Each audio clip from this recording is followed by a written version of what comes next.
And a very pleasant good afternoon, basketball fans. Welcome back to the campus of Briar University, the Newman Flanagan Center, for this afternoon's second and final day of the Country Inn & Suites Holiday Tournament Classic. I'm Daniel Versteeg. I'll be bringing you this broadcast of the top 25 matchup of the afternoon and evening. Number 21 rated Mayville State University comes to town to take on number 7 rated Morningside College. In a battle of top 25 teams, combined record of these two squads are 21-5. Two very solid and worthy opponents here at the Country Inn & Suites Holiday Tournament Classic, put on by Briar University. The Comets come in 10-2, 1-0 in North Star play. And the Mustangs come in 11-3, 6-2 in the Great Plains Athletic Conference. Mustangs knocking off Valley City State 86-55 yesterday in day one of the Holiday Tournament Classic. And the Comets knocking off Briar Cliff by the score of 70-62 in the first day of Tournament Classic action. We will have our national anthem now coming up here on the Charger Sports Network.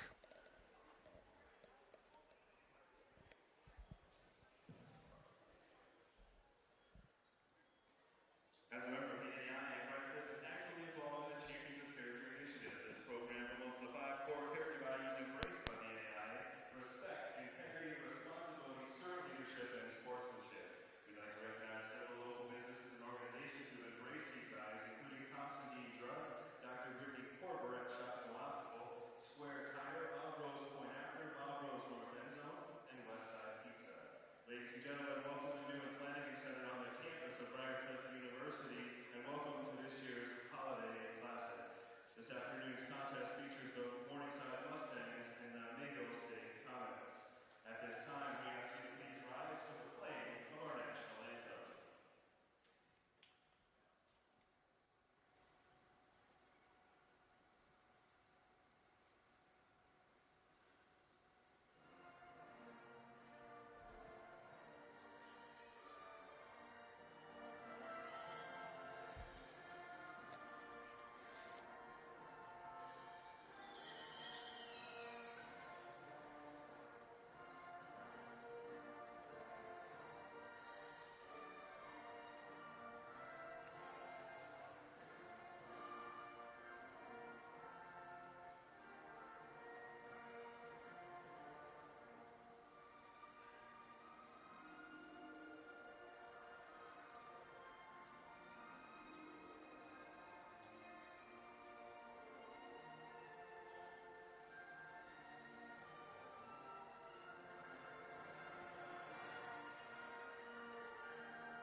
And now let's get ready for your starting lineups here for the first contest of the afternoon, evening. We'll take a look at the number 21 rated Mayville State University Comets. They are head coached by Dennis Hutter, his 15th season at the helm of the Comets, with a 215 and 179 career record.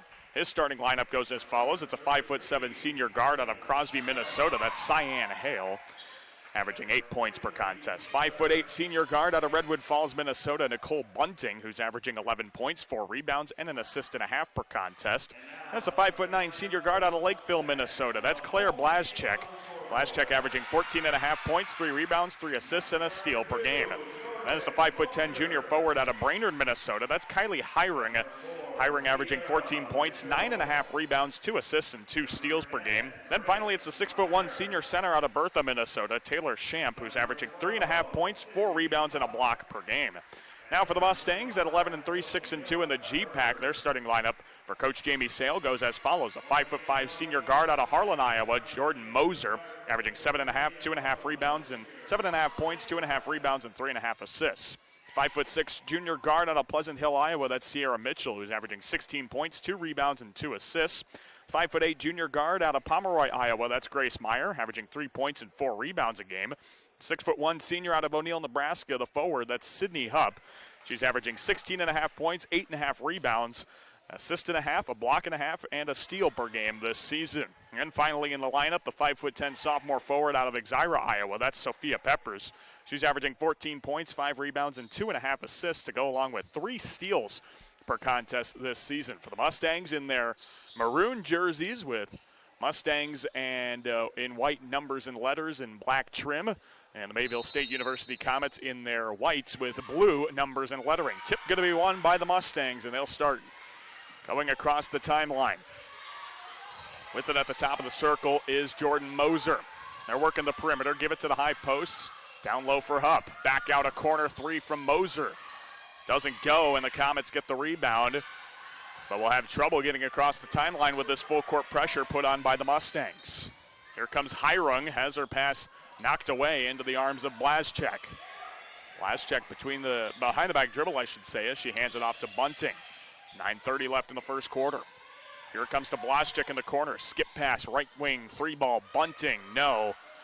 Long rebound going to be taken by Jordan Moser and the Mustangs.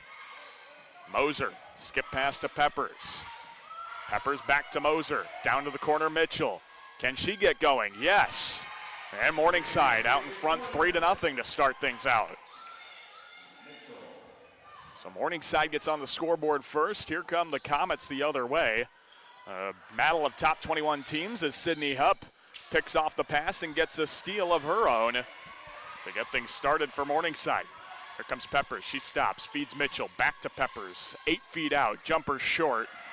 And the Comets almost have it stolen away by Mitchell. They'll recover with Blazchek. Here's a long outlet pass to the wing for Hale. She steps inside the lane, loses handle, and Moser the steal. A 2-on-1 break for the Mustangs. Feeding Mitchell. Wild layup, no. Rebound into the corner, and it's off of Mayville State. And Morningside has the possession. The Comets are going to substitute Jordan Zrust into the game, the freshman guard out of Buffalo, Minnesota. And she'll check in for Nicole Bunting. So the inbound right of the hoop going to go into the left corner for Mitchell. Mustangs work the perimeter and so far have only taken 2 two-point field goals as Hupp has that one knocked out of her hands. Now a pass is going to be kicked right up into the face of Kylie Hirung and out of play. And the Mustangs will have 12 seconds on the shot clock. Number 21 rated Mayville State and number 7 rated Morningside College, the 2 rated teams here at the Country Inn & Suites Holiday Tournament Classic doing battle here as Moser recovers to Mitchell. 3 seconds on the shot clock. They feed Peppers from 10 feet out. Can she get the roll? No, and the rebound is for Taylor Shamp. 8 minutes left of the first. The lone score is a Sierra Mitchell 3-point field goal from the corner. Here come the Comets with it in transition. Out to the top of the circle for Blazchek. Blazchek drives inside. Nice job splitting the defense. They get into the corner. 3-ball from Hirung is off front iron. And the rebound for Grace Meyer. Up ahead with it to Sierra Mitchell. They'll feed it down low to a cutting Peppers who kisses it off the glass a bit too strong. And the rebound up ahead for the Comets. 2.5 minutes, only 3 points scored in this one. A defensive effort to this point. Working the perimeter are the Comets. And they get it to Hale on the wing. One-hand pass into the lane is knocked back out to the wing. Here's Blazchek. They have 8 seconds on the shot clock. Free throw line jumper from Shamp is good, and the Comets are on the scoreboard. It's 3-2 Morningside with 7:05 left in the first quarter. Now here's a pass that gets knocked out of bounds by Cyan Hale. And it'll stay with Morningside as the Comets will sub in Taylor Sherdahl and Andrea Skillingstad. And the Mustangs substitute in Taylor Rodenberg for Sophia Peppers. So not a whole lot going here right now. The teams are a combined 2 of 9 from the field to start things out in the first. Here are the Mustangs again working the perimeter. That's Meyer left of the circle. And gets the outlet pass to Moser to keep the possession. Rodenberg an open look from 3. Yes, and Morningside with a couple of threes is up by 4. Taylor Rodenberg with a good open look. And now Mayville State comes the other way with it. And a traveling violation is going to be called.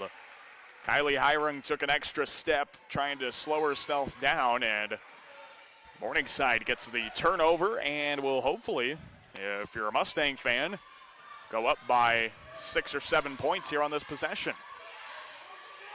Battle of two quality teams here in the G-Pack and the North Star this afternoon. Here's Mitchell driving baseline, kicks it to Moser. Another open look for Jordan. It's off front iron, and a rebound for Zrust. We got a foul in the backcourt, and they're going to get Sierra Mitchell for this one, I believe. Yep, Sierra's going to pick up her first personal, first team foul. And Faith Meyer checks in for her twin sister Grace. The two Pocahontas area alums. There's the inbound for Mayville State. And they worked across with Kylie Hirung. Up ahead to Zrust. Zrust cross-court pass. That one's intercepted by Rodenberg. A 2-on-1 for the Mustangs. Left-handed feed down low. Back out to the wing. Mitchell for three. No. And it's rebounded by Mayville State. Comets in transition, taking it coast to coast, but not getting a bucket is Hirung. And back out to the top of the key where that one's taken away by Mitchell. 2-on-2 for the Mustangs in transition. Wild left-handed scoop layup, no, and a foul is called on Jordan Zrust. So Mitchell will go to the line to shoot two. Olivia Larson is going to check into the game for Jordan Moser. For Morningside, Cyan Hale checks into the game for the Comets.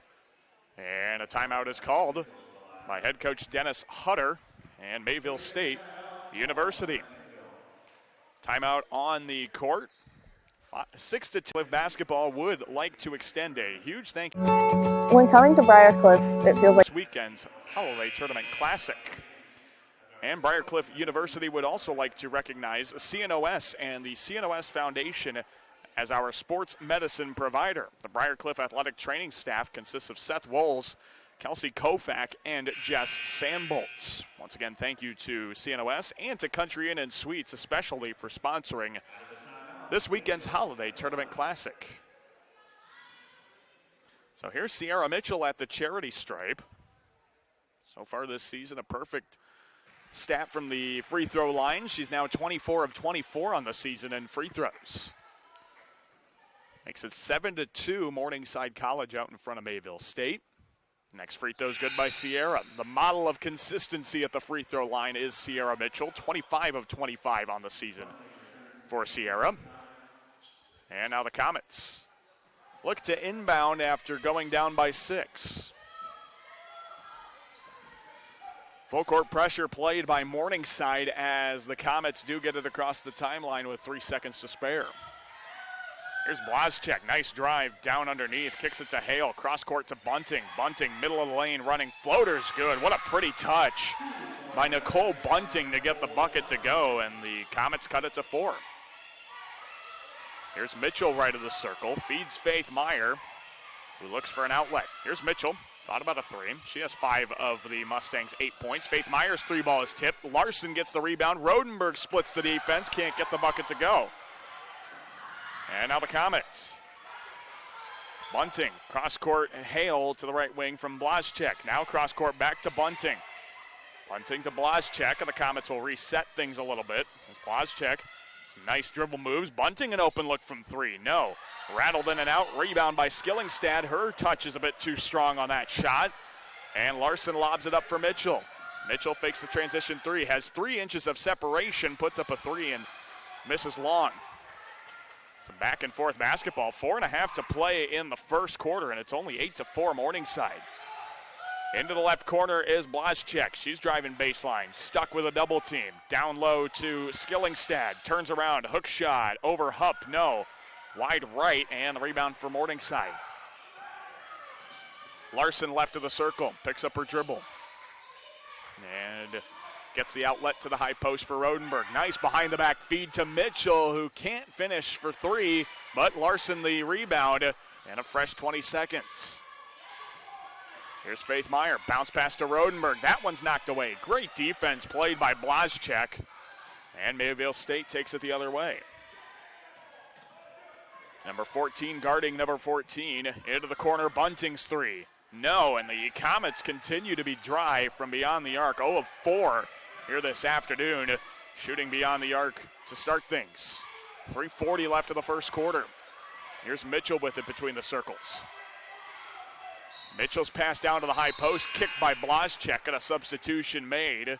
Tate Hansen, Sophia Peppers check into the game for Morningside, and for Mayville State, it's Jordan's Rust, Kylie Hirung, and Taylor Shamp get back into the contest for Coach Dennis Hutter.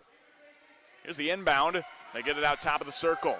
Now lob it down low to Peppers, where Faith Meyer was also standing. Peppers, nice ball fake on the pass, takes it at the rack and is fouled. Got a couple of free throws coming up. Taylor Shamp is going to pick up her first personal foul. Second team foul of the first quarter, and Peppers goes to the line shooting 2. Sophia Peppers shooting 89.7% from the free throw line, and her first one is good. Coming off of 16 points yesterday against Valley City State in an 86-55 victory for the Mustangs. Second free throw by Peppers is also good. Morningside continues to be perfect from the free throw line to start things. 4-4 on the afternoon. It is 10-4. Morningside the first team in double figures with 3:22 left in the first.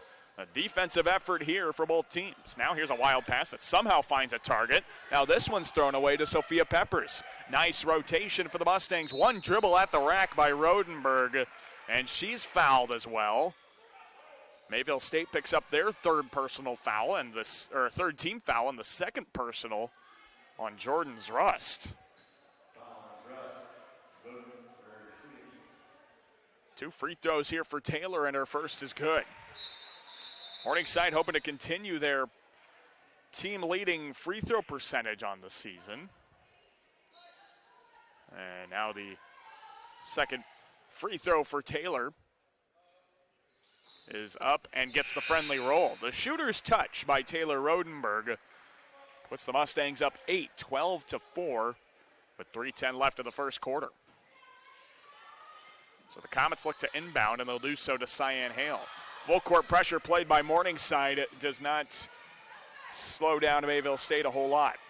Here's Hale with it. Way deep towards the half-court line. Now a pass to the wing. That's a wild pass, especially when Taylor Rodenberg is guarding your target. But we do have a foul on Taylor. She picks up her first, second team. Comets are going to check in Claire Blazczak for Cyan Hale. So here comes the inbound on the wing. It's 12-4, Morningside out in front of Mayville State, a top 21 rated matchup here in the NAIA in Division II women's basketball. That pass goes off of the hands of Alyssa Foster and into the hands of Faith Meyer. Up ahead to Jordan Moser. Good job by Moser not feeding Hansen there. Here's Faith Meyer. Peppers for 3. Yes! And Morningside leads 11 on the third three-point field goal of the afternoon for Morningside. Here comes Mayville State. They lose handle. It's Rodenberg taking it the other way for the Mustangs. Morningside with numbers at the rack. Rodenberg goes coast to coast and lays it off the glass. And a timeout is called by Coach Dennis Hutter and Mayville State. 17-4, Morningside on a quick 5-0 run to lead things by 13. You're watching NAIA basketball on the Charger Sports Network. Briarcliff basketball would like to extend a huge thank you to Country Inn & Suites for sponsoring this weekend's Holiday Tournament Classic here at the Newman Flanagan Center. And be sure to follow your favorite Briarcliff athletic teams on the web at bcuchargers.com or search for BCU Chargers both on Instagram and Twitter. I want to remind you that got a full slate of games once again here coming up tonight on the Charger Sports Network and at the Newman Flanagan Center. Hastings College men will take on Waldorf University in a battle of non-conference opponents. Coming up at 3 o'clock, and at 5:30, Valley City State meets the Briarcliff women. And at 7:30, the Briarcliff men will take on Presentation College. Presentation and Waldorf both coming off losses, as well as Valley City State. So far, the GPAC is undefeated. I should say Mayville State is the one win for the North Star in women's basketball over Briarcliff.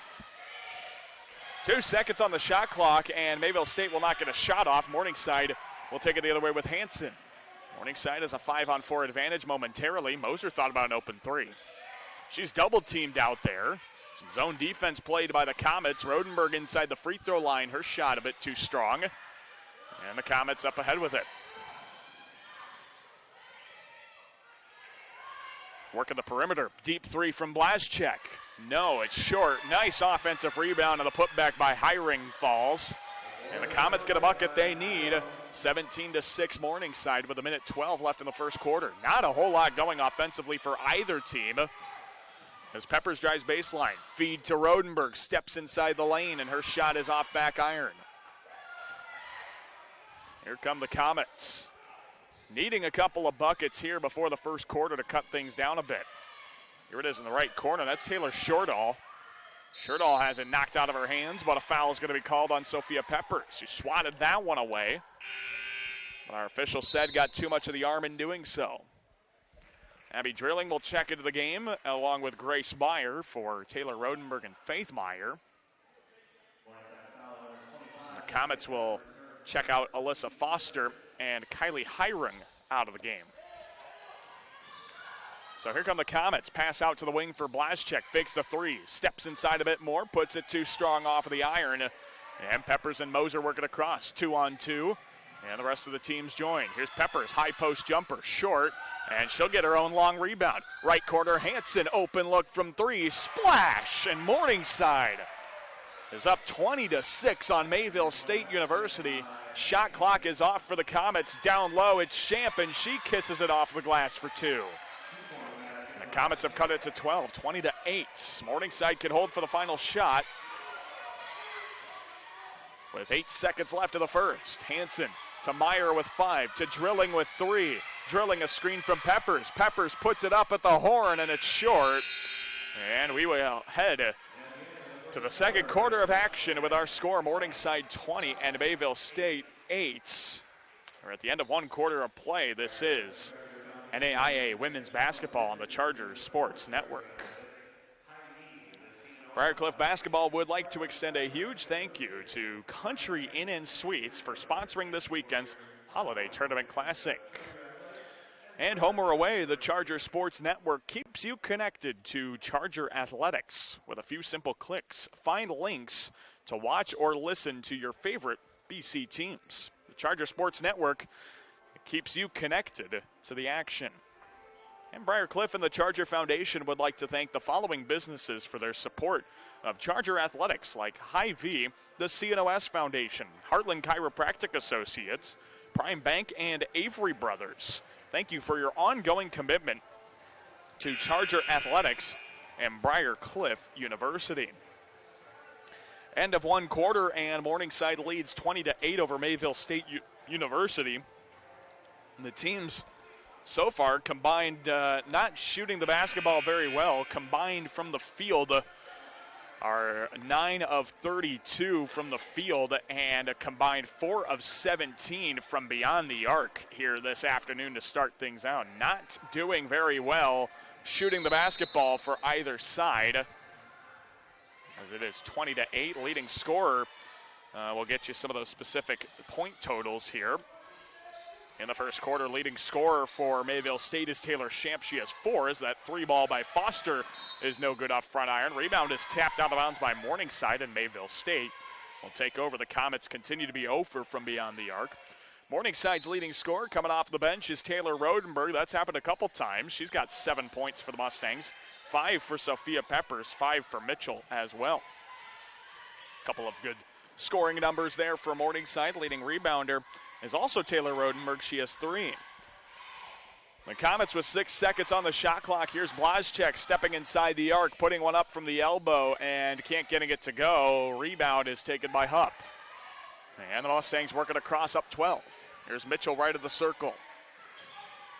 Moser to Hupp. High post jumper. That doesn't go. About halfway down, can't fall, and the Comets up ahead with it. Outlet pass to the left wing for Foster. Foster loses handle all on her own, out of bounds, and Morningside takes over. So with 9:08 left to play in the first half of the contest, Cyan Hale will check into the game for Mayville State. And Morningside will take it across. For the Mustangs, it's Mitchell. Over to Grace Meyer. Back to Mitchell. to Hupp at the high post. Hupp has to rip it out of a Comet defender. Mitchell, a deep three, is blocked by Hale. What a great closeout by Cyan. In transition, the Comets bunting a three. That's good. What a way to get the momentum going for Mayville State. A block and a three, and the Comets are back within single digits. 20-11 for Morningside with the lead. Moser with it on the wing. Can the Mustangs answer? Here's Hupp in the left corner for three. That's off front iron. Rebound taken by nobody. We got a jump ball. Possession arrow will stay with Morningside, and the Comets have some newfound life after the block all the way out beyond the arc by Cyan Hale and the three-point bucket by Nicole Bunting. All of a sudden, something's gotten into these teams. Here's Mitchell from the corner. We'll get it out to Moser and Meyer. Meyer down to Hupp. Hupp one-handed pass to Mitchell. She steps inside the arc, and that one's good for Sierra. Got the separation she needed, and Mitchell now has 7 points here for the Mustangs. Here comes Hale. Bounce pass to Bunting. She'll drive to the baseline. Bunting kicks it to Champ. Champ to Hale. Now trying to feed the corner to Zrust, and Champ throws that one just a bit wide and out of bounds, and Morningside will inbound. Olivia Larson checks in for the point guard Jordan Moser, and Andrea Skillingstad checks in for Taylor Champ. 7:50 left to play in the first half. It's 22-11. Morningside out in front of Mayville State University. Here in the first game of day 2 of the Country Inn and Suites Holiday Tournament Classic. Here's Drilling on the block, and she lost handle of the basketball. I think I'm with Coach Hutter on that one. Thought it went off of Drilling at the last second, but Morningside's going to retain possession as Mayville State will make a couple of substitutions. Alyssa Foster is going to check into the contest for the Comets. Here's the inbound all the way out beyond the arc. Larson skips a pass to Drilling. Down to the corner, Grace Meyer for three. An open look, and she makes the most of that one. Grace Meyer for three, and it's a 14-point lead for the Mustangs, who have more than double Mayville State's score. Here comes Bunting. Nice dribble moves, but she double dribbled with it. Just for a moment had that second hand on the basketball before putting it back down on the deck. And Morningside takes possession as Claire Blazchek is back into the contest for Mayville State. The leading scorer for the Comets, averaging 14.6 points per contest. Here's Mitchell with the top of the circle. Hupp at the high post. Nice last second feed to Drilling, but the Comets read it beautifully as they knock it out of bounds. And Morningside inbounds with 16 seconds on the shot clock. Meyer to inbound. She feeds top of the key for Mitchell. Morningside again works the perimeter with Mitchell. Larson.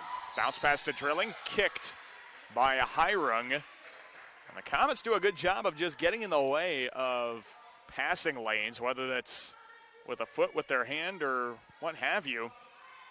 They do a good job of just resetting things. Here's Grace Meyer looking for the top of the key for Drilling, who's being manhandled down there by a double team. Drilling down low to Hupp. Hupp puts it off the glass, no. Gets her own rebound. 5 seconds to Drilling, puts it up, and a foul is called. Abby Drilling with the bucket and the harm, and she'll go to the line for an and one opportunity. Foul's going to be called on Jordan Zrust. That's her third personal, and yeah, immediately Zrust heading to the sideline as she is in deep foul trouble right now. First foul of the second quarter for either team belongs to Mayville State, and Drilling buries the free throw. Morningside now 7 of 7 from the free throw line, not wasting any opportunities there. So the Comets now trailing 17. Got to get themselves back into this one if they want to get out of here 2-0. Here's a left corner three ball by Foster. That one's good. And that's what the Comets need. Need to keep hitting some of those outside shots, but now they need the stop. Here's Larson. Brings it back out to the volleyball line. Drilling lobs it for Hupp. Hupp down low. Double team. Dribbling around. Turns around with her right. Puts it up on a scoop layup that doesn't go, and she's very frustrated with herself. Here come the Comets with Blazchek. Blazchek an overhead pass to the top of the key for Bunting. Back to Blazchek. Comets in the middle of the lane with Blazchek. Gives it to Hiring, back to Claire. Claire with the left of the circle. 6 minutes left in the half as a Blazchek drive is a bit too strong off of the glass. And the Mustangs up in transition to Hupp, running the middle of the lane. Up from the block, no. And Sidney continues to struggle, 0 of 4 from the field. Hiring from the left wing side. Gives it to Skillingstad. Into the corner, Foster a three. Off back iron, and Grace Meyer pulls down the rebound. 28-14 with 5.5 to play here in the first half.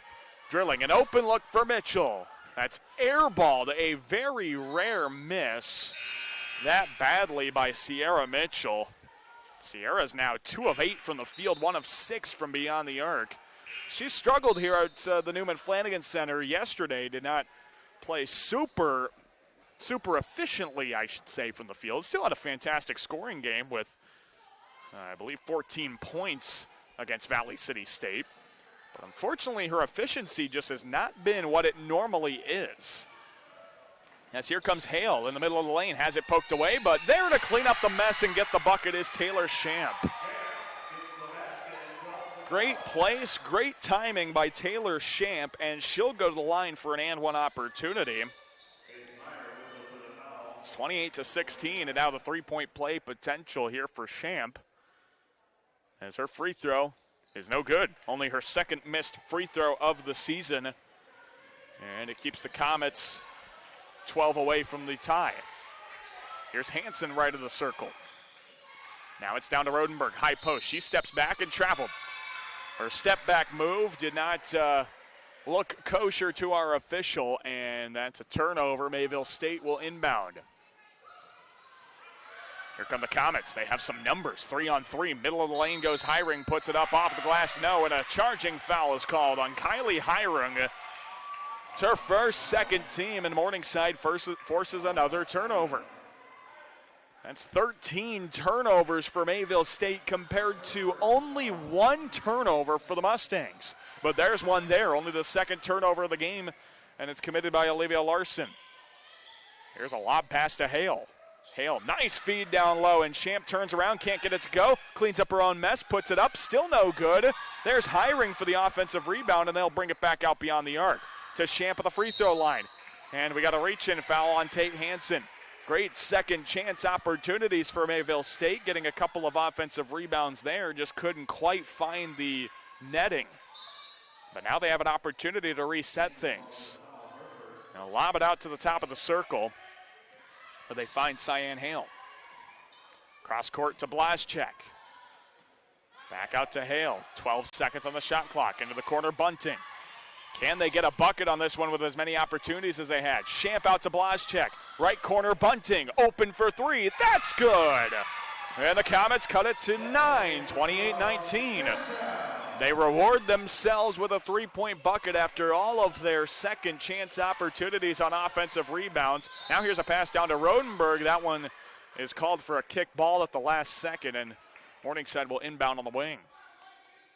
Just goes to show, keep on the pressure if you're Mayville State offensively on that last possession. Good things come to you eventually, and Nicole Bunting, the recipient. Nice feed down low. Rodenberg's reverse layup is good and a foul. Rodenberg will go to the line for an and one opportunity. Nicole Bunting picks up the foul for Mayville State. That's her first.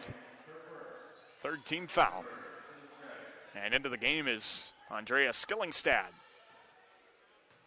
Here's the one and only free throw from Taylor Rodenberg. That's good. Morningside 8 of 8 from the charity stripe. Mitchell back into the contest for Olivia Larson. As Mayville State will inbound now, back down by 12. 31-19. They need another three-point bucket to pull within 9. Here come the Comets. Can they get that three-point bucket or just any bucket? Hale skips a pass to Hiring, drives baseline on Faith Myers, stops at the block, kicks it to Hale. Left corner, Bunting. The hot hand will continue to be hot. Nicole Bunting, her third three-point field goal of the afternoon. She's got 11, and the Comets cut it to 9. Here's Rodenberg for the block, rattles in and out, and the Comets rebound it. Third 1:22, 3:15 left. Down low, pass knocked away by Faith Meyer into the hands of Taylor Rodenberg. Morningside works it across with Mitchell. Mayville State needs another stop, but they are going to get one temporarily. Peppers puts it back up and in off of the glass. And it's again a double-digit lead for the Mustangs. 33-22, 2:55 left of the first half. Here come the Comets across the timeline. They'll feed Hiring. Hiring, again, Bunting is open in the right corner. She thought better of a heat check. Into the corner, Hiring. Hiring to the block from 8 feet out. Got the nice bounce off of the backboard and gets it to go. A very flat shot, but was able to get it off of the backboard. 9-point lead. Mitchell for 3. No. And the Comets with the rebound. Here comes Mayville State, trailing by 9. Here's Blazchek right of the circle. Fakes the handoff for Bunting. You got to watch where Nicole is on the floor right now if you're Morningside. They'll feed it to Bunting, down low on Faith Meyer. Turns around, can't get the roll. And Peppers the rebound with 2:08 left in the first half. Here comes Sierra Mitchell. Lobs one to Faith. Faith down low to Peppers. Peppers to Rodenberg. Pass knocked away by Nicole Bunting, and it'll stay with the Mustangs. Couple of substitutions. Sydney Hupp is back into the contest. She's been held scoreless. 0 of 5 from the field so far. That's one thing that Mayville State and Valley City State can be proud of. It's that they've been held, Sydney Hupp, to much lower than her average. Here's Mitchell at 3. It's off back iron, and again, Sierra has been shut down offensively so far. And now a pass thrown away by Morningside. And we'll give Mayville State the basketball. Again, Mitchell with 7 points, but she's 2 of 10 from the field, 1 of 7 from beyond the arc. And so that will change things. If Sierra's shooting normally at her normal rate, she's probably at about 15 points right now. So here's Mayville State. Alyssa Foster with it on the wing. She'll roll a pass down to Blazchek. Somehow got to her. Hansen dives to the floor. Blazchek down low to Hiring. Hiring underneath the basket. Kicks it out to Foster, and the Comets reset with 10 seconds. Here's Foster being guarded tightly by Hansen and Mitchell. Left wing. Here come the Comets. Need to get a shot up. Blazchek, a deep 3. That gets to go! As the shot clock expires, what a big-time bucket from Claire Blazchek. And now Morningside throws it away. Mayville State takes over, trailing by 6. What a fantastic turn of events for the Comets, and if you're Morningside, clean things up here before you head into the halftime break. 1:10 left to play here in the half. Comets can cut it to a one-possession game, and a foul is going to be called on Mitchell. No, on Tate Hansen, actually. They get Tate for that foul. Third team foul for Morningside. Neither team's been in the bonus so far here in the first half. Each team staying relatively clean. Here's Blazchek with it on the wing. Hands it for Foster. A minute left in the half. 33-27 Morningside. Mayville State's cut it to 6. Blazchek to the right wing for Scherdahl. Scherdahl into the corner. Foster for 3 to make it a one-possession game. It's short, and Peppers the long rebound. Here comes Hupp running the floor like a point guard. Hupp to the free throw line. Back out to Peppers. Takes one dribble. Puts the 3 up. And no, again, Morningside can't convert from beyond the arc. 34 seconds left of the half. The Comets to Foster. Left corner 3 ball. Keep shooting it, Alyssa.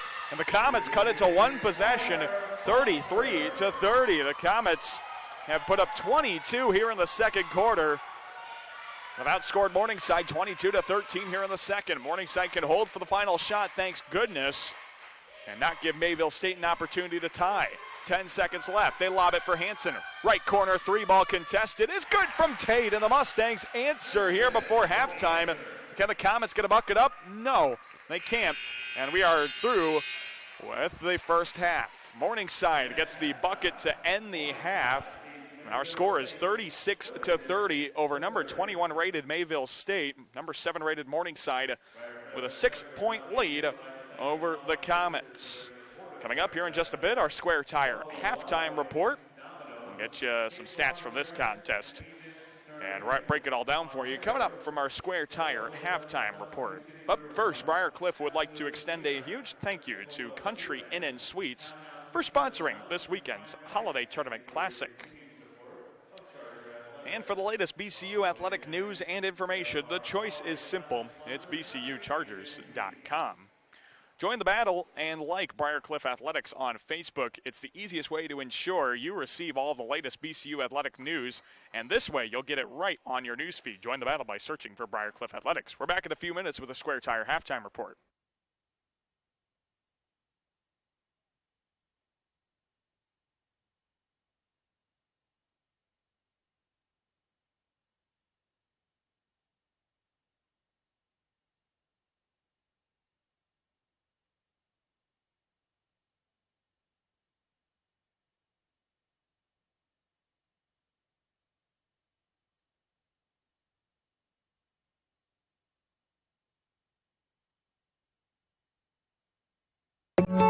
When coming to Briar Cliff, it feels like you're coming home.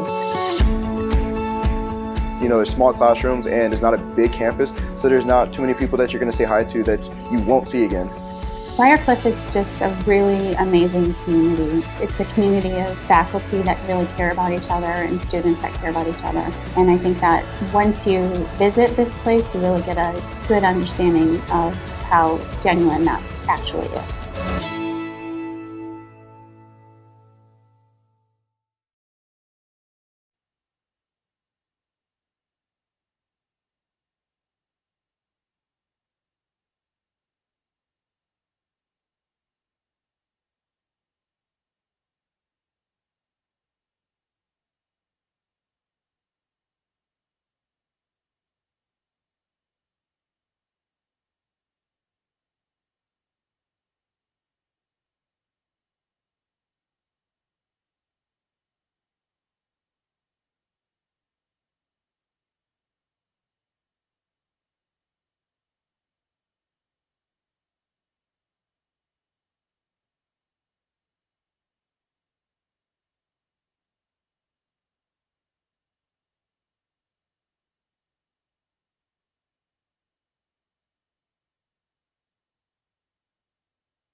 Welcome back on the Charger Sports Network. It is our Square Tire halftime report as number 7 rated Morningside College leads number 21 rated Mayville State by the score of 36-30. Let's break it all down for you here on our little stat break. For Morningside, take a look at them scoring the basketball, 29% from the field and 32% from beyond the arc. They're a perfect 8 of 8 from the free throw line, not missing any opportunities there.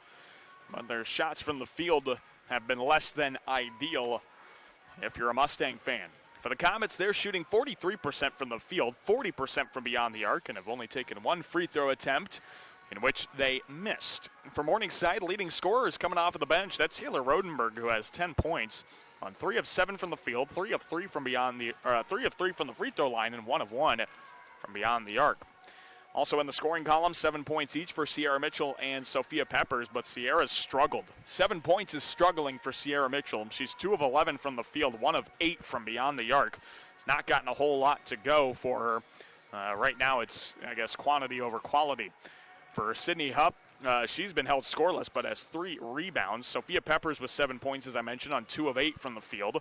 6 points off of the bench for Tate Hansen. She's hit 2 big 3-point buckets, including 1 right before halftime, to put the Mustangs up 6 instead of 3. Abby Drilling has 3 points. Grace Meyer has a 3-point field goal. She's got 3 as well for Morningside. Leading rebounder is Sophia Peppers. She has 6 rebounds on 7 points as well. 2 assists for Jordan Moser and Sophia Peppers for Morningside. And the defensive side of things, boy, Morningside has been phenomenal defensively. At one point, had forced 13 turnovers on Mayville State and had only committed 1 turnover. The Mustangs have done so on 9 steals, 2 coming from Sophia Peppers, 2 coming from Faith Meyer, and a couple of others splattered in and out through there. For the Comets, like I mentioned, they've committed a lot of turnovers. 14 team turnovers for the Comets, only 2 steals for Mayville State. But they've done a good job guarding the glass. Cyan Hale has 2 big blocks that have really turned the tides for Mayville State. Cyan Hale, her 1 block on Sierra Mitchell from beyond the arc turned into a 3-point bucket on the other end for Mayville State on a quick transition. So some of those block shots can really turn things if you're Mayville State, and you hope for them that they can get some more of those going here. So for the Comets, leading scorer is Nicole Bunting, who has 11 points on 3 of 6 shooting from beyond the arc, 4 of 8 from the field.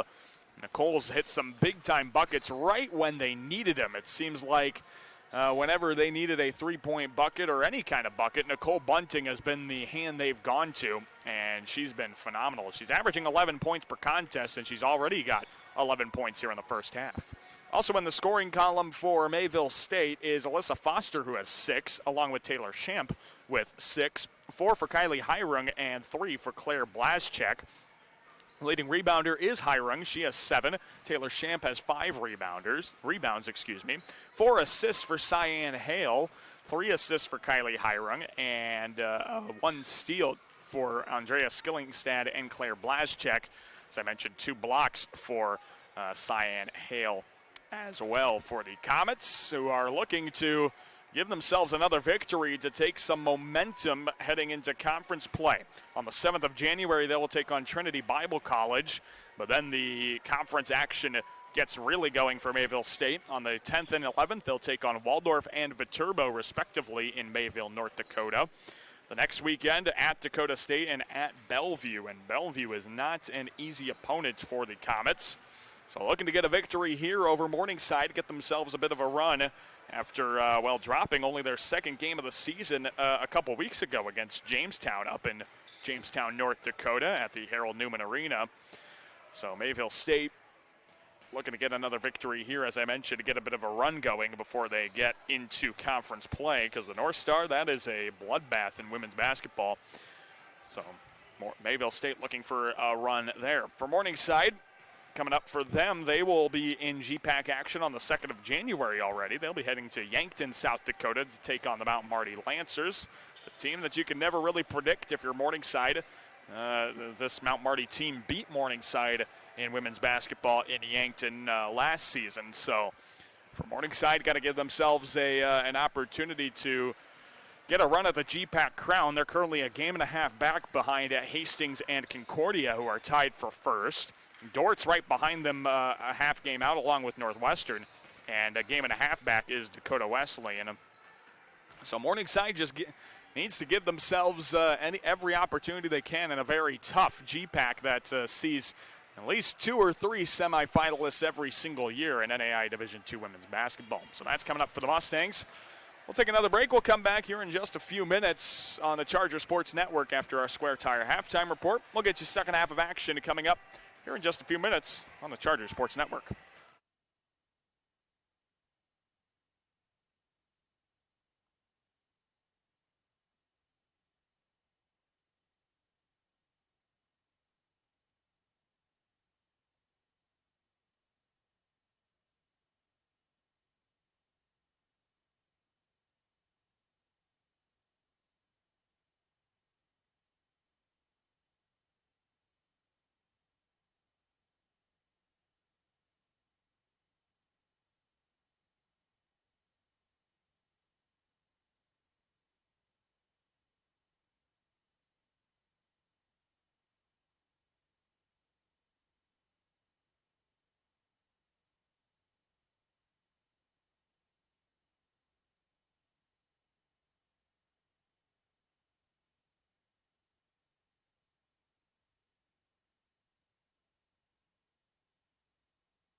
And welcome back to the Newman Flanagan Center here on the Charger Sports Network. Daniel Versteeg with you. The Mustangs lead the Mayville State University Comets 36-30. But Mayville State has gone on a bit of a scoring stretch as of late and outscored Morningside by 6 in the second quarter to bring this one to a 6-point contest. Mayville State will start things out with the basketball as we welcome you back for the second half of action. Number 21 Mayville State, number 7 Morningside. I wouldn't touch your internet browser because this one is going to be a good one as this one goes down to the wire here in the second half. Left wing side, Hale for 3 to get things going. What a way to start the second half if you're Mayville State, and it's a one-possession game right out of the get-go for the Comets. Here's Moser to Peppers to Mitchell, all day to shoot, and she connects. A quick answer from 3 from Sierra Mitchell. Sierra's in double figures with 10. I think we're going to have a lot of back and forth here in this one. The Comets have only 2 seconds to get it across the timeline, and they do so. Oh, wait a minute. Oh, but that pass was going across the timeline. Oh, I might be with Coach Hutter on this one. Oh, that was a tight, very strict 10-second call, and it goes in the favor of Morningside as Mitchell has it for the Mustangs. They're going to work the perimeter, try and extend their lead as much as possible here. Here's Hump in the middle of the lane. Can she get on the scoreboard? No, she continues to be 0 for 6 from the field. Here come the Comets. Blazchek hands it off for Hale. Back to Blazchek, who wasn't quite ready for the pass. And for Morningside, they get the possession. If Blazchek was ready, she had all kinds of time to shoot from beyond the arc. Could have teed that one up. But instead for the Comets, Morningside takes it across. So a couple of threes being traded back and forth to start the second half. Pepper's shot is denied by either Hale or Blazchek, who both got a hand on that ball. Here's Blazchek right of the circle. Hands it off for Hale, and she will draw a defensive foul on Jordan Moser. That one might have been a little bit of a shove on Hale, but our officials are going to make the call on that one. Nevertheless, here's Hale. Hale with it down to the corner for Hiron. Down low pass. Nice read by Hupp as she takes it across the timeline. Moser with it to Mitchell. Double teamed. Down low to Peppers. Out to Hupp for 3. And she still remains 0 for 7 here from the field for Sydney Hupp. What a unfortunate game she's having. Here's Mayville State. Hale back out to Blazchek. 8:02 left in the third. Blazchek throws up the shot and gets the bounce to go and a foul. Claire Blazchek gets it to go on a Grace Meyer foul. And Claire will go to the line for a free throw. What a bucket by Claire. And now only the second free throw opportunity for the Comets is missed. They're 0 for 2 from the line. 2 team fouls for the Mustangs here in the early part of the third. Nice feed, splitting the defense. Peppers can't get the shot to go, puts it back up. She's fouled from behind by Hale. What a beautiful feed from Jordan Moser. Split 2 Comets on a tight window. And now Peppers is rewarded with a couple of free throws. Morningside 8 of 8 from the free throw line here in this contest. Peppers on the season shooting just about 90% from the charity stripe. Her first rattles out, the first missed free throw of the afternoon for Morningside. 39-35, the Mustangs lead the Comets here in non-conference basketball action at the Country Inn & Suites Holiday Tournament Classic. 0 for 2 on that trip from Sophia Peppers. A rare 0 for trip from the charity stripe for her. And now the Comets take it across. Here's Blazchek. Blazchek and Moser reaches in.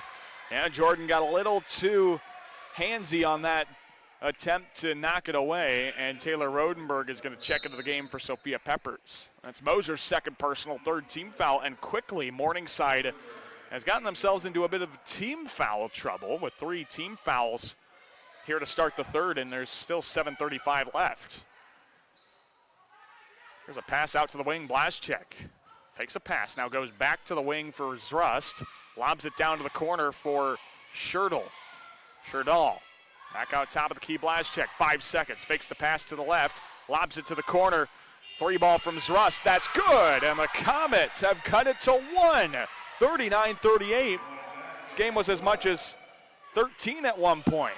Here's Hupp at the free throw line. Turns around. Still over. Boy, Sydney Hupp cannot find her stroke right now. 0 for 8 from the field. Here it is into the corner. Zrust. And again, Jordan Zrust. And the Comets take the lead for the first time here in the contest since early when it was 3-0.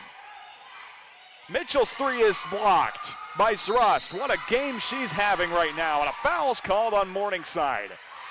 41-39 Mayville State, and the Comets. How about the play of Jordan Zrust? Back-to-back three-point field goals, and now blocks a Sierra Mitchell three-point attempt. And Coach Sale is forced to use a 30-second timeout. A timeout is called on the floor by Coach Jamie Sale as Mayville State has taken a 2-point lead on Morningside. You're listening to NAIA Women's Basketball and watching on the Charger Sports Network. Briarcliff Basketball would like to extend, once again, a huge thank you to Country Inn & Suites for sponsoring this weekend's Holiday Tournament Classic. Thanks to Country Inn & Suites for your sponsorship.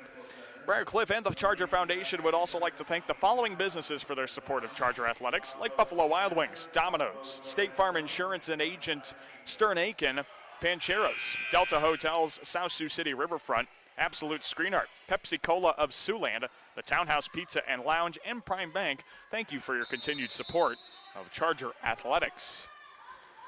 So here's Mayville State on the inbound, and they... Bit of miscommunication there. Wanted to hand it off to Nicole Bunting, but she left it on the floor. It goes out of bounds, and Morningside gets the basketball here. Here's Mitchell right of the circle.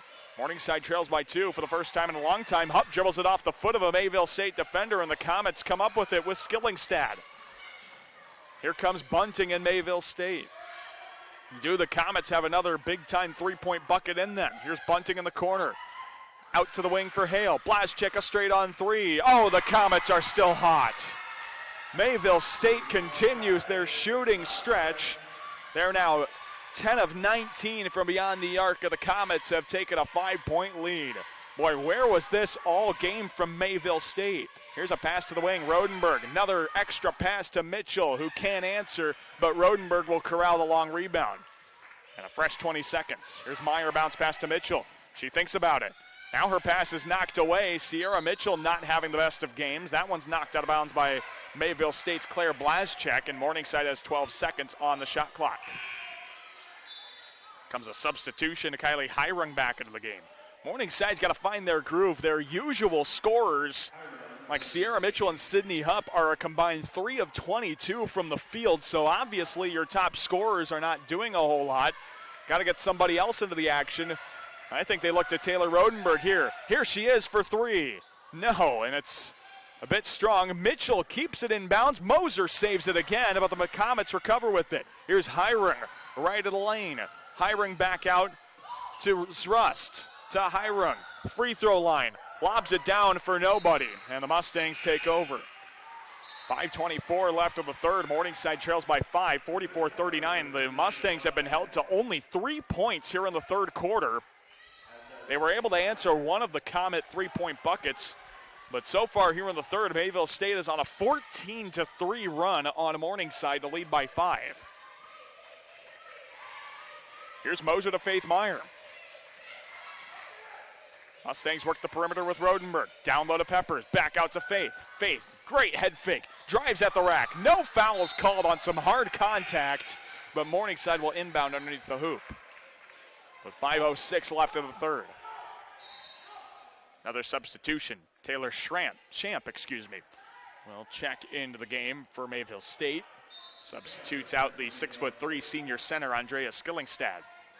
Here's the inbound to Moser. Moser, a quick release 3. Again blocked by Cyan Hale. What a game for Hale. That's 3 blocks for her. Here it is on the wing. Mayville State, can they answer off another Hale block? Here's Hale on the wing. Bounce pass, nice feed down low to Champ. Champ has it poked away, and it's taken away by Peppers. A 5-point lead for the Comets. Can Morningside get only their second field goal of the third? And that one's tipped off of a Mayville State defender. It'll be Morningside basketball. Coming into the game is Claire Blaschek, but boy, what a run by this number 21 rated Mayville State ball club, trying to upset the number 7 rated team in the nation in Morningside College. Here's Mitchell with it right of the wing. Rodenberg to Mitchell. Can Morningside find their stroke? That pass goes off a Comet into Peppers' hands. 12 seconds, down to Peppers. Open free throw jumper, there it is. Morningside gets their first field goal since the first minute of the third quarter with 4:24 left here in this third. It's a 3-point game in favor of Mayville State. Now do the Comets have an answer? It's Blaschek left of the wing. She'll bring it back out beyond the arc. 10 seconds on the shot clock quickly. Here's Zrust. Zrust drives, feeds Champ. Right corner Bunting. Back top of the key Hiring. Step back 3-point jumper is no good. And Rodenberg the rebound. The Mustangs can tie it on this possession to Peppers. Keep feeding her at the free throw line because that looks good. It's 44-43 Peppers. With that bucket now in double figures with 11. She's the leading scorer on the team. Now you got another option there if you're Coach Sale. And that one's poked away, stolen by Moser. And the Mustangs with another bucket take the lead.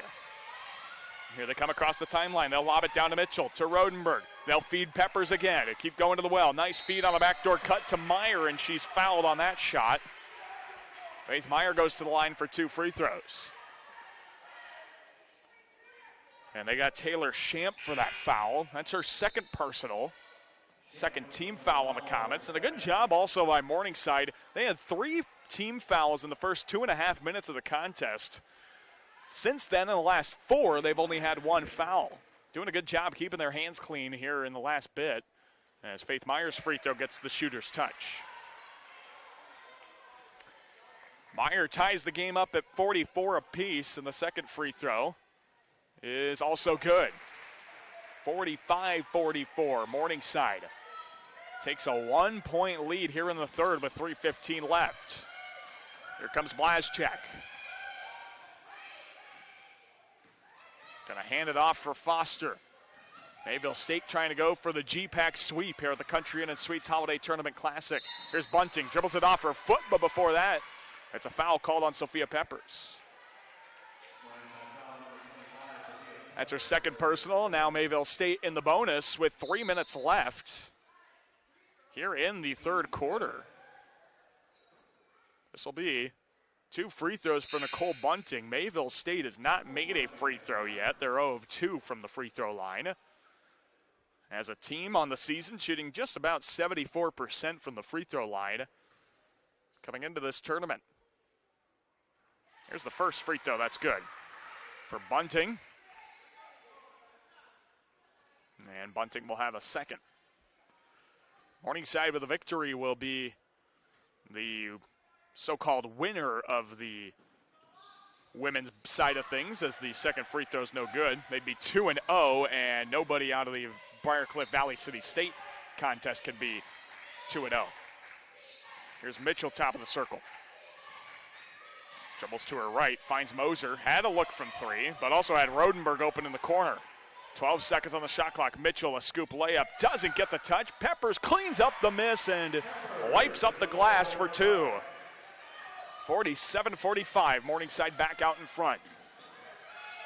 Here comes Mayville State with Blaschek in the right corner. Dribbles out to the free throw line. Blaschek doing a lot of dribbling. Finds Bunting for 3. No, and the rebound tipped off of Morningside. Ooh, that might have been off of Mayville State. Coach Sale's going to have a chat with an official from across the court. Nobody's going to want to hear him. So Mayville State will have the possession. I might be on Coach Sale's side. Taking the side of both coaches here in some of those arguments. Here's Blaschek. She thought about a 3. 2:13 left here in the third. Here's Bunting to the free throw line. Jump step into the right corner for Hiring. Back to Bunting. Can they get the separation for Bunting? She steps inside the arc, runs through the lane. Her shot is short. Faith Meyer the rebound, and the foul is called on the rebound on Andrea Skillingstad. 47-45, Morningside leads. 2 minutes exactly left here in the third quarter. Now bringing it up is Olivia Larson. Mitchell to Rodenberg.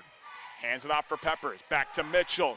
Here's a three. No, once again, Sierra Mitchell cannot convert a field goal. She's 3 of 16 from the field, 2 of 12 from beyond the arc. It is not her afternoon.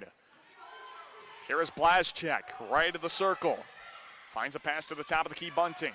Screened by Skillingstad. Bunting, spin move. What a move, but couldn't get the shot to go. Mitchell deflects it. Here comes Sierra to the free throw line. Rodenberg with 1:20 left in the third. Larson a three. Yes! Olivia Larson with the three, and the Mustangs go up 5, 50-45. That's a big-time bucket by the freshman. Her first points on her first field goal. Here it is under the wing for Hale. Hale lobs it down for Skillingstad. Nice feed to the tall 6'3" center. And it's a three-point game for Mayville State, trailing by 3. 50 seconds. Rodenberg high post jumper is short. Larson there, didn't get the rebound, and it's off of Olivia, out of bounds, and Mayville State will take over. So a couple of substitutions made. Tate Hansen and Sydney Hupp into the game. Hupp has been an abysmal 0 of 8 from the field so far. Mustangs as a team shooting 30.2%. Pass knocked away by Faith Meyer out of bounds, and the Comets will retain possession. 50-47, Morningside leads Mayville State, as the Comets will again try and get this one in on a full court press. Boy, Blazchek just barely established herself in bounds before receiving that pass. That was a close one. So here's Blazchek, bringing it to the top of the circle. 15-second differential. Bunting a three. Off back iron. Rebound taken by Hiring. Shot clock still on. Hiring's first shot denied. Puts it back up, and she's fouled by Sydney Hupp. And Hiring goes to the line to shoot 2 to potentially cut this to 1. And Hale's back into the game. Want to remind you, coming up on the Charger Sports Network, we will have Hastings College and Waldorf University doing battle. We're in the second game of day 2. First free throw's up and good from Hiring, who shoots 74% from the free throw line this season. Second free throw to make it a 1-point game. And she will. 50-49. Morningside leads. The Mustangs can hold for the final shot should they want to do so. It's a 1-point game in favor of Morningside. 50-47. Mayville State has outscored the Mustangs by 5 here in the third. Here's Larson to Faith Meyer with 10 seconds on the game clock. Rodenberg, Hupp, screen, 7 seconds. To Meyer, to Larson in the corner. Baseline drive, 3 seconds, and she stepped out of bounds with 3.2 seconds left on the third quarter clock. And now can Mayville State get themselves a shot? Hale's going to lob it into the half-court line. Hiring with 1. Hiring steps into a long 3, and it's short. And we head to the fourth quarter, excuse me, with our score, Morningside 50, Mayville State 49, a top 25 matchup that could head down to the wire here between Morningside and Mayville State.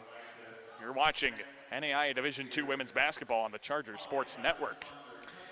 And Briar Cliff Basketball would like to extend this holiday classic thank you to the Country Inn & Suites for sponsoring this weekend's tournament classic here at the Newman Flanagan Center. Again, 3 basketball games coming up here at the Newman Flanagan Center. If you can get out to this building for basketball, you will not regret it. Hastings and Waldorf coming up just a little bit at 3 o'clock here on the Charger Sports Network and here at the Newman Flanagan Center. Coming up at 5:30, Briar Cliff, the women will take on Valley City State. The Briar Cliff men at 7:30 will take on Presentation College in non-conference basketball action. So some good games still coming up on the Charger Sports Network. We'll have that all for you, but also we encourage you to come out to the Newman Flanagan Center. Some stats from the third quarter. Nicole Bunting still leads the way in points with 12 for Mayville State, 8 for Claire Blazchek. 6 each for Kylie Hiring, Taylor Shamp, and Alyssa Foster. Morningside's gotten a couple other players in double figures. Sophia Peppers has 13 points. She has 6 alone here in the third quarter. She's 2 rebounds shy of a double-double. Taylor Rodenberg has 10.6 rebounds, and Sierra Mitchell in double figures with 10 on 3 of 16 shooting and 2 of 12 from the arc. Hupp throws it away. And Mayville State takes it the other way. Bunting taking it coast to coast, but can't get the bucket to fall. We got a foul called on the Comets. This one's going to be on Nicole Bunting. First team foul for the Comets here in the first 20 seconds of action. Second personal on Bunting. Here's Moser. Mustangs only up 1. Morningside will skip a pass to Hupp. Hupp down to the free throw line for Rodenberg. She turns around, puts one off back iron that doesn't fall. And Mayville State comes the other way with a chance to take the lead here in the fourth. Here's Hiring going coast to coast and gets the bucket. Mayville State with a 1-point lead, 51-50 over Morningside with 9:08 left in the game. Faith Meyer bounce pass to Hupp on the elbow. Hupp steps inside to Hanson on the wing, to Moser. Morningside works the perimeter again. Here's Hupp beyond the arc, skips a pass to Moser. 10 seconds on the shot clock for Morningside. As Moser feeds Hupp just inside the arc jumper. That one's airballed. And Morningside keeps it alive to Moser. 3 seconds, 2, 1 to Faith, and she didn't get that one off in time. It's a shot clock violation, and the Mayville State Comets will take the over possession. What a great job by Tate Hansen and Faith Meyer to continue the possession. Unfortunately, just could not get the shot up in time. And now the Comets with an opportunity to go up by as much as 4. Their three-point shooting can continue. They're still shooting 45.5% from beyond the arc. Here's Blaschek, left of the circle. Crosses over Faith Meyer. Down to Bunting. Bunting, free throw line, loses handle. Moser falls on it. We got a foul on a couple of trips. And that one's going to be again on Nicole Bunting. Third personal foul for Bunting, second team foul for Mayville State. And Morningside will take it across. They trail by 1 and are scoreless here in the fourth to start things with 8:20 left. Here's Hansen, left of the circle, feeds Rodenberg, skips a pass to Moser for an open 3. That's short again. Morningside cannot convert from beyond the arc. They're 8 of 28. We got a foul, and this one's on Rodenberg for Morningside. First team foul of the fourth quarter. I beg your pardon, that foul was on Faith Meyer, it looks like. So every player on the floor for Morningside has 2 personal fouls. And Nicole Bunting for Mayville State has 3. Here's Blaschek, feeds Foster. Foster, step back 3. And Rodenberg the rebound. Mustangs, only a couple of dribbles as they take it across the court. Hansen an open 3. There it is! Tate Hansen for 3. She doesn't get many opportunities, but when she does, she makes the most of it. She's 3 of 3 from beyond the arc. And the Mustangs retake the lead, 53-51. That's the shot they needed. Now here come the Comets. Blaschek lobs it to the wing for Hiring. Hiring hands it off for Zrust. Zrust to the top of the circle. Has separation. Skip pass. 5 seconds on the shot clock. Lost handle, and Rodenberg steals it. Up to Hansen to Moser. And the Mustangs up by 2, 53-51. Here's Moser. Oh, she thought about a 3. Drives to the baseline. Finds Rodenberg, middle of lane. Initiates contact. Can't get the bucket to go, and the rebound for Blaschek. With 7 minutes left of the fourth. Hiring a transition 3 that rattles out. And Rodenberg the rebound. Morningside up 2, trying to keep it that way. Hansen to Rodenberg, down low. Fadeaway jumper, doesn't go. Peppers cleans up the mess and gets fouled on her putback. Boy, what a great effort here by Sophia Peppers on the offensive glass. Of her 9 rebounds in this contest, 6 of them are offensive. She's 1 away from a double-double, which I believe would be her first double-double of the season. Not a whole lot of of those this season for Morningside. Peppers at the free throw line, shooting 2. And her first is good. And yes, if Peppers can get one more rebound, it'll be her first double-double of the season for Morningside. And Peppers is good again from the free throw line. She's got 15, and a timeout's called by Coach Hutter. 55-51, Morningside leads. 6:43 left to play in the game. You're watching NAIA Division II women's basketball on the Charger Sports Network. Briar Cliff would like to extend a huge thank you to Country Inn & Suites for sponsoring this weekend's Holiday Classic Tournament here at the Newman Flanagan Center. And the Charger Sports Network at bcuchargers.com is your connection to the action with links to live video, audio, and stats. A big thanks to our Charger Sports Network sponsors, Heartland Chiropractic, Fibercom, Sports Clips, Great Southern Bank, Sioux Body Shop, along with Boone Brothers Roofing, Mercy Medical Center, Northeast Nebraska Insurance Company, Townhouse Pizza and Lounge, Bob Rose Point After, the North End Zone, and West Side Pizza as well, thanks to your sponsorship of the Charger Sports Network all season. And without them, we would not be able to bring you these basketball broadcasts all season. So the situation is Morningside up 55-51 on Mayville State. 6:43 left to play in the game. The number 21 rated Comets giving the number 7 rated Mustangs a bit of a hard time here in this contest, as the Comets will look to inbound. Here come the Comets across the timeline, trailing by 4. Blaschek gets there with 2 seconds to spare. Hands it off for Hale, who dribbles it around the arc. Hale to the free throw line. Steps inside the paint. Steps through a defender, and a scoop layup gets the bounce to go. A fantastic move by Cyan Hale. She's got 5, and the Comets cut it to 2. Here's Peppers at the free throw line. Running floater, I should say, is denied by the Comets. One-handed baseball pass to Blaschek.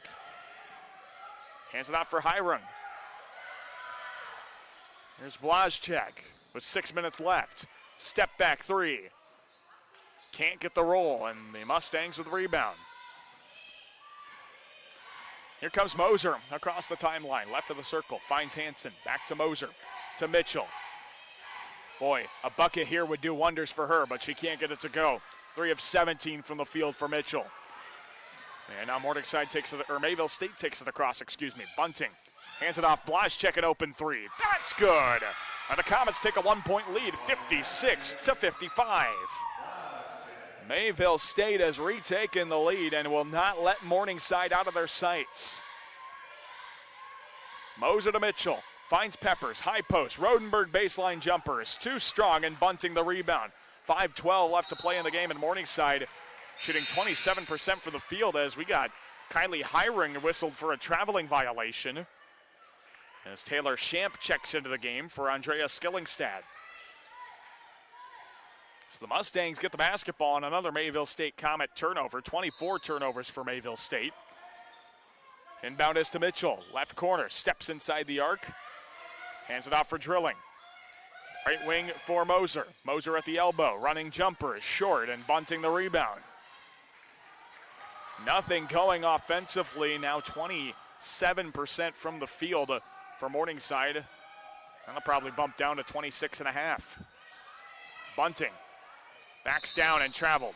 Yeah, that's a clear walk right through the lane on a Sunday afternoon. With 4:45 left in the fourth, and Morningside will inbound down 1. Can the Mustangs find their rhythm? 17 of 63 from the field, 9 of 29 from beyond the arc. Here's Hansen left of the circle. Mitchell between the circles to Drilling. Back to Mitchell. 3 balls short again. Sierra has had all kinds of trouble and cannot buy a basket.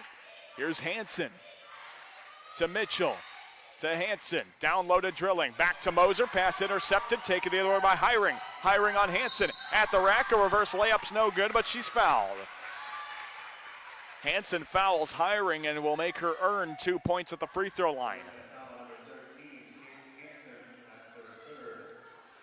So with 4:16 left of the contest, Mayville State's Kylie Hiring has a couple of free throws.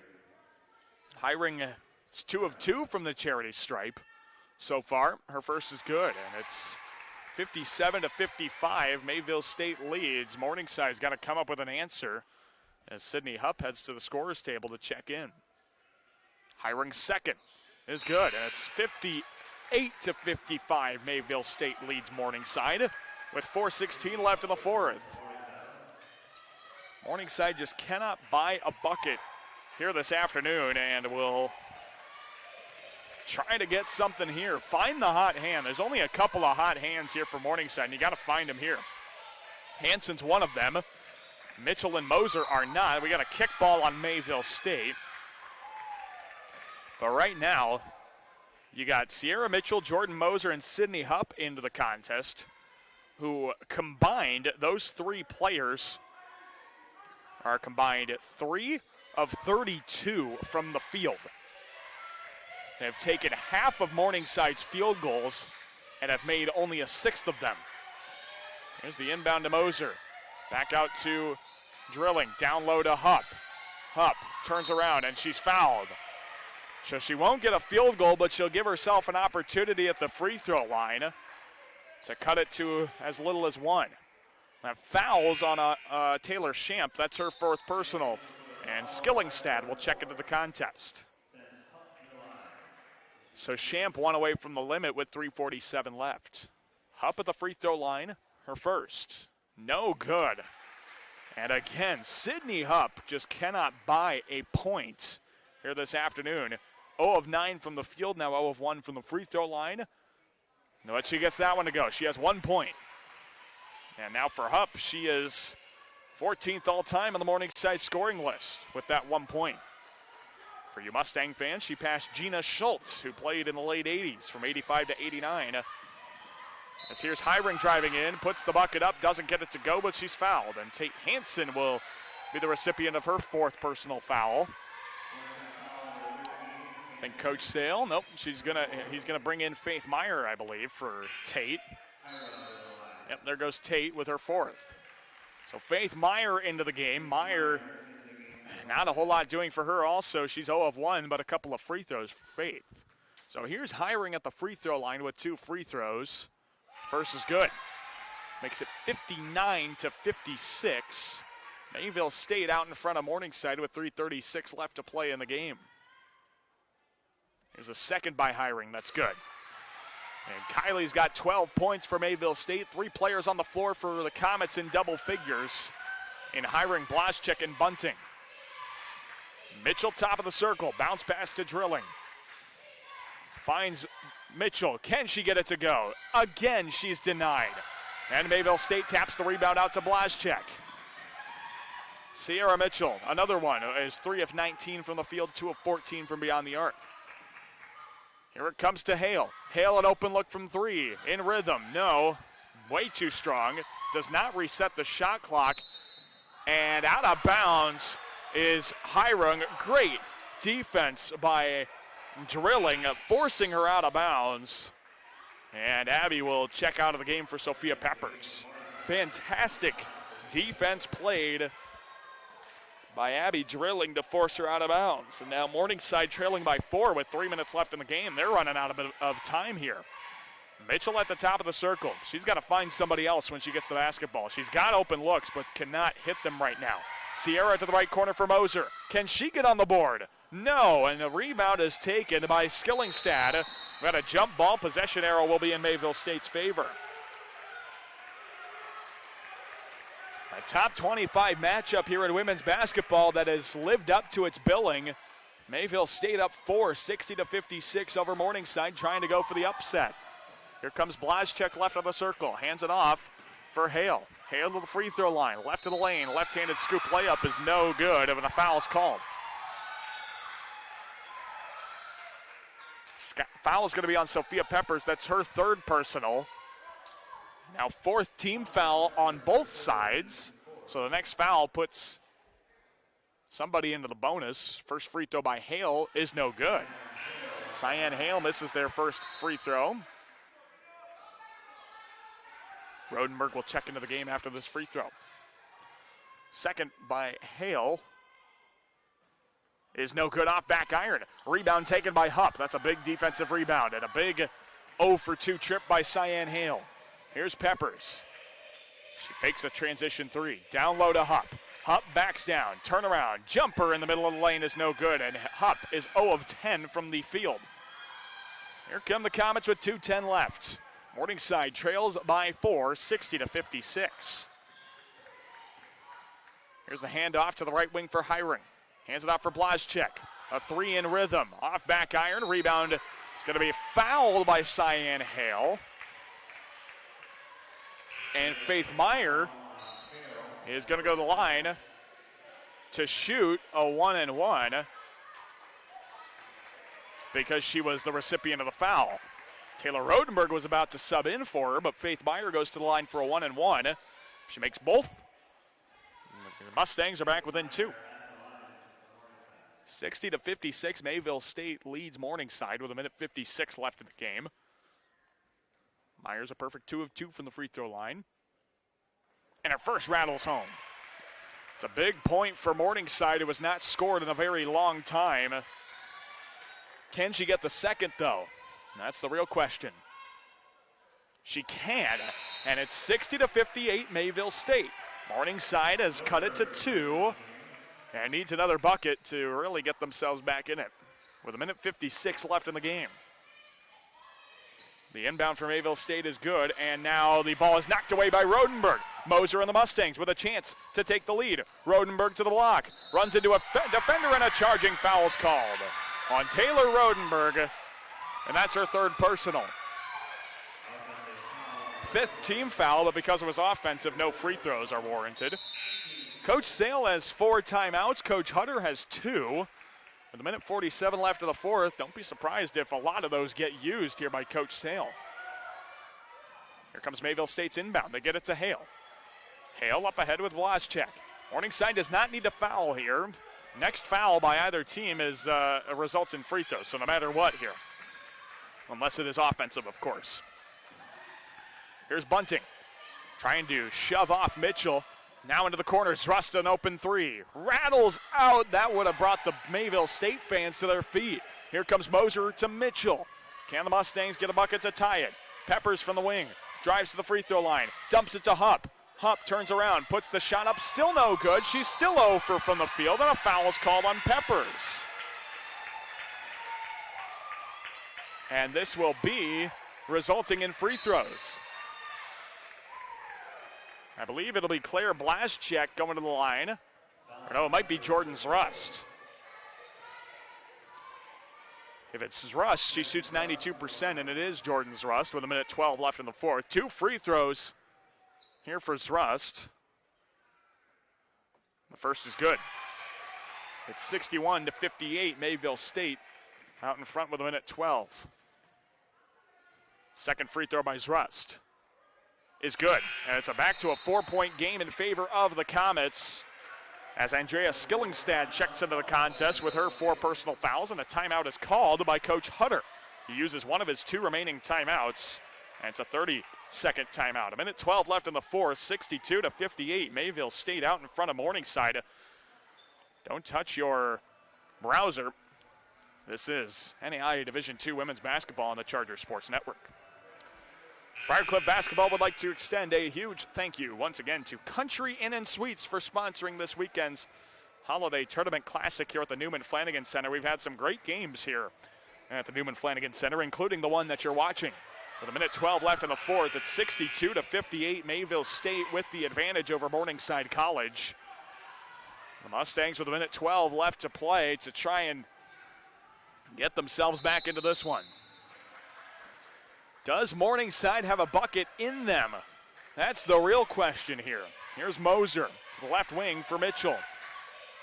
Mitchell to Moser. Moser drives, free throw line, running left-handed floater. No, tapped out of bounds off of Morningside, and it's Mayville State basketball with 59.5 seconds left.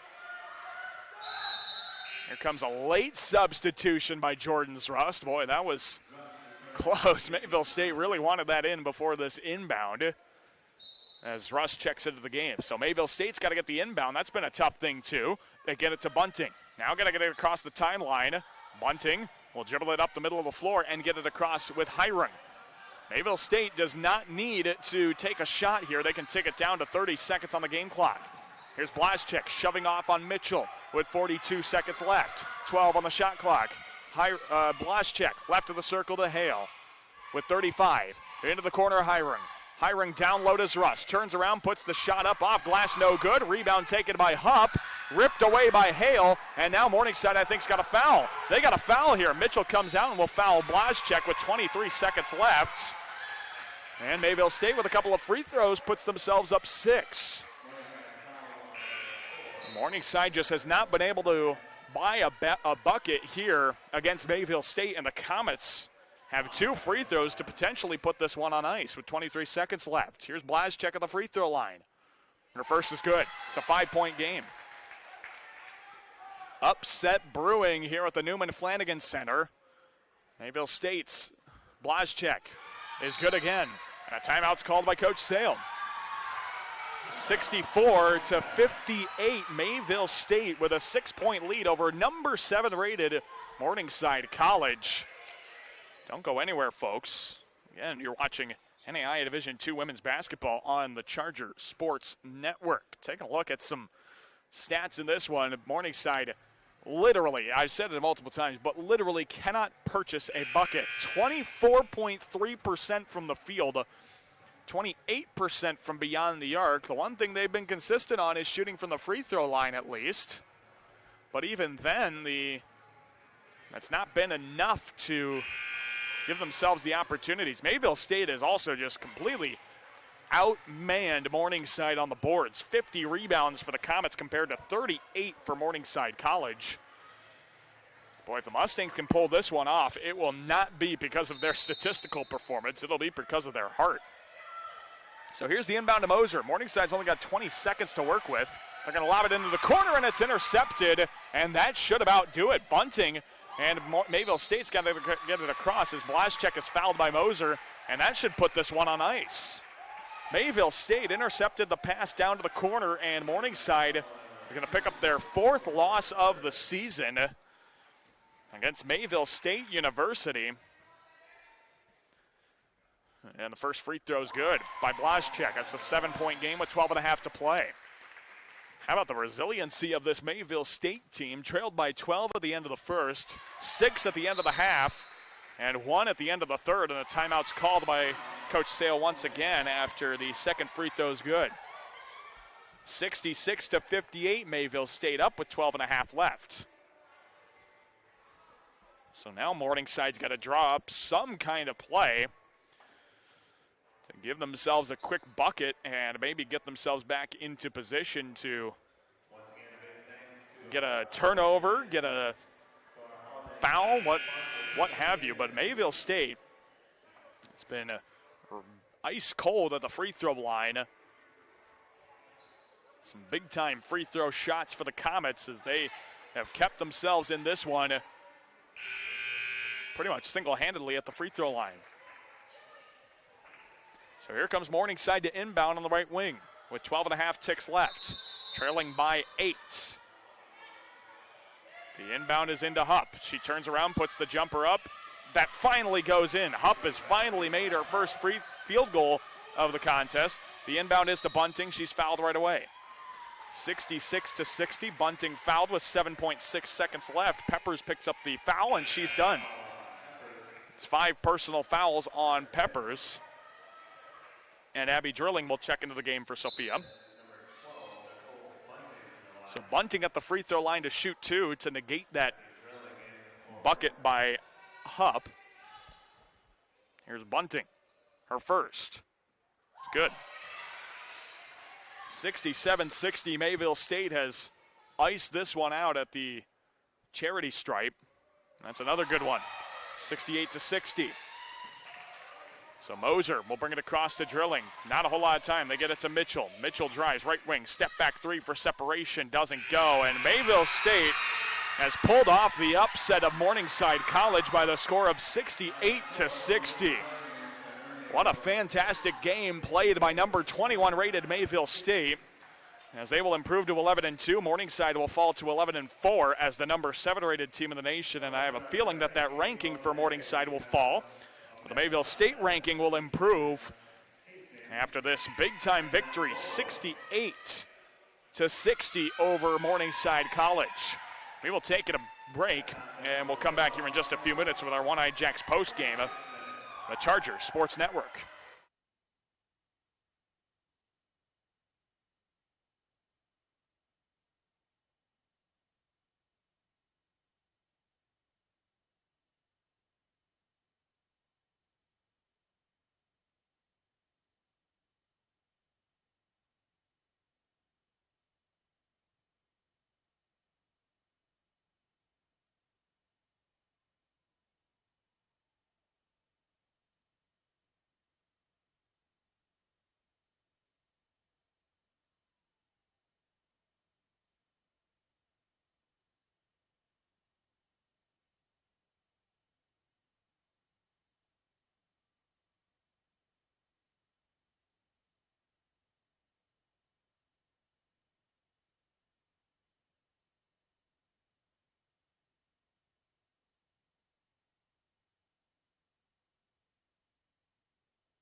Welcome back to the Newman Flanagan Center here on the Charger Sports Network. Mayville State upsets Morningside. Number 21 Mayville State over number 7 Morningside, 68-60. Here in our One-Eyed Jacks postgame report. Taking a look at some stats as Mayville State pulls off the upset. They will finish 2-0 here at the Holiday Tournament Classic at the Newman Flanagan Center, hosted by Country Inn & Suites. So Mayville State is victorious here. They're the only North Star team to get a victory here at the Newman Flanagan Center, and they beat both of their GPAC opponents. Take a look at the stats from this one, and it's pretty clear to see where things went wrong for Morningside and where things went right for Mayville State. And it'll be right off the get-go here. For the Mustangs, they shot 25% from the field, 27.3% from beyond the arc, 83.33% from the free throw line. And for Mayville State, 41% from the field, 38% from beyond the arc, and 75% from the charity stripe. That right there is the difference, folks. You hit your shots and things go good for you. If Morningside could capitalize on Mayville State's 26 turnovers, we might be talking about a different game. But let's break it down individually, because that's also where things lie in ruins here for the Mustangs. Sophia Peppers does get her double-double, 15 points, 10 rebounds, the first double-double of the season for Sophia. 10 points for Sierra Mitchell, along with Taylor Rodenberg off of the bench. But those 10 points for Sierra don't tell the whole story. She shot 3 of 20 from the field, 2 of 15 from beyond the arc, and could not buy a bucket here in this one. Also in the scoring column, Tate Hansen goes 9 points on 3 of 3 from beyond the arc. 4 points for Faith Meyer and 3 points for Sydney Hupp, Grace Meyer, Olivia Larson, and Abby Drilling. As I mentioned, Sophia Peppers has 10 rebounds and picks up the double-double with 15 and 10. She also led the team in assists with 4. 4 steals for Jordan Moser leading the way. And in blocks, it is Sydney Hupp with the lone block. For the Comets, their leading scorer was Claire Blazchek, who hit some big free throws down the stretch. She had 15 points. Nicole Bunting with some big three-point buckets when they needed it with 14 points in this one. How about the game for Kylie Hirung with an impressive double-double, 12 points, 17 rebounds for Mayville State. That's one heck of a performance there for Kylie. She also had 3 assists and a steal for Hirung, who shot 3 of 7 from the field. Fantastic game for her. 8 points for Jordan Rust, 6 points for Alyssa Foster, and 2 points for Andrea Skillingstad. Claire Blazchek led the way in assists with 4. 3 steals for Nicole Bunting as well for Mayville State, as they are victorious here in this one. And the Comets getting a big-time victory as they knock off number 7 rated Morningside College here in this one. And for Kylie Hirung, oddly enough, her 17 rebounds is not a season high. She had 18 against Robert Morris. Something to look at there, but the Comets get an 8-point victory over Morningside College. Stay tuned, basketball fans. We got more basketball coming up here at 3 o'clock on the Charger Sports Network. Hastings College and Waldorf University do battle. We'll have that coming up for you in just about 20 minutes here on the Charger Sports Network.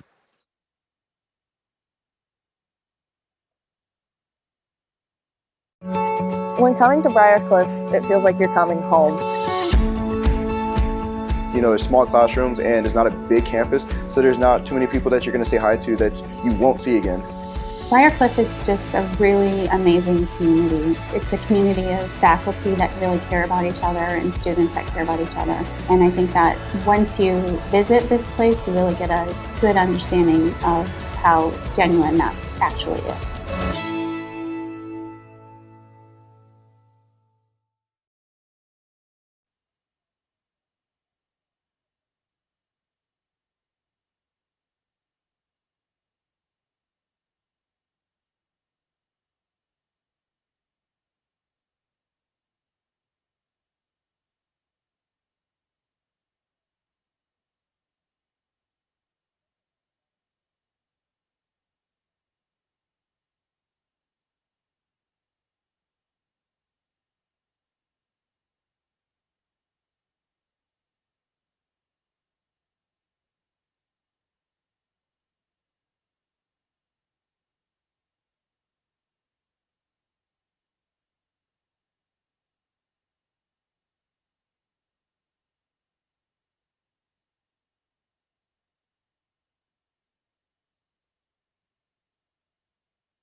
And welcome back, basketball fans, I should say, to the Charger Sports Network for the second game of Day 2 of the Country Inn and Suites Holiday Tournament Classic here at the Newman Flanagan Center on the campus of Briar University. I'm Daniel Versteg. I'll be bringing you this contest as well, the second game here at the second day of the Newman Flanagan Center's Country Inn and Suites Tournament Classic. The Hastings College Broncos meeting up against the Waldorf University Warriors.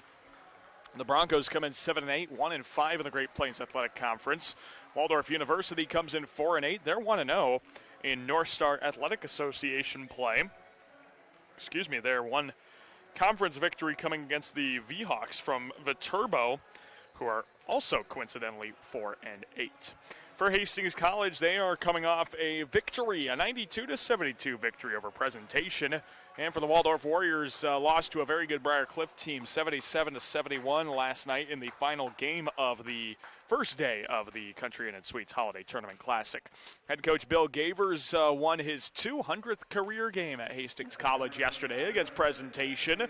He now has a career record of 111-89, and for head coach Nigel Jenkins, his 9th season at Waldorf University, trying to give the Warriors a victory before they take on a very good Mount Marty team coming up on next Saturday from Yankton, South Dakota. So some good teams here, some good action coming up for you here on the Charger Sports Network. I want to remind you that coming up, though, on the Charger Sports Network, the rest of the action from Day 2 of the Holiday Tournament Classic, Briar Cliff University women's basketball will take on Valley City State. And Morningside, Briar Cliff will take on, in the men's action, Presentation College. That's at 7:30 tonight. So some good games going on tonight as well. Come on out to the Newman Flanagan Center or just tune in right here on the Charger Sports Network. Take a look at the starting lineups here for both teams. We'll start with Waldorf University, who comes to town as, quote-unquote, the visitor, if you want to call them that. For the Warriors, 4-8, 1-0 in the North Star Athletic Association. Their lineup goes as follows. A 5'11", 190-pound senior point guard from Lake City, Minnesota. That's Brady Kuchinka, averaging 13 points, 3 rebounds, and 3 assists a game. That's a 6'2", 180-pound senior guard out of Hopkins, Minnesota. That's Demetrius Martin. He's averaging 19.5 points per contest, 4 rebounds, and 3.5 assists, along with 2 steals. That's the 5'10", 150-pound senior guard out of Minnetonka, Minnesota, Melvin Martin, averaging 9 points, 3.5 rebounds, and 2.5 assists. That's a 6'0", 160-pound sophomore guard out of Milwaukee, Wisconsin. That is Quincy Minor Jr. He's averaging 14 points, 3.5 rebounds, and an assist per game. Then rounding out the starting lineup for Waldorf University, a 7'3", 215-pound senior center out of Madrid, Spain. That's Gabriel Munoz, who's averaging 10.5 points, 6 rebounds, and a block and a half per game for the 7'3" senior center. For Hastings College, their lineup goes as follows. The 6'0" freshman guard out of Alliance, Nebraska is Mason Heemstra, averaging 7 points, 4 rebounds, and 2.5 assists. That's the 6'0" senior guard out of Lincoln, Nebraska. That's Logan Kale, averaging 9 points, 2 rebounds, and 3 assists per game. 6'6" senior forward out of Bennington, Nebraska. That's Bart Hiscock. Hiscock averaging 22.5 points per game, 8 rebounds, and 2 assists to go along with a steal per game. That's a 6'6" sophomore forward out of Harlan. That's Shane Chamberlain, averaging 7.5 points, 2 rebounds, and 2 assists. And rounding out the lineup, a 6'5" senior forward, Zach Kitten out of Hastings, averaging 7 points, 5 rebounds, and an assist per game. Waldorf home whites with purple numbers and letters in black trim. And the Broncos in their road reds with Hastings College across the chest in black letters, white numbers, trimmed in the opposite. So Waldorf wins the tip with their 7'3" center, and taking it across will be Melvin Martin. They'll get it down to Munoz, who's going to be worked on by Bart Hiscock. Turnaround fadeaway jumper in the lane by Munoz is no good. Rebound is going to be knocked out of bounds off of Hastings College, and that's a bad miscue to start the game for the Broncos. The Warriors will have it underneath the bucket. 20 seconds gone in the first half. So Waldorf will look to inbound it with Melvin Martin. He'll get it into the left corner for Demetrius Martin. Here it is to Munoz. They kick it out to Kuchinka. Rhythm 3 is good. Brady Kuchinka with a 3-point bucket gets the Warriors on the scoreboard first. 3-0 Waldorf. Can the Broncos answer? They were red hot shooting from beyond the arc yesterday. Here's Kitten initiating contact, and the foul is called as he will go to the line to shoot 2. But for Hastings College, they had a fantastic game shooting from beyond the arc yesterday against Presentation. They really couldn't be stopped, it seemed like, shooting from beyond the arc. As a team, shot 37% from beyond the arc, but at one point, we're about 7 for 11 from beyond the arc. Free throws up and good by Kitten to make it 3-1. Hastings on the scoreboard there. Kitten on the season shoots 52% from the free throw line. His second free throw, that's up and good. Perfect trip to the line for Zach Kitten, who's into the lineup for Brendan Lepovsky, who went down with a right ankle injury yesterday against Presentation College. He's sitting on the bench in street clothes, so that's not a good sign for Hastings. Here is Waldorf taking it across with the Martins. Demetrius and Melvin. Demetrius number 1, Melvin number 3. They'll give it to Kuchinka right of the circle. 1 minute gone, 3-2 Waldorf. One-handed pass to Munoz, who stuffs it in off of the glass. What a feed by Kuchinka, what a finish by Munoz, and it's 5-2 Waldorf. The Broncos trying to get to 500 with a win. They'd be 8-8 overall. And the Warriors just trying to pick up their 5th win of the season. Here's Heemstra, a rhythm 3. Misses off the rim. Rebound going to head to the Waldorf bench. Crashing into the chairs is Zach Kitten. And the Broncos retain possession. Here's Kale, a 3 in the corner. No, and Munoz, standing high atop everybody, gets the rebound. Here comes Demetrius Martin. Splits the defense and lays it up with the left hand. Nice drive by Demetrius Martin. Gets the bucket to go, and it's 7-2 Waldorf, I beg your pardon. Here it is, Kale. Kale feeds Hiscock. Hiscock for 3. Rattles out off of the rim twice. Kitten puts it up with a foul called. And they're going to get Melvin Martin for the foul, who was holding on to the right arm of Zach Kitten, as he'll go to the line for another pair of free throws. Kitten to the line, shooting 2. Averaging 7 points per contest this season. First free throw by Kitten's up and good. So at least the Broncos can make work from the free throw line if they have not made a field goal yet. Second free throw up by Kitten is good. 7-4, Waldorf leads Hastings College here with 18:03 left of the first half. So Demetrius and Melvin Martin will try and get it across the timeline, but before that, we've got a kicked ball violation called on Mason Heemstra. So Waldorf fakes the long outlet pass. Here's the inbound, though, to Melvin Martin. That one's taken away by Chamberlain, and he'll take it up the rack and score. Great defense by Heemstra and Chamberlain, and they get 2 points out of it off the turnover by Waldorf. Here comes Brady Kuchinka across the timeline. A 1-point lead for the Warriors. Into the left corner goes Quincy Minor Jr. Looks to feed Munoz. Ball's on the floor. And Hastings College will take it the other way with Chamberlain. Here come the Broncos in transition. Into the left corner, Kale. Down low to Hiscock. Hiscock on Munoz. Puts it off the glass and good. Mart Hiscock takes it at the 7'3" center and lays it in. And it's 8-7 Broncos with their first lead of the afternoon. Here come the Warriors with Melvin Martin. Martin, some fancy between the legs dribbles as he dribbles left of the lane. Falls to the turf. He's fouled on the play. And Mason Heemstra cannot believe that foul call. He is absolutely in doubt of that foul call. And Waldorf University will inbound underneath the hoop. First team foul for the Broncos. 2 team fouls already for Waldorf University. 8-7 Hastings leads. They get out top of the key to Demetrius Martin. Here's Martin dancing through the lane and putting up the floater for 2. 9-8 Waldorf retakes the lead, trading back and forth, and Heemstra will go coast to coast for the layup. Great job by Heemstra. Nobody picked him up in the lane, and it's 10-9 Hastings. Hastings is first to double figures with 16:47 left in the first half. Here's Quincy Minor Jr. And get it right wing side to Demetrius Martin. Martin asks for a screen from Munoz. Gets some spacing. Puts up a deep 3. That's off back iron. And here's Heemstra. Right of the lane. At the rack and scores. What a great cradle move by Mason Heemstra. Takes it at the hoop and lays it in. And the Broncos have a 3-point lead, 12-9. Here comes the Minnetonka native, Melvin Martin. Screened by the Spaniard Munoz. Down low to Munoz as he'll back down. Hiscock kicks it out to Kuchinka. A rhythm three is short, and the rebound for Heemstra. Mason Heemstra scored on the last two possessions. He'll lob it down to Kitten. Kitten down low and lays it up and in. Zach Kitten gets his first field goal after already having 4 points. He's now got 6. And it is 14-9 Hastings. Here's Kuchinka right in the circle. Finds Melvin Martin. Back to Kuchinka. To Demetrius on the left wing. Demetrius Martin. Head fakes a three. Back to Kuchinka. He'll put up a three on the contest by Chamberlain, but it's to no avail. Kuchinka buries the three.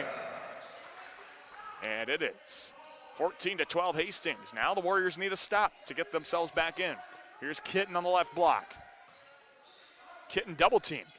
Kicks it to Chamberlain, to Kale, puts the left-handed three up, that's strong. Heemstra cleans up the mess, but we got a goaltending call on Gabriel Munoz. Heemstra got the offensive rebound, put it back up, and Munoz goaltended the hoop and gives 2 points for Mason Heemstra. Substitutions here for the Broncos, Eli Hunter and Ryan Ierna check into the game for Hastings. It's worth noting Waldorf only has 4 players on the bench able to play in this contest. Two of the 6 on the bench are in street clothes. So here's Waldorf trailing by 4, 15 minutes left of the first half. Here's Demetrius Martin at the rack. Well, it's a little bit of contact, but no foul. Rebound up ahead to Hunter. He'll get it to Heemstra. Transition for Chamberlain. His three is strong. Rebound knocked out of the hands of Melvin temporarily, but he recovers. Here comes Martin across the timeline. Melvin with a between-the-legs dribble. 16-14 Hastings, or 16-12, Hastings leads. Here's Demetrius. Top of the key, Kuchinka. They'll swing it around the perimeter, trying to find Munoz, but Kitten's doing a great job of fronting him. Munoz stands about 9 inches taller than anybody else on the floor, and now the interception by Chamberlain. He'll take it across to the top of the circle. Hands it off for Kitten. Out to the wing for Chamberlain once again. And the Broncos will work the perimeter. Ierna throws it away, trying to find Zach Kitten. And now the first substitution of the game for the Waldorf Warriors, Terrell Fleming. They'll also see Tristan Ferguson check into the game. Also into the contest for the Broncos is Zach Johnson. 14:07 left to play in the first half, and Waldorf needing a bucket here, get themselves back within a possession. 16-12. Hastings out in front. Driving at the rack is Fleming. Got his men in the air. Kicks it out, an open three from Minor Jr. That's off front iron. And here come the Broncos, lobbing it up ahead. That's a dangerous pass to Johnson, but somehow found a Bronco jersey. Johnson to the top of the circle for Kitten. Hastings content to work the perimeter. They penetrate, they kick it out, and Hunter can't convert the three. Johnson will put one back up. That one doesn't go, and the rebound taken by Demetrius Martin. Here come the Warriors. They got the stop. Can they get the bucket? Now that pass intercepted by Ierna, and Hastings with a stop. The Broncos will wait for their numbers. 13-12 left in the half. Down low to Hunter. Great cut to the lane, but great contest by Demetrius Martin as well.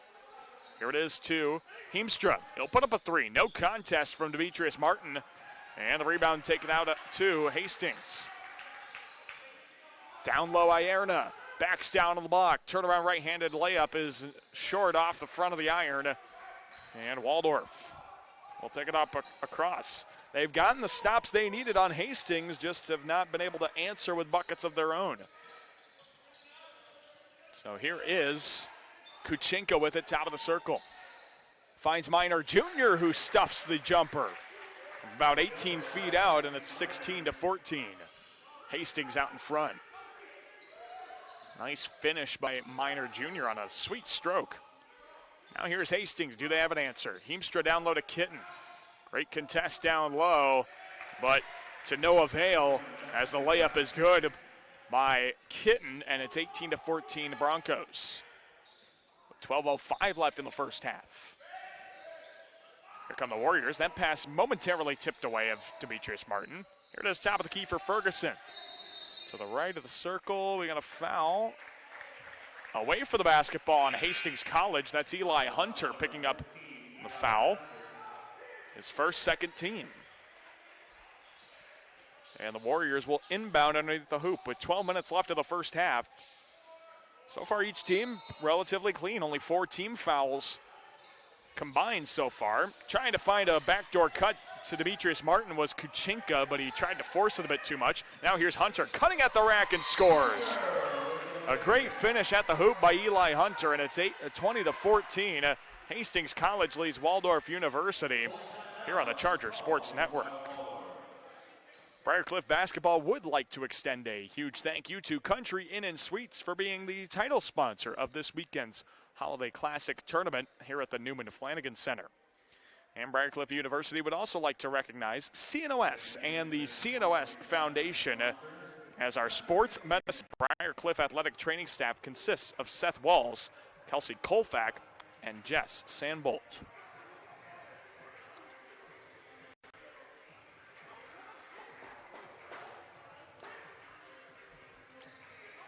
So Coach Nigel Jenkins elects to use a full timeout here early in the first half with 11:47 left to play.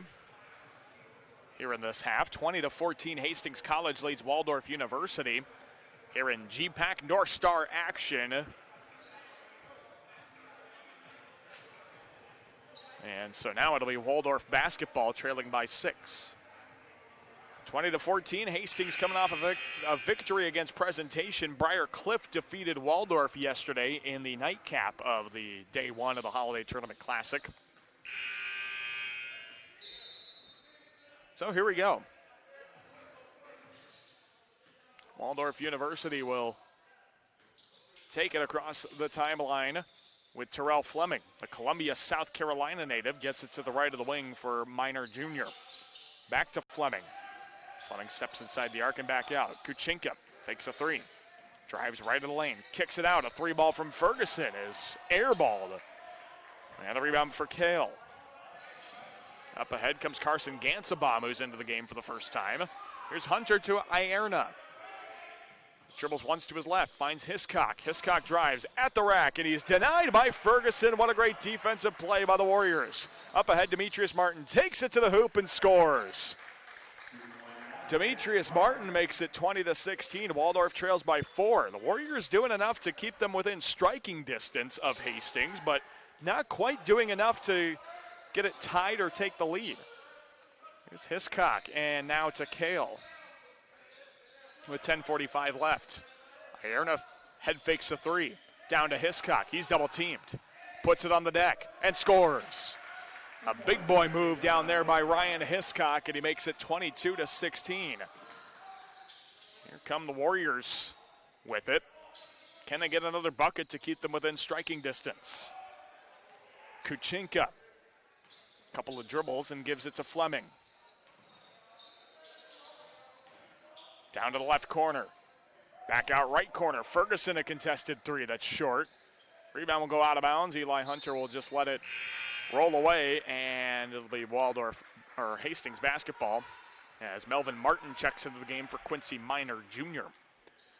For Hastings College, and they'll see Zach Kitten check back into the game for Ryan Ierna. 22-16, Hastings leads Waldorf with 10 minutes left in the first half, heading to the quote-unquote second quarter of this contest. Bounce pass down low. Great read by Demetrius Martin as he steals that one away. Gets it up ahead to Kuchinka. Can the Warriors turn this into points? Kuchinka to the corner for Ferguson. And that pass intercepted by Gansabaum. Gansabaum a 1-on-2. He'll wait for his team. Kale to Gansabaum in the left corner. Back out Hiscock. Has some separation. Can't connect on the 3, and Demetrius Martin the rebound. Demetrius having some great defensive plays here in this one, but can't quite turn it into offense. Martin with 6 points and some, as I mentioned, good plays. I believe he's already got 2 steals. 9:15 left of the half. They'll lob it down low to Martin on the right block. He's guarded by Hunter. Martin fading away jumper. Looking like Dirk Nowitzki as he put that one away with a right leg lifted in the air, and it's 22-18. Hastings leads. Here's Gansabaum driving baseline at the rack. Boy, what a nice drive by Gansabaum, and got the bucket he needed. It's 24-18. Hastings out in front of Waldorf. Here's Kuchinka to the left of the wing for Fleming. Back to Kuchinka. A rhythm three. Off back iron. Brady Kuchinka not getting that one to go. And we got a foul called on Waldorf. Going to get Melvin Martin for that one. That's his, I believe, first personal. I beg your pardon, second personal foul on Melvin Martin.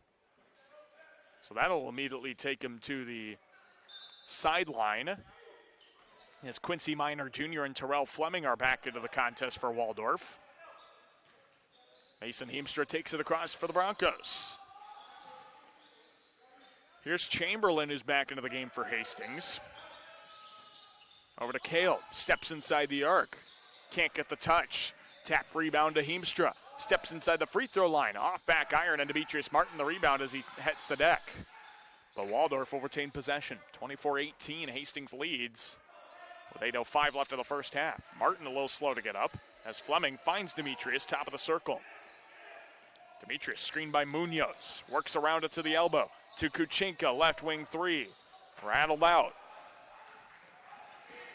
Here are the Broncos in transition. They lob it down low. Dangerous pass to Ierna, but somehow finds Ierna off the hands of a couple of Waldorf defenders. Here's Kale with a floater, high off glass, no. Kitten the rebound on the right block, puts it up, no. Denied by Munoz, but sticks with it and puts it in. 26-18, our score, as Kitten's now in double figures with 10. 7:23 left in the first half. They lob it down to Munoz, who stuffs it with two hands. Gabriel Munoz underneath the hoop, stuffs it, and the Warriors cut it to 6. 26-20. Heemstra beyond the arc to the free throw line. A floater over Munoz is off back iron, gets his own rebound somehow. Finds Kitten on the baseline. Kitten backs down Munoz. Out to the left wing, Chamberlain. Down low, Ierna. Back out. Heemstra three, yes. A wide open three for the freshman Mason Heemstra. He's got 9 points, and the Warriors will take it across with Terrell Fleming. 29-20.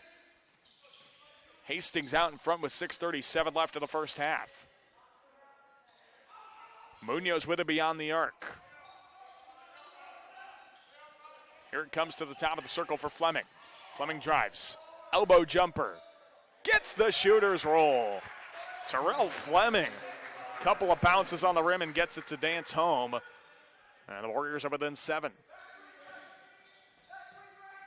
Here it comes right wing. Heemstra three. No, off front iron. Demetrius Martin the rebound. Here come the Warriors across the timeline for Waldorf. They'll get it to Munoz, top of the circle. Gets it right wing Fleming, and now to Kuchinka. We'll get it out back to the half-court circle, and now here's Demetrius Martin. Jabs right, goes left, step back three. It is back iron. And Hastings the rebound. Now that pass intercepted by Quincy Minor Jr. It stayed in play, and it's taken by Hastings. Here's Mason Heemstra being denied by Munoz. Now an outlet pass to Demetrius Martin. Quick moving foul is going to be called on the floor as Logan Kale keeps Waldorf from getting an opportunity at the hoop. Third team foul for Hastings. 3 team fouls for the Warriors, as Kale picks up his first with 5:30 left to play in the first half. Very quick moving first half in this one, 29-22. Hastings lead. Waldorf will get the inbound to Munoz beyond the arc. Here's Minor Jr. to the left wing for Demetrius. Out to the wing again for Kuchinka. 5:20 left of the half. Here's Brady. He's guarded by Logan Kale. Kuchinka kicks it out to Fleming. Right corner Martin. 3 ball. No, off back iron, and the rebound for Kale. Here comes Logan Kale in Hastings College. Kale to the left of the circle. Down low to Hiscock. Hiscock, step back, 13-foot fadeaway jumper is strong. Rebound for Kuchinka. Waldorf trails by 7 here with less than 5 to play. Now here's Minor Jr. out to the top of the circle for Fleming. Coach Nigel Jenkins barks commands at his team to call a play. 10 seconds left on the shot clock. They got to work something quickly here. Minor Jr. to the block, at the hoop. Strong off glass, and Hastings the rebound. 4:25 left in the first half. 7-point lead for the Broncos, 29-22. Here's Hiscock, right wing. Skips a pass to Chamberlain. 3-ball. Off back iron. Nothing going here in the last few minutes for either team. Here's Kuchinka. He'll take it at the rack himself, but we got a foul on the floor. And before that, and he's got Hastings, Eli Hunter on the foul for the Broncos. Zach Johnson checks into the contest for Hastings College. 4:11 left in the first half. So 4 team fouls for the Broncos. They get it in quickly to Minor Jr. Lots of contact, but can't get the bucket to go. Great defense by Zach Johnson. Here come the Broncos. Right side for Kale. To the block, at the hoop with the left hand. No off front iron. We got a foul on Bart Hiscock trying to get that rebound over Gabriel Munoz. So Bart Hiscock whistled for the foul, and Waldorf University will have possession. 4 minutes left of the first half, a 7-point lead for the Broncos. That's just kind of been staying there as no team has been able to get a bucket to go as of late. Kuchinka tried to find Martin cutting to the bucket, but there to knock it away was Hunter. Great defense in the passing lane there. Here's Johnson left wing. Gonna look down to Hiscock. Hiscock on the baseline, kicks it to Hunter. Right wing Kale, head fakes a 3, steps inside, elbow jumper's good. What a head fake by Logan Kale. He got Demetrius Martin into the air, and it's 31-22 Hastings. So the Warriors trying to make something happen offensively here. Now they're the ones in a bit of a slump. Demetrius Martin on the wing. Screened by Kuchinka. Lots of contact down low between Munoz and Hiscock. Here's Kuchinka, a 3 from the left wing. Off back iron, a rebound for Hiscock.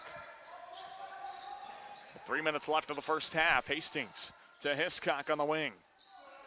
Back out top of the key for Kale. Feeds Ierna, drives baseline. Spin move to Johnson, right wing Hunter. Down low to Hiscock, backs down Munoz, reverse layup is swatted away by Gabriel Munoz, making it look too easy down there for the big fella. And now the Warriors need to turn this into points. Here comes Kuchinka. Kuchinka top of the circle, Fleming. Fleming between the legs, steps inside the arc, puts up a wild contested jumper. Hastings saved it for the moment and gets it to Hunter. 2:20 left of the first half. 31-22.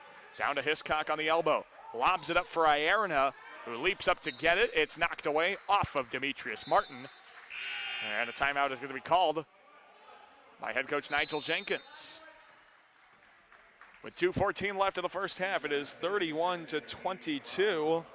Hastings College leads Waldorf University here on the Charger Sports Network.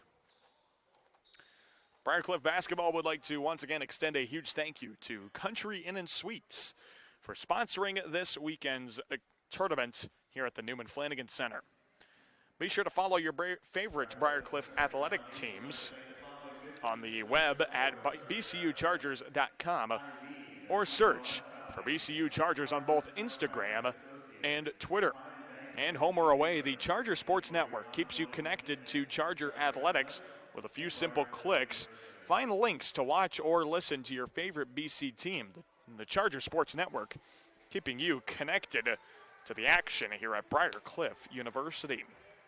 So 31-22, Hastings College leads Waldorf University with 2:14 left in the first half. Coming up is our Square Tire halftime report. So we will get you some stats from this one. I want to remind you that coming up later here on the Charger Sports Network and at the Newman Flanagan Center, the Briarcliff women's basketball team will be in action against Valley City State out of Valley City, North Dakota. And later on at 7:30, That women's basketball action is at 5:30. At 7:30, the Briarcliff men will take on Presentation College. You can catch both of those games on the Charger Sports Network, or stop on by to the Newman Flanagan Center. Here's the inbound for Hastings. A quick three from Johnson is short, and Kitten gets the rebound. Back to Johnson. Steps at the free throw line, puts the jumper off back iron. No, and Johnson goes 0 for 2 from the field on that possession. Here come the Warriors taking it across with Terrell Fleming with 2 minutes left of the first half. Here's Minor Jr. Hands it off for Demetrius Martin. Drives, kicks it out to Minor Jr. Can he keep it across the half-court line? And he can. A backcourt violation called on Waldorf University, who has had all kinds of mistakes made in this one. And now Hastings will inbound. But Carson Gansabaum will sub in first. $1:50 left of the first half, and it is 31-22. Hastings leads Waldorf. Here's Hiscock on the wing. Into the left corner, Hunter. Back out Hiscock. He's going to drive on Munoz. Late second handoff for Kitten, and he's fouled on his layup attempt underneath the hoop. Fouls on Quincy Minor Jr. But what a late feed by Bart Hiscock. At the very last second, hung onto the basketball and late dished it to Zach Kitten, and now Kitten rewarded with a couple of free throws. It's 4 of 4 on the afternoon, now 5 of 5. 32-22, Zach Kitten has 11 points. To lead all scorers, Mason Heemstra has 9 for Hastings as well. Second free throw for Kitten. Off back iron, his first miss from the free throw line this afternoon. So here comes Fleming and the Warriors. With $1:33 left. Now that one's taken away by Mason Heemstra. He'll lob it up to Kitten. What a defensive play by Mason. And he'll take it across the freshman to the free throw line to Gansabaum. Dishes it, and it's no good from 3. Demetrius the rebound. Demetrius Martin over to Kuchinka. Brady Kuchinka, screened by Munoz. Kuchinka into the corner, Minor for 3. Minor Jr. It's no good off the backboard, I should say. Here's Eli Hunter to the left wing for Hiscock. Drives baseline at the rack, and he puts it strong off the glass. Gets his own rebound in front of Munoz. Put it in and a foul. Bart Hiscock going to the line for an and one opportunity. Quincy Minor Jr. picks up his second personal, 5th team foul. 5 team fouls for both Waldorf and Hastings. And coming to the line for an and one is Bart Hiscock.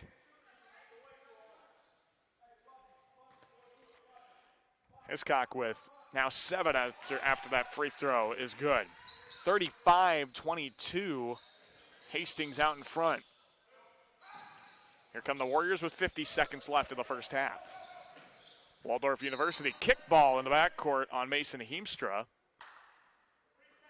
And it'll be Waldorf basketball. Waldorf's only got 3 seconds to get it across the timeline. Hastings makes another couple substitutions. Bart Hiscock will get a breather here before halftime for Ryan Ierna. They'll get it in right across the timeline, straight from the inbound. Here's Kuchinka to Demetrius Martin. Hands it off for Fleming. 10 seconds on the shot clock. Not a whole lot of time. Fleming drives right of the lane to Demetrius. 5 seconds. Warriors, a jab step by Demetrius. 2 seconds. 1 running floater off glass and good. Demetrius Martin with a big time bucket. As the shot clock expires, that's what Waldorf needed. And it is 35-24. Here comes Heemstra. The Broncos with 10 seconds on the first half. Drives right of the lane to the block. Kicks it out to Chamberlain. Chamberlain with 3. Hunter with 2. Free throw line jumper at the horn is off front iron, no. And we head to the half. Our score, Hastings 35, Waldorf 24. Through one half of basketball action here at the Newman Flanagan Center. We'll take a break. We'll come back with our Square Tire halftime report in just a moment. But once again, Briarcliff basketball would like to extend a huge thank you to Country Inn & Suites for sponsoring this weekend's Holiday Classic tournament. And also, Briarcliff and the Charger Foundation would like to thank the following businesses for their support of Charger athletics, like Hy-Vee, the CNOS Foundation, Heartland Chiropractic Associates, Prime Bank, and Avery Brothers. Thank you for your ongoing commitment to Charger athletics and Briarcliff University. We'll be back in a few minutes with the Square Tire halftime report here from the Newman Flanagan Center in Sioux City on the Charger Sports Network.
And welcome back on the Charger Sports Network. Hastings leads Waldorf 35-24 here at the halftime break. Square Tire halftime report. I'm Daniel Versteg. Let's take a look at some stats from the first half of the contest between Waldorf and Hastings. For the Broncos, led in scoring by Zach Kitten, who has 11 points in a start for Brendan Lipovsky. 9 points for Mason Heemstra, 7 for Bart Hiscock, and 2 each for Shane Chamberlain, Logan Kale, Carson Gansabaum, and Eli Hunter. Leading rebounder is Mason Heemstra. He has 7 rebounds, one of the shorter players on the floor. 6 rebounds for Zach Kitten, 5 for Ryan Ierna. 2 assists also for Mason Heemstra. He has a steal as well to add to his already impressive total in this one. 34.1% shooting from the field for the Broncos and 7.1% shooting from beyond the arc. They're shooting 1 of 14 from three-point range. Nothing going. The well has definitely dried up for Hastings after yesterday's game against Presentation College. So the Broncos have not had any luck shooting from beyond the arc here in this one against the Warriors, and that's something that Waldorf can be proud of, but they just haven't capitalized on their opportunities. For the Warriors, they shoot 40.7% from the field, 16.7% from beyond the arc on 2 less attempts and only 1 more make than the Broncos. Leading scorers, Demetrius Martin, he has 10 points, 6 for Brady Kuchinka, 4 for Gabriel Munoz, and 2 each for Quincy Minor Jr. and Terrell Fleming. Leading rebounder is also Demetrius Martin, who has 7 rebounds. Brady Kuchinka has 3. Munoz and Fleming have 2. Leading in assists, Brady Kuchinka has 2. In blocks, Gabriel Munoz has a game-high 3. Steals, it is Demetrius Martin with 1. Neither team has really turned the ball over a whole lot. Waldorf has 9, and Hastings has 3 turnovers in this one. Some other numbers you take a look at. Largest lead is for Waldorf was 5 earlier in the first half. Hastings led by 13 as much, I should say, right before the end of the first half. Lead has changed hands 3 times in this one. Both teams, like I mentioned, not a whole lot going offensively. There was about a stretch of about 4 or 5 minutes where neither team was able to convert a field goal. But they were able to figure things out just a little bit before the end of the first half and have gotten themselves into an okay scenario. Waldorf has done a fantastic job. If Hastings hits their normal stretch of 3-point buckets, this game's 20 points, I think, by halftime. But right now, the Warriors are currently in it, and they've been getting the stops they have needed. The 34% shooting from the field is a testament to Waldorf's defense, shutting down Hastings, scoring the basketball, but just have not been able to answer on their own when they've needed to. So that's Waldorf's key right now. For Hastings, they need to get that shooting going from beyond the arc if they want to pull away in this one. This is our Square Tire halftime report. We'll take a break. We'll come back here in just another couple of minutes with the second half of the action between Hastings and Waldorf here on the Charger Sports Network.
And welcome back to the Newman Flanagan Center here on the Charger Sports Network. Daniel Versteeg with you, bringing you the action as Hastings College still out in front of Waldorf University, 35-24 here at the halftime break. Getting you ready for the second half of the action here, wrapping up our Square Tire halftime report. Can the Warriors cut back into this lead a little bit? Right now, Hastings has been doing enough to lead this one. That's probably the best way to put it. They're doing enough because right now, offensively, neither team really wowing at you when you look at the scoring numbers for either side. So if you're Waldorf, want to bring those numbers up, get a couple of more points, but also get some stops. They've been doing a good job of stopping Hastings every now and then, but the Broncos still have been doing, like I said, just enough to take the lead. So here comes Hastings College to start things off as we get things going in the second half. Down low is Kitten. His layup is strong. There's the stop Waldorf needs. Now they just need the bucket. It's Melvin Martin. You can hear Coach Jenkins talking about execute. Want his team to execute offensively. Here's Munoz fighting for the rebound. He saves it out to Melvin Martin. Great job by Gabriel Munoz. Here's Minor Jr. at the rack. No, and the rebound is taken by Chamberlain.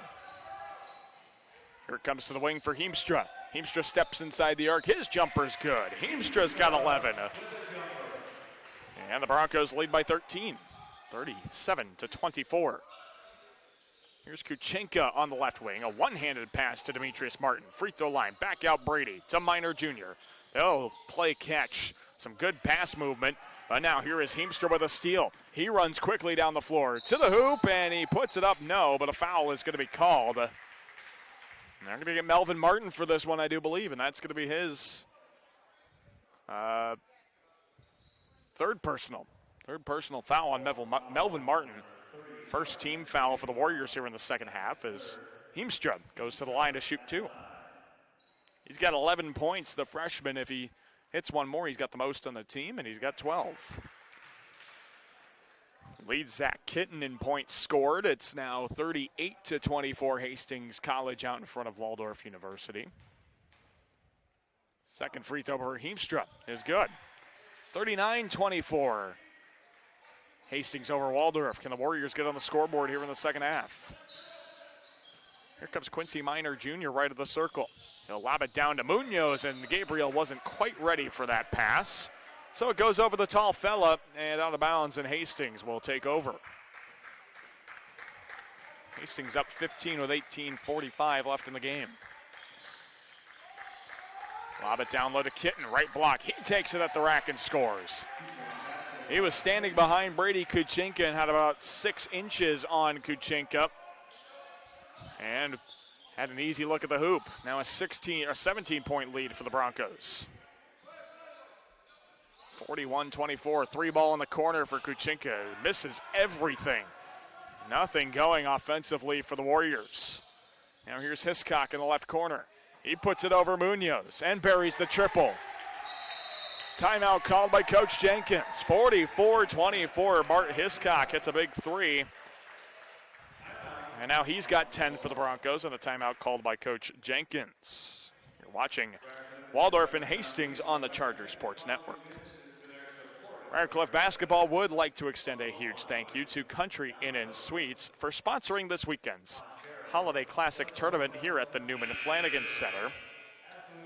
And Briarcliff and the Charger Foundation would like to thank the following businesses for their support of Charger athletics, like Hy-Vee, the CNOS Foundation, Heartland Chiropractic Associates, Prime Bank, and Avery Brothers. Thank you for your ongoing commitment to Charger athletics and Briarcliff University.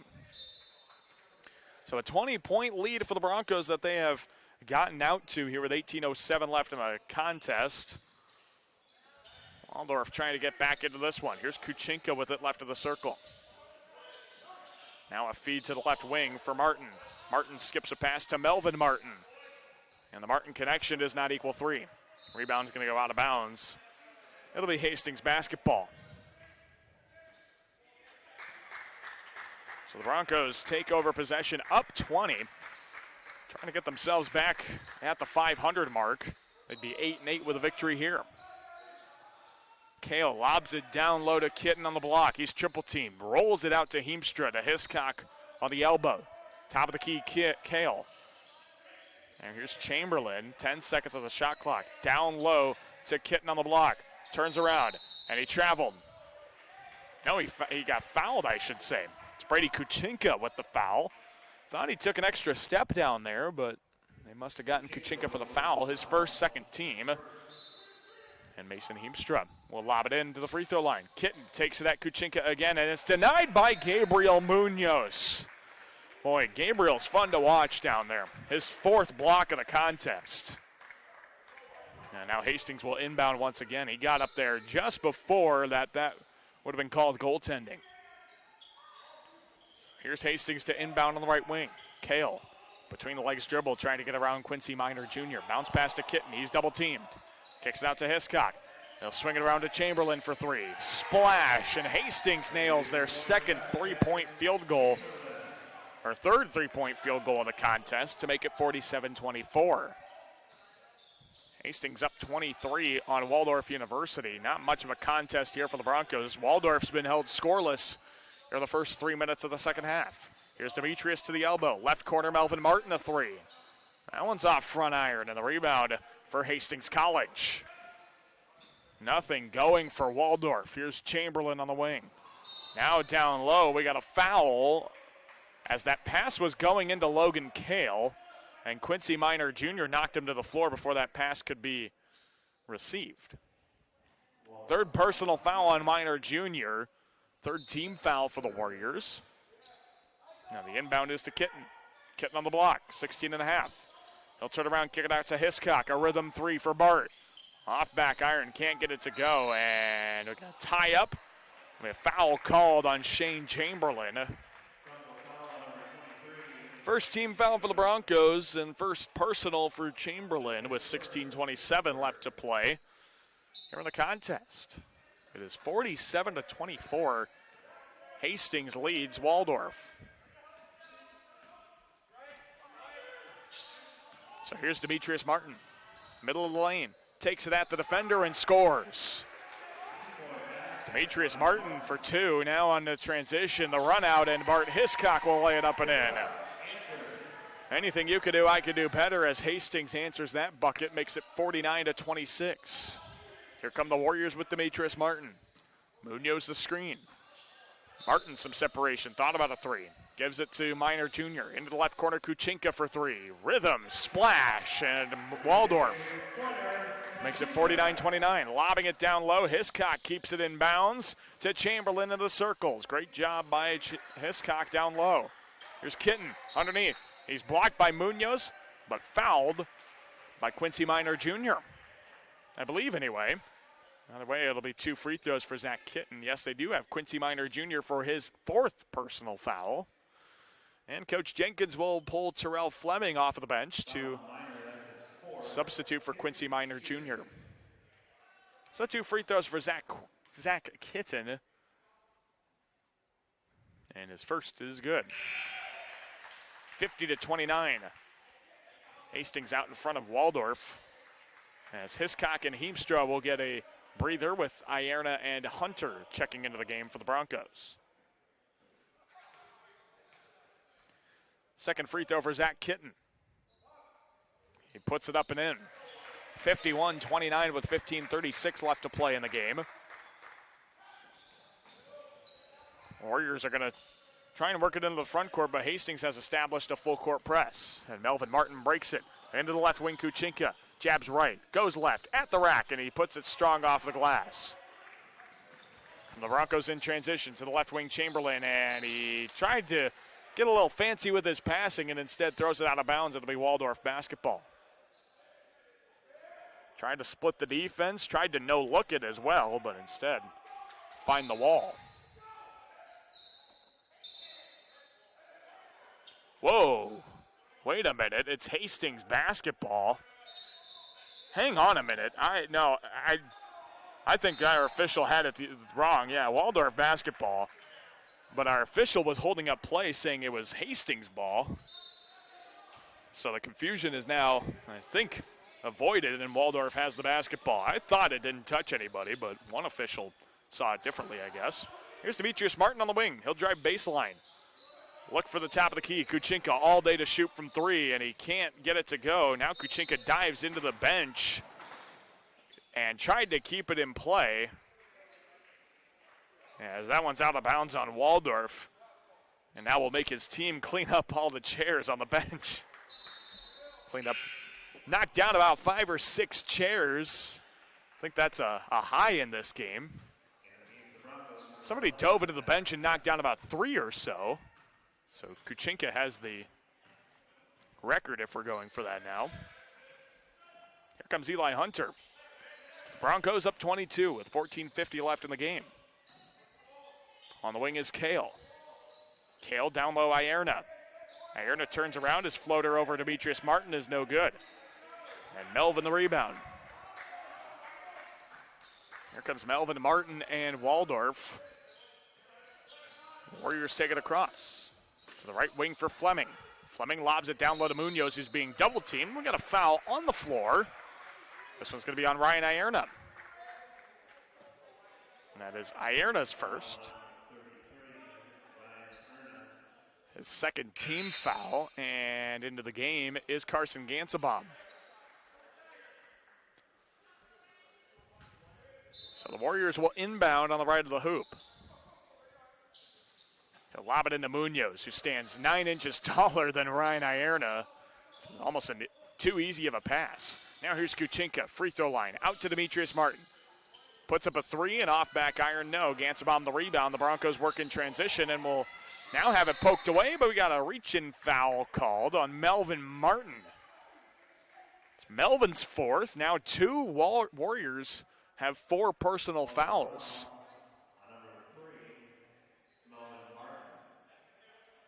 It's 5 team fouls for the Warriors. So now 2 Warriors with 4 personal fouls, like I mentioned. And as I mentioned, they only have 4 players to go to on the bench, so they can't really be getting into any foul trouble anymore. Demetrius Martin pulls down the rebound. Here it comes up to Melvin, who's playing 1 foul away from the limit. Melvin between the circles with 13:52 left. Gets it to Kuchinka, and they'll try and work the offense around the perimeter. Down low Demetrius. He's guarded by Eli Hunter and Zach Kitten. Last second, dishes to Kuchinka. 3 ball is good. Great in and out play by Demetrius Martin and Brady Kuchinka, and the Warriors have cut it to 19, 51-32 in favor of Hastings. Here's Kitten on the right wing. Kitten has lived on the free throw line this contest. He's 7 of 8. 7 of his 15 points coming at the charity stripe. Ierna has it poked away but recovers. 7 seconds on the shot clock. We got a foul upcoming. And that's that's Melvin Martin, and his day is done. 5 personal fouls for Melvin Martin, and Coach Jenkins will elect to substitute Quincy Minor Jr., who also is close to the limit. He's got 4 personal. So Melvin Martin's day is done with no points and 2 rebounds on 0 of 2 shooting. 2 free throws for Zach Kitten, and the first is good. Next foul for the Warriors puts Hastings into the single bonus. Second free throw for Kitten, and his 10th of the afternoon, is up and rattles through. 9 of 10 from the free throw line. It's 53-32 Hastings, as Kitten now with an impressive 17 points. 9 of those coming from the free throw line, though. So here's Waldorf. Kuchinka will initiate contact, and a foul is called on Carson Gansabaum. That'll be Carson's first, 4th team. So here comes Waldorf to inbound the basketball, trailing by 21 with 13:05 left in the game. Terrell Fleming over to Demetrius Martin. To Munoz, top of the circle. Now it's Fleming. To Kuchinka. Has separation. And his 3 is denied by Ierna. Now they'll throw it down to Ierna, who stuffs it in with 2 hands. What a play by Ryan Ierna. gets the block. Hiscock feeds him on a 94-foot pass. And the Warriors now trail by 22. Kuchinka has it in and out of his hands, and the Broncos take over. Broncos will take it across the timeline. It is 55-32. Hastings lead Waldorf for this one. Down low to the baseline for Zach Johnson. Bounce pass to the left block. Ierna out to Hiscock. Gansabaum. Hunter back to Gansabaum. Three is up. And it's no good from number 3. Minor Jr. will take it across. He's got 4 fouls, I do believe. Minor Jr. takes it at the rack. He's fouled on the play by Zach Johnson. Yeah, Quincy Minor Jr. has 4 personal fouls in this one for Waldorf. We're going to get foul on the floor, I should say. Thought it was on the shot. 4th team foul for Hastings. And now Kuchinka to lob it into the backcourt. And Fleming will take it just beyond the half-court line. Here's Demetrius Martin to Kuchinka. Fakes the 3, drives at the rack on Hiscock. Can't get it to go, and the rebound taken by Zach Johnson. A gutsy play by Kuchinka. Now here is Gansabaum at the rack. Great drive. Can't get it to go. Ierna stuffs it on Gabriel Munoz. Welcome to Ryan Ierna's poster, Gabriel Munoz, and it's now 57-32 Hastings. Now here's Demetrius Martin in the left corner. Back down on Hunter. Martin kicks it out to Kuchinka, taps a pass to Minor Jr. His 3 ball in the corner is off back iron, and Hunter gets a free rebound. Here comes Hastings with Gansabaum in the right corner. Hiscock for 3. Oh, off the side of the backboard. Not a good shot there by Hiscock, and now it is Minor Jr. taking it across for Waldorf. 11:08 left to play in the game. 57-32, Hastings out in front of Waldorf. Here's Munoz at the top of the circle. Back to Munoz, free throw line. He'll just put it up over Hiscock and can't connect on the free throw line jumper. He's got that height advantage. I guess he might as well use it. Now Tristan Ferguson checks into the game for Waldorf, and a full line change for Hastings coming out of this on the timeout called by Coach Bill Gavers. 57-32, Hastings leads Waldorf here on the Chargers Sports Network. Briarcliff Basketball would once again like to extend a huge thank you to Country Inn and Suites for sponsoring this weekend's Holiday Classic Tournament at the Newman Flanagan Center. And for the latest BCU athletic news and information, the choice is simple. It's only found on bcuchargers.com. 10:51 left in the game. It is 57-32. Hastings out in front. And they will actually not make as big a line change as I thought they would. I think only a couple of substitutions. Here's Logan Kale. Dumps it down low to Hiscock. Turns around on Ferguson, and Ferguson denies him from behind. A great defensive play by Tristan Ferguson. He's made a couple of those here in this contest. But a fantastic denial there by the Algona-Garrigan product. Hiscock on the left block, double teamed. Out to Heemstra for an open 3. That's off front iron. And the rebound for Demetrius Martin. Here come the Warriors across the timeline with Terrell Fleming. He sends Heemstra to the floor on a dribble move. Out to Demetrius on the wing. Demetrius to the free throw line. Steps inside the line and puts one up with a pretty touch up with his right hand, and it's 57-34. Warriors cut it to 23. And we got a foul away from the basketball. And it is on Terrell Fleming. And that's Fleming's first, 7th team foul. And now going to the line for a 1-and-1 on the bonus is Mason Heemstra. Heemstra on the season, shooting 68% from the charity stripe. At the line with a 1-and-1, his first is good. Hastings been very consistent for the free throw line. They're 13 of 14 as a team from the charity stripe, not wasting many opportunities there. second half of the 1-and-1. Is good. Rattles home. Mason Heemstra, the freshman with 15 points, excuse me. Now Waldorf will get the inbound in and the full court pressure established by the Bronco defense. They get up ahead to Miner Jr. Here comes Miner, middle of the lane, stops at Hiscock and puts it over the big fella down low for the layup, and it is 59-36. Here's Bart, top of the circle, guarded by Ferguson. Down to the left corner, down to the left block, now Chamberlain. Backs down to Demetrius Martin, turns around, puts it off the glass, no, and it's Fleming the rebound. Terrell Fleming across the timeline, hands it off for Demetrius Martin. Steps inside the arc, out to Kuchinka. A left wing three is short, and a long rebound for Bart. Here's Bart Hiscock taking it right side of the court. Down to the left corner for Hunter beyond the arc. 9:14 left in the game. Hunter for three. Way strong, and Hiscock taps the rebound out of bounds. It'll be Waldorf basketball. For the Warriors coming up, they will be at Mount Marty coming up on Saturday. Number 23 rated Mount Marty. That's a 4 o'clock tip-off. And conference play continues for the Warriors next Friday. 2 Fridays from now, I should say, when they take on Mayville State in Mayville, North Dakota. Step back for Demetrius Martin. Tried to find Ferguson. That one's going to be taken away by Hunter. Hunter, a foot race with the Miner Jr. And Eli puts it off the glass and good. To make it 61-36, Hastings out in front. Now here's Waldorf with it. Giving it to the right wing for Demetrius Martin. 8:34 left of the game.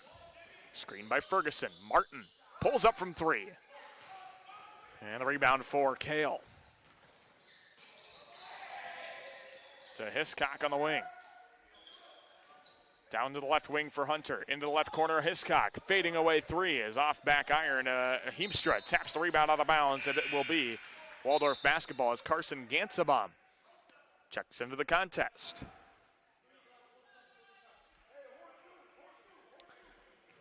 So here we go. Waldorf will inbound the basketball, taking it across the timeline. Coming up later on the Charger Sports Network, Briarcliff women's basketball is in action against Valley City State at 5:30.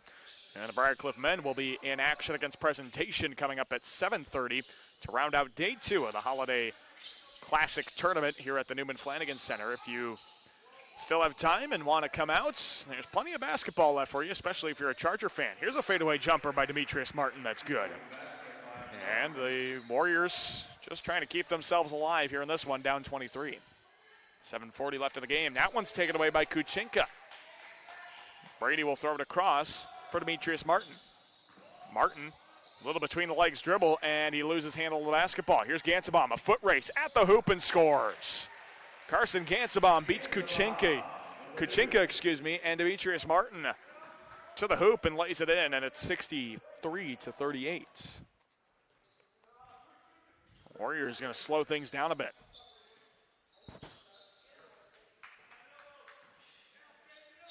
Here's Demetrius, top of the circle, to Kuchinka. He's guarded by Gansabaum. An overhead pass to the right side for Miner Jr. from 18 feet. Doesn't go, and Heemstra the rebound. Heemstra, all kinds of speed. Takes it to the free throw line. Goes coast to coast, can't get the rebound off of his miss. Now Miner Jr., one-handed pass up ahead to Demetrius Martin. Takes it at the hoop and scores. Demetrius Martin, the Hopkins, Minnesota native, lays it up and in. 63-40. Here it is on the right corner. The pass to Gansabaum gets thrown away. Out of bounds on Hastings, and it's Waldorf basketball. 63-30, Hastings lead. Waldorf gets a stop with 6:39 left to play in the game. And Fleming will walk it across for the Warriors. A reminder that Melvin Martin is fouled out of the contest for Waldorf. And they already have a limited bench down there. And Miner Jr. on the floor has 4 personal fouls. There's Kuchinka, middle of the lane, running layup, goes, but the foul is on the floor for Carson Gansabaum. Second personal, 5th team foul on the Broncos, and I thought that would have been a shooting foul. But instead, the inbound will be for Waldorf.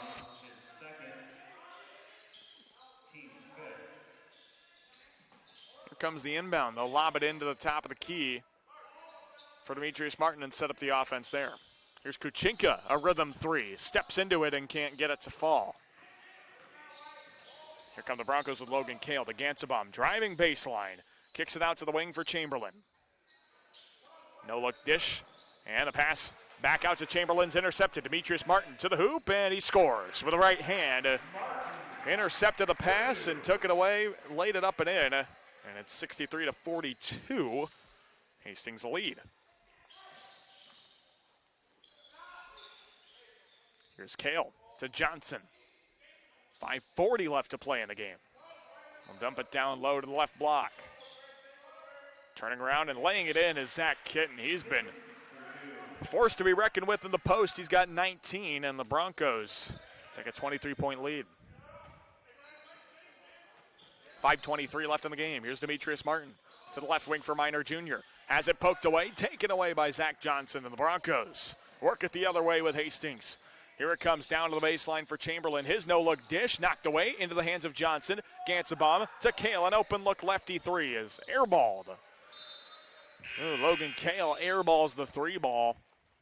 And Waldorf will take over possession. Brady Kuchinka is going to check into the contest for Waldorf.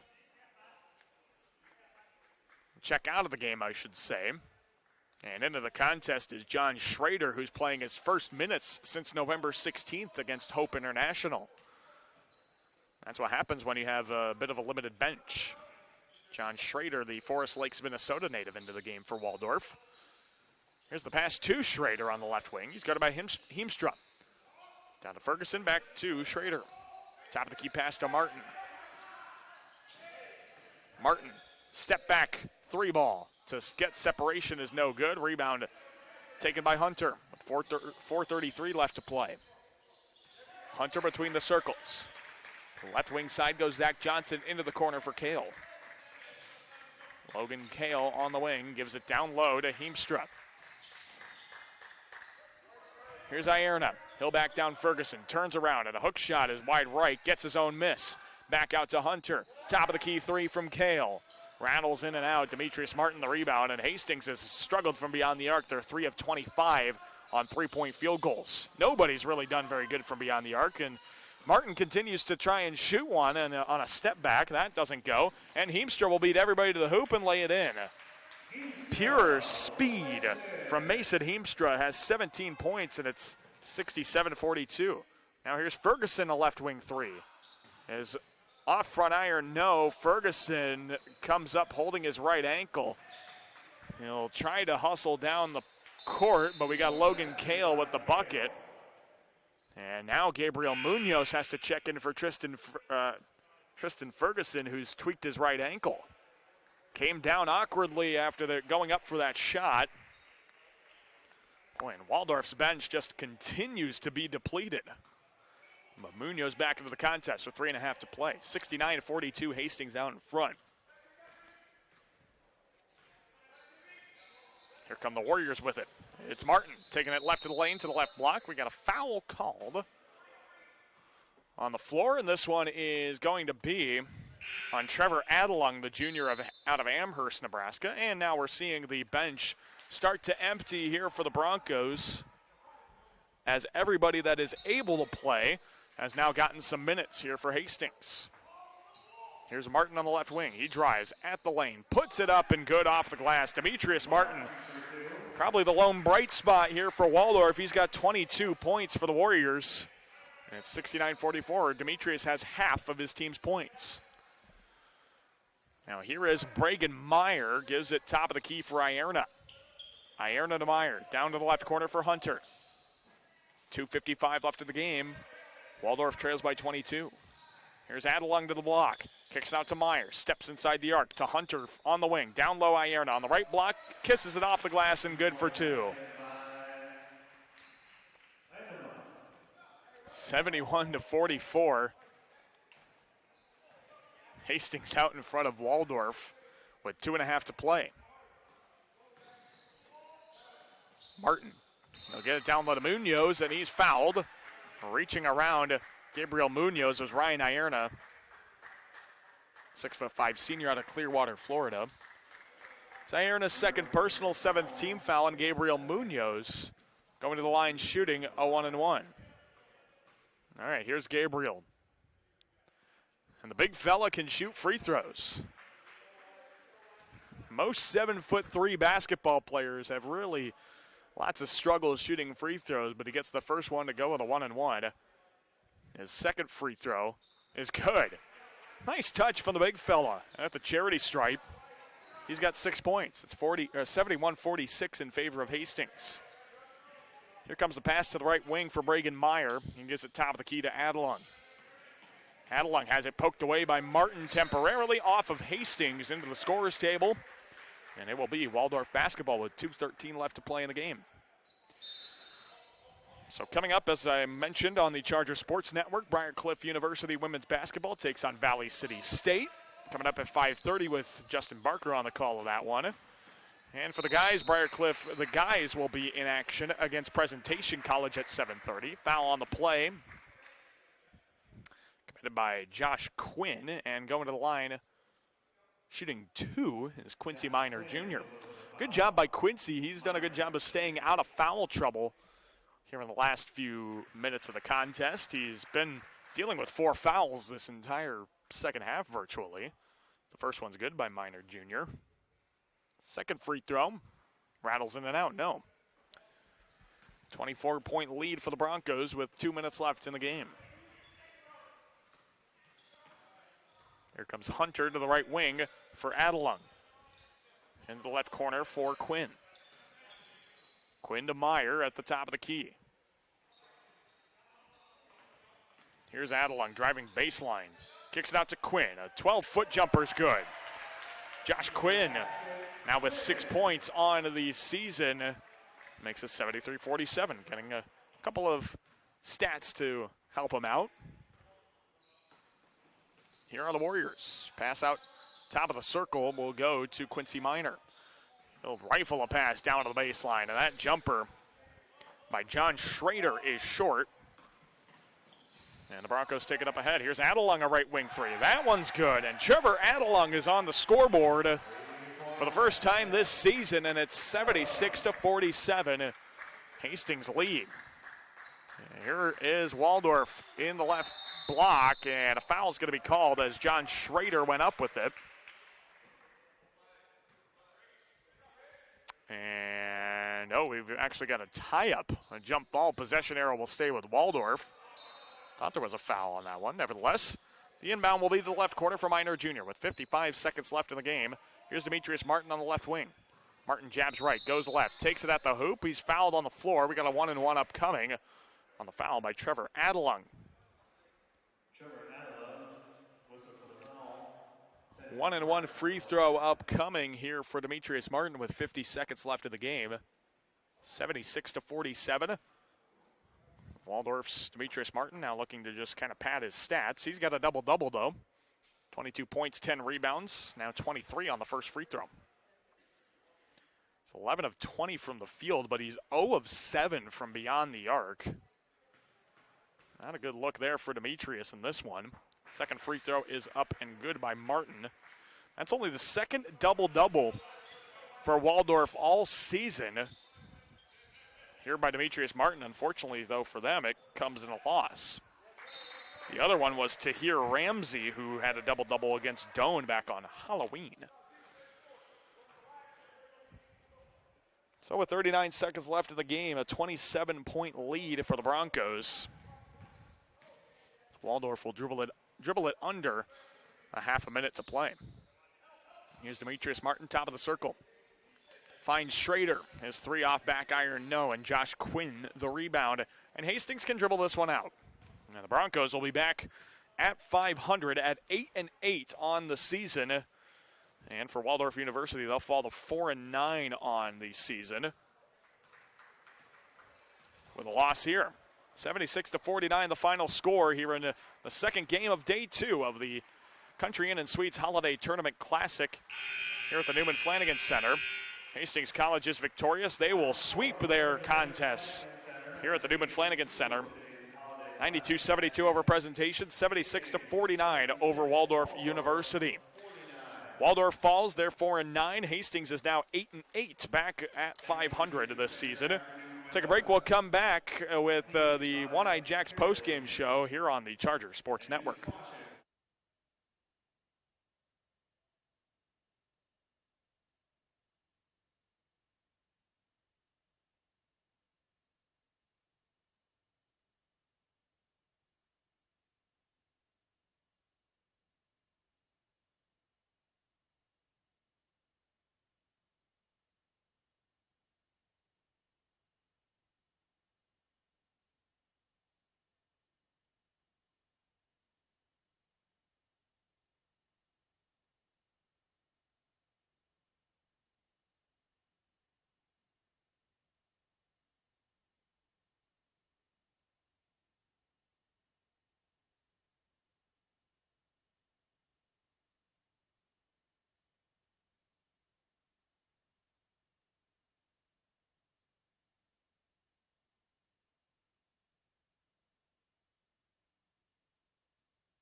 And welcome back to the Newman Flanagan Center for our One-Eyed Jacks postgame show as Hastings College defeats Waldorf University 49, here at the Newman Flanagan Center in day 2 of the Briar Country Inn and Suites Holiday Tournament Classic. Let's take a look at some stats in this one. For Hastings College, they shot 40% from the field, 15% from beyond the arc, and 93% from the free throw line, missing only one free throw attempt. Leading scorer for the Broncos was Zach Kitten. He had 19 points and 8 rebounds. Mason Heemstra with a double-double, 17 points, 10 rebounds. 12 points for Bart Hiscock. And also in this one, 10 rebounds for Ryan Ierna. 2 players in double-figure rebounding, and Mason Heemstra gets a double-double in that one. Mason Heemstra had 3 assists. Logan Kale had 4 to lead all Broncos. 3 steals for Eli Hunter and Shane Chamberlain. And Zach Johnson and Ryan Ierna each get a block in this one for Hastings College. For Waldorf, it was not very pretty in this one. The Warriors finish shooting 35.5% from the field, 14% from beyond the arc, and 83% from the charity stripe. Demetrius Martin with a double-double, 24 points, 10 rebounds, 12 points for Brady Kuchinka, 6 points for Gabriel Munoz, 5 points for Quincy Minor Jr., 2 points for Terrell Fleming, 6 rebounds for Quincy Minor Jr. as well, who almost fouled out. He had 4 personal fouls. 3 assists for Brady Kuchinka and Quincy Minor Jr., 3 steals for Demetrius Martin, and 4 blocks for Gabriel Munoz. For the Warriors, they'll fall to 4-9 overall. Remain undefeated 1-0 in North Star Athletic Association play with that victory over Viterbo. For Hastings College, they will improve to 8-8, 1-5 in the GPAC. And coming up, they'll come back to the Newman Flanagan Center on the 2nd of January to take on Briar Cliff. And they will be at Jamestown the following Saturday. So that's coming up for the Broncos. Coming up here on the Charger Sports Network, JB will have you covered. Justin Barker will give you the call of Briar Cliff and Valley City State in women's basketball. And in men's basketball, Briar Cliff takes on Presentation College coming up here at 7:30. 5:30 for the women, 7:30 for the guys. Coming up here on the Charger Sports Network. But for now, I'm Daniel Versteg saying so long. Thanks for letting me into your homes for this broadcast. And have a very pleasant good afternoon and good evening.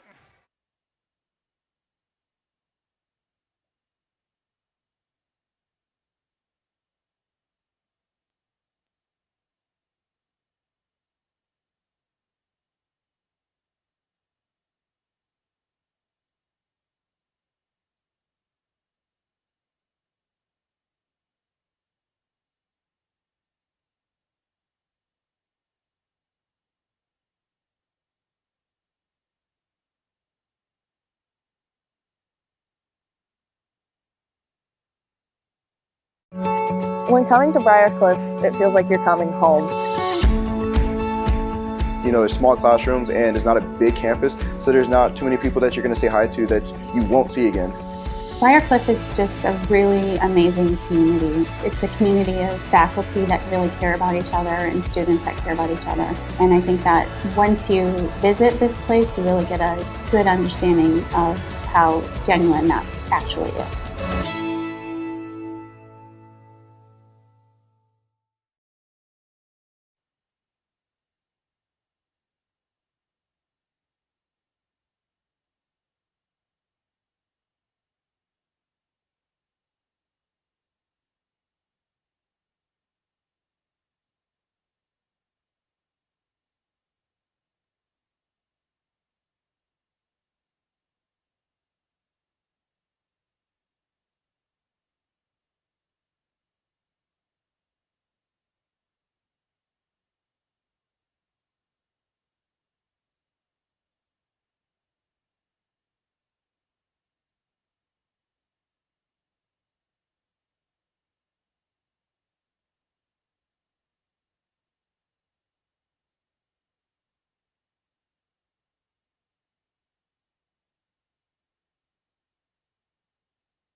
When coming to Briar it feels like you're coming home. You know, there's small classrooms and it's not a big campus, so there's not too many people that you're going to say hi to that you won't see again. Briar is just a really amazing community. It's a community of faculty that really care about each other and students that care about each other. And I think that once you visit this place, you really get a good understanding of how genuine that actually is.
When coming to Briar Cliff, it feels like you're coming home.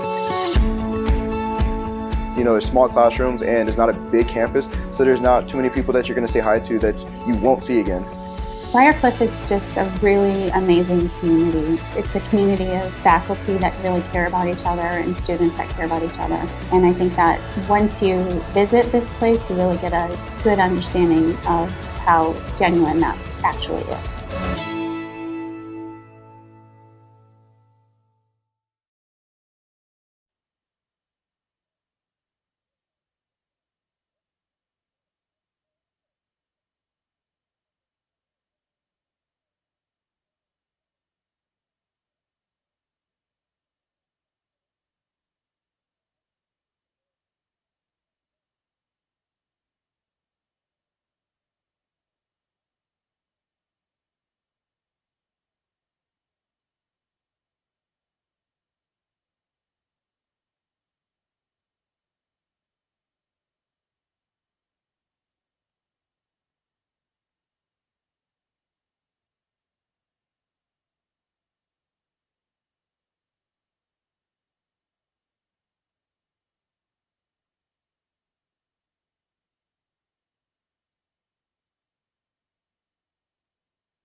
Good evening, ladies and gentlemen, from the Newman Flanagan Center on the campus of Briar University. It's Charger basketball on the Charger Sports Network at bcuchargers.com, and it is the Holiday Classic presented by Country Inn & Suites. Good evening, I'm Justin Barker, and we've got women's basketball to start the fun here tonight.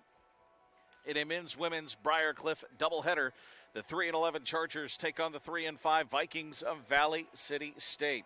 Take a look at the starting lineups first for Coach Power's Chargers. Coach Mike Power in his 20th season here at Briar Cliff. They go with the all-black sharp unis tonight, with Briar Cliff written across the front, yellow numerals and royal blue trim. Alyssa Carley wears number 1. She's a 5'11 senior from Trainer, Iowa. Brianna Allen wears number 4. She's a 5'6 junior from Crofton, Nebraska. Connor Sudman wears number 5, a 5'11 freshman out of Trainer, Iowa. Peyton Slaughter, number 11, freshman, Cherokee, Iowa.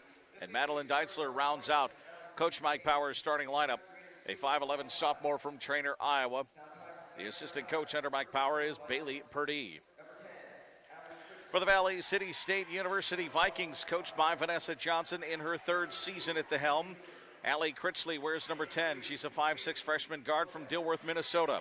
Mara Nelson wears number 12, a 5'9 junior guard from Carrington, North Dakota. Mackenzie Huber wears number 32, a 6-foot-tall center from Clark, South Dakota. Macy Quilvang wears number 33. She's a 6'5 junior forward out of Cando, North Dakota. And Alexis Benz wears number 35, a 5'10 sophomore forward from Elgin, North Dakota. Valley City State wears white top to bottom. Vikings written across the front in maroon, and maroon numerals. VCSU down the side of their jerseys written in maroon. Chargers again in all black tonight. Briar Cliff written in royal blue, trimmed out in gold. Gold letters trimmed out in royal blue. Yesterday here at the Holiday Classic presented by Country Inn & Suites, Mayville State beat Briar Cliff 72-60, and Valley City fell to Morningside 86-55. So both teams looking to take a win into the new year. Earlier today here at the Newman Flanagan Center is 21st ranked Mayville State 68 and 7th ranked Morningside 60. Hastings ran past Waldorf 76-49 as well. This is just the 3rd meeting of these two teams from the GPAC and North Star Conference. Valley City State has won them both. In the 17-18 campaign, it was an 83-80 win, and then we go back to 2010-2011, where Valley City was a 77-66 overtime winner. Both of those games on a neutral floor. Deitzler in the center circle for the Chargers. Quilvang in the center circle for the Vikings, and the Vikings control the opening tip-off. Briar Cliff will go from right to left here in the first half. A big thank you to Country Inn & Suites for bringing us the Holiday Classic here at the Newman Flanagan Center. And we've got a travel on the play that will start the action on the first possession for Valley City State, and the Chargers will have the first crack at points. And freshman Peyton Slaughter will help put the game in play. Well, in a second here, Mr. Referee comes to the scorer's table. Not sure what he's talking about down there, but Connor Sudman leads the way, 17.2 points per game. Madeline Deitzler at 14.2 and Alyssa Carley at 10.9. Peyton Slaughter has been playing wonderful basketball of late. She finished last night with 10 points. Connor Sudman led the way with 22, but the Chargers score 67.4 a game and give up 82.9. For Valley City, they score 69 and give up 72.1 points per game. Little reset on the clock, and we're good to go now. Peyton Slaughter can help us get the game underway. In the Chargers' first possession, again going right to left, and Slaughter brings it across the half-court stripe. Allen shifts near side for Deitzler. Across the top to Alyssa Carley, and to the elbow for Allen. Allen hands it off to Deitzler. Deitzler backs in. Carley wants a 3 in the corner, and it's good. Alyssa Carley will start the scoring. 3-0 BCU. 1-3-1 full court pressure zone for the Chargers. Critchley on the dribble, double teamed. Quilvang with it, and she'll push it ahead. Little bounce pass gets it back to Critchley, and she'll bring it to the top of the key to Quilvang. Three-pointer for Critchley on the wing, no good. Connor Sudman with a rebound. Mackenzie Huber, the leading scorer at 12.3 points per game for the Vikings. Carly drives, lay in no good. She gets her own rebound and bounces out. Sudman open for three on the right wing. Good, Connor Sudman. And a quick timeout by Coach Vanessa Johnson. Back-to-back threes for the Chargers. Puts them out to a 6-0 lead with 8:51 to play here in the first quarter. We'll have the Charger men to follow. Briarcliff taking on Presentation College. Those two did meet earlier this year. Briarcliff at 9-6 on the season. Presentation struggling. Briarcliff beat them 112-72 earlier this year. So we'll see how the 3-10 Presentation Saints will fare against the Chargers here in the second offering of that game. Out of the timeout, the Chargers will set up the pressure. Critchley will get the inbound. She looks at Peyton Slaughter, playing excellent defense, but it's broken nicely. Mara Nelson has it, taken away from behind. Now a foul called against Alyssa Carley. No, it'll be Brianna Allen, sorry. Allen's first of the game. So Valley City will put the ball in play with 8:41 to go here in the first quarter. In cleanly to Nelson. Critchley has it near side. They're looking for Huber at the free throw line. Nothing doing just yet as she dances around a bit, trying to establish position. Pass knocked out of the air. Carly goes to the ground to get it. She's got Deitzler right there as the outlet. And Allen will bring it up the floor as Coach Vanessa Johnson looks to go to her bench early. Carly set up in the corner. Won't take a three this time. Quelvang guards her as Carly comes to the elbow off to Deitzler. Deitzler back to Carly. Carly wants another three. That's no good. Deitzler and Huber fight for the rebound. Squirts loose, and it's picked up by Quelvang underneath the basket. Critchley across the half-court stripe, picked up by Allen. Brianna Allen comes out and guards the point. Now Slaughter picks up the basketball. That's a travel by Mara Nelson. It'll go back to the Chargers as Adriana Torres checks into the game for Valley City State, a 5'10 freshman guard from Pelican Rapids, Minnesota. Got to be water around there, right? I think it's a safe bet. Land of 10,000 lakes, there's bound to be one close to Pelican Rapids. And it sounds cool. Carly on the wing, back up top for Slaughter, bounced over to Allen. Slaughter pushes to Carly, right wing open for three. Good, Alyssa Carly. Great start by BCU, up 9-0. Full court pressure continues. Sudman and Slaughter put pressure on the basketball and Torres. We got a 10-second violation called against Valley City State, and the Chargers retake over on the fourth turnover of the early going against the Vikings. So a solid high-energy start for Coach Power's team. Again, if you're keeping score, the 1,348th consecutive game where he's wearing black top to bottom. Sudman has it right wing. She'll drive baseline underneath the basket. An easy lay-in for Connor Sudman. She's got 5. And it's 11-0 Chargers. More pressure. Critchley gets out of it. Torres lost the handle, but a tip foul coming.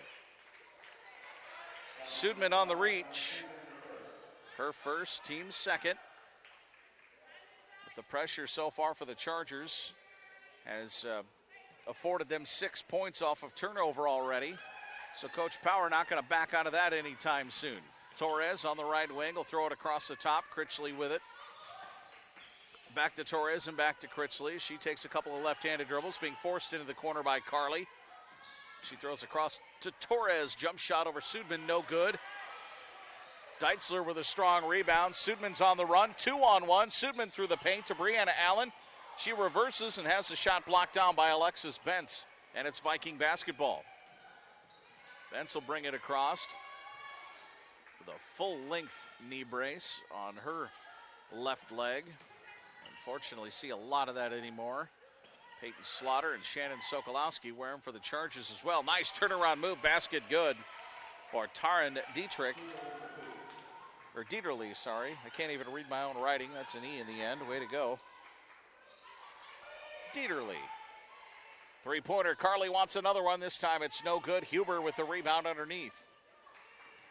Here in the midway point, here in the first quarter, it's 11-2 Chargers. Torres has it right wing. They look in for Huber. She's got to bounce out of the paint to not get a 3-second call, and Dieterle hits another jumper. Dead on from the free throw line. It's 11-4. Carly has it on the wing. Slaughter puts it free throw line for Sudman. Back to Slaughter. Open for three up top. Good. Peyton Slaughter for three. Fourth three-pointer of the quarter for the Chargers. Out to a 14-4 lead. Torres helps break the pressure. She goes to the bucket. Has Huber cutting. Blocked away by Connor Sudman and out of bounds. Got a line change for the Chargers. We'll pick the players up as they go. Starting with Jaden Businger, 5'7" sophomore.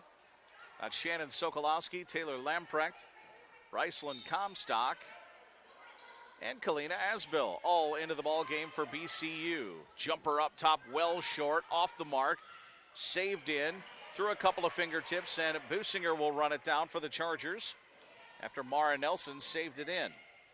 Kalina Asbill with a dribble. Businger puts near side for Comstock. Brycelyn Comstock back across the top for Shannon Sokolowski.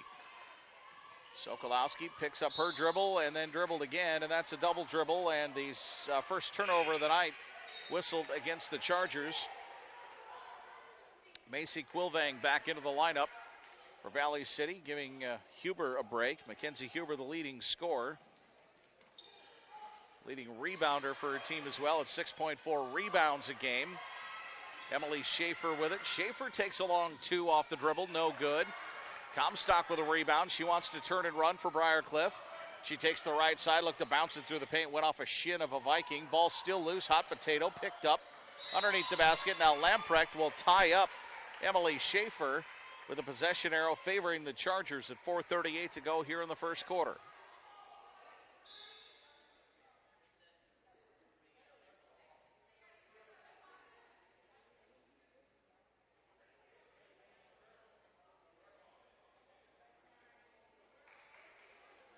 Coach Power calls the play down the floor for Kalina Asbill and her team to do. They'll go four corners around the paint. So a screen will be set up top by Sokolowski, most likely, and it is. Businger comes off a double screen to get it. Comstock to Kalina Asbill. She backs up near the center circle to call the play with 20 on the shot clock for Briar Cliff. Bounced inside for Lamprecht. Lamprecht out to Comstock. Free throw line jumper, no good. Pulled in by the Vikings, Mara Nelson. Pinned along the near sideline. Dribbles through it, though, nicely. And beats the time to get across the half-court stripe. Danny Schwenke into the lineup for Valley City. Shot off the mark. Torres putback is no good. She's fouled. Taylor Lamprecht will pick up her first foul, team's third. But Torres will go to the free throw line. 66% free throw shooter. Just 8 of 12, though, so not a ton of opportunities at the free throw line this year. First one is good. She does average 9 points a game, second leading Viking scorer. Second one for Torres is in and out, no good. Sokolowski had it tipped out of her hands and out of bounds by Quelvang. So the Chargers keep it. 4:08 to play first quarter. It's 14-5 at the Country Inn & Suites Holiday Classic. 2 games in the books. This one and one more to go tonight here at the Newman Flanagan Center. Comstock pirouettes a few times and lobs it down to Lamprecht. She goes left. It's blocked down nicely by Mara Nelson. Schwanke comes out with the basketball for Valley City, and she'll dribble it up the floor. Comes to a stop and throws it across the top to Mara Nelson. And Schwanke flat out threw it away. Thought she had a player on the far side, but she did not, as Allie Critchley checks back into the lineup.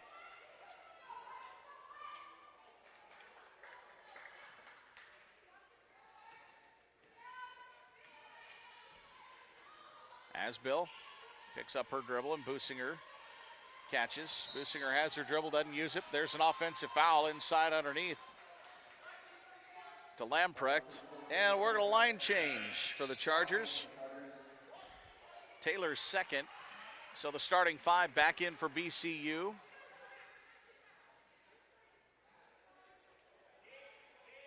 And the pressure will be applied by the Chargers. Critchley tries to shake loose. They go to Nelson instead. Now to Critchley, being shadowed by Sudman. Thrown ahead and intercepted. Carly with the steals. They were looking for Huber. Carly, top of the key, lost the handle. And that'll be a travel. It'll turn it back over to the Vikings. Fourth turnover for Briar Cliff.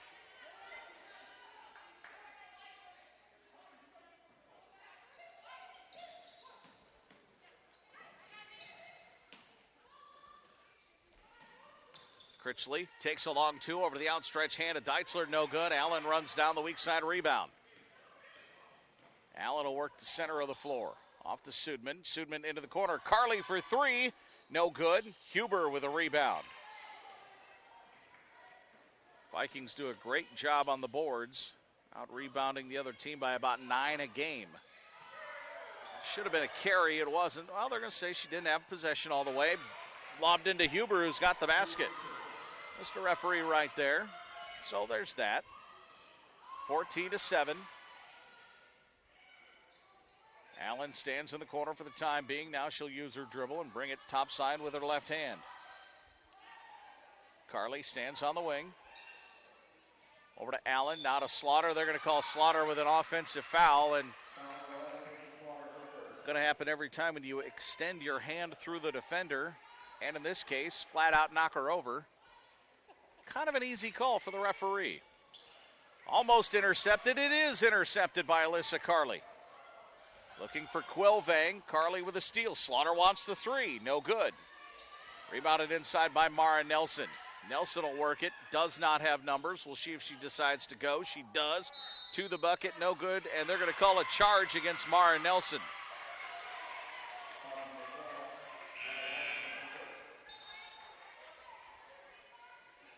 Her first, team's first of the quarter. So Deitzler will put it in play. And Slaughter will bring it up. Getting better and better as her freshman campaign continues here for Briar Cliff. Connor Sudman to Carly, who shuffled her feet, and that's a travel.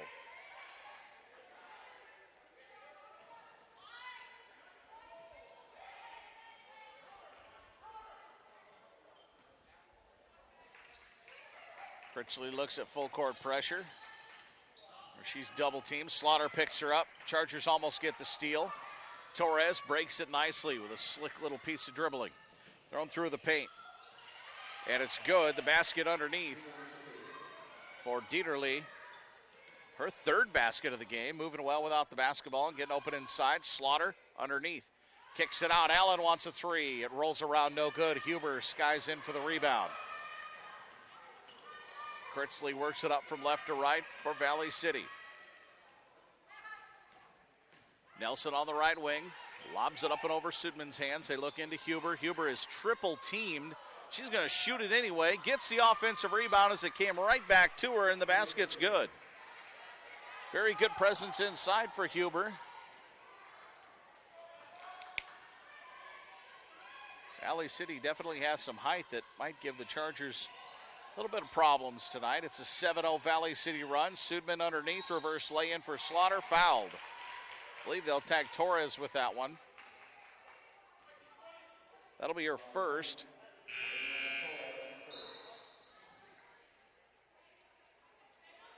Comstock and Businger in for the Chargers. Lamprecht back in, Sokolowski back in. And Slaughter standing at the free throw line, so Asbill will come in if Peyton Slaughter makes the free throw. Free throws. First one for Slaughter is good. Peyton's got 4. 58 seconds to go here in the quarter. Slaughter's second is good as well. She hits both and she gets a Gatorade break. I don't know, do they even drink that anymore? It's water now? I'm not sure. Dieterle brings it across the half-court stripe while she waits for a guard. Schwanke catches. Asbill picks her up right away. Vikings definitely like to pound the ball inside. Double team along the corner. Had to be thrown off of Lamprecht to save the possession by Schaefer. As Macy Quilvang checks back in. She's a North Dakota State transfer. Initially going to NDSU, settling in at Valley City. And Asbill's going to pick up the foul.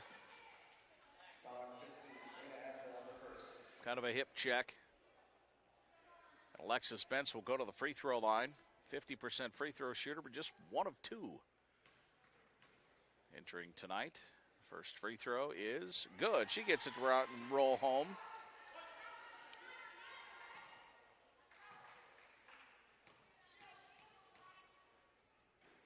Second one is good as well. So Alexis Bentz hits both. 16-13. Now a 9-2 Valley City run. Chargers started off scorching hot from beyond the arc. Comstock, little jumper inside the free throw line. That's good for Bryceland. The first points off the bench for the Chargers. Sokolowski with a steal. Businger overthrew Asbill, and she couldn't save it in, so it does go back to Valley City with 22 seconds left in the shot clock, off for the remainder of the quarter. Throw near half court. Dieterle wants to push it ahead. Does so. Little turnaround shot, no good for Quilvang. Her putback is no good. And a foul comes from way up top by the referee, who's normally not in position to make that call when there's one underneath the basket stationed for those sort of calls. But Quilvang will go to the free throw line. Free throw is no good. Hits the right side of the rim and falls away.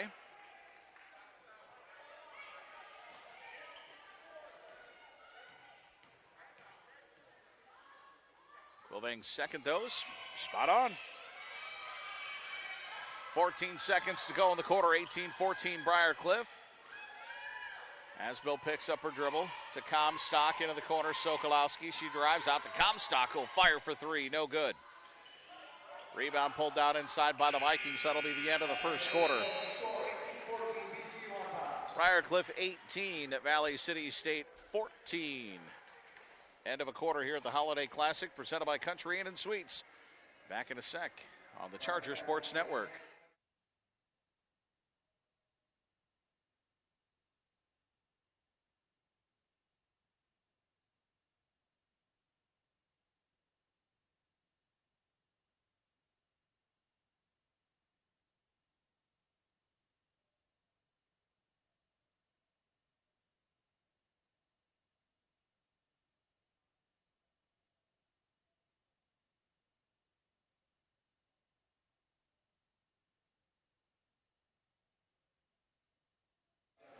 Getting set to start the second quarter here at the Newman Flanagan Center, 18-14 after one. Briarcliff shooting 6 of 16 for 37.5%. 4 of 10 from beyond the arc. Valley City State shooting 5 of 13. That's 38.5%. And they have not hit a three-pointer yet on 2 attempts. Free throws for the Chargers, 2 of 2. Valley City State 4 of 6. But as we said earlier tonight, the Vikings do a wonderful job on the boards, and they lead at 12-6 in that category. 17 first quarter turnovers combined on these two teams, though. That'll be a point of emphasis moving forward. Chargers have led the entire way by as many as 11. Critchley wants a 3. It's short, no good. Ball bounces way back beyond the arc on the opposite side wing to Valley City. Bentz drives, baseline jumper off the mark, rebounded by Peyton Slaughter. She'll turn it up for Briarcliff. Slaughter continues her dribble and leaves it open for Carly for 3. No good, can't get the roll as Huber collects her 6th rebound of the day. So she's hit her average already, on the way most likely to a double-double. She's a very talented player. Baseline jumper, good. Mackenzie Huber with 6 points and 6 rebounds, 18-16. 9:05 to go here in the first half. Allen catches up top. Allen fires to the elbow for Deitzler. Deitzler hands it off to Sudman. Free throw line jumper for counter is no good and off the mark. Huber with another rebound. Critchley across the stripe, wants to throw it inside, and it's overthrown to Quilvang. Out of bounds to the Cliff.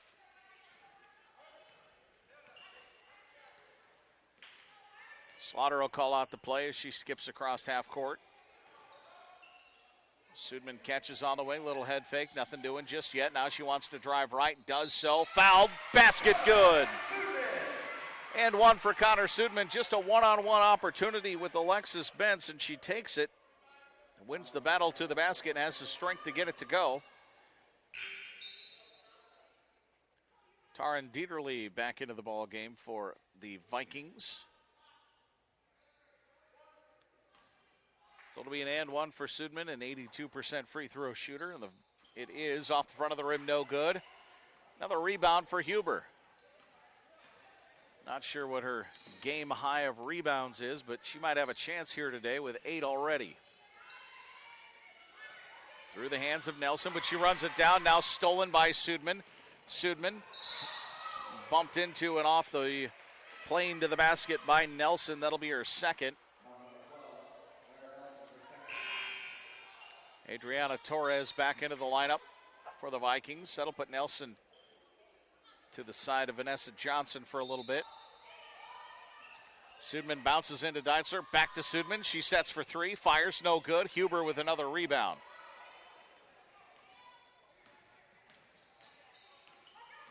Critchley looking for a Huber screen, gets it but goes the other way. Allen picks her up. Critchley needs to get rid of it, does so, but it's stolen by the Chargers. Deitzler comes out with the basketball. She'll hand to Peyton Slaughter, who's right there, now wants to run with it. To the wing. Deitzler looking to back in, goes to Allen at the free throw line, and she'll back it out beyond the arc with 15 on the shot clock. Sudman, low bounce pass to Slaughter, right back to Sudman, back to Slaughter, it goes through her hands to Alyssa Carley. Carley to Slaughter. Slaughter inside to Deitzler, and they're not going to get the shot away. Deitzler had a nice fadeaway jumper, but ran out of time of the shot clock. So good defensive stand for the Vikings. They'll get the basketball.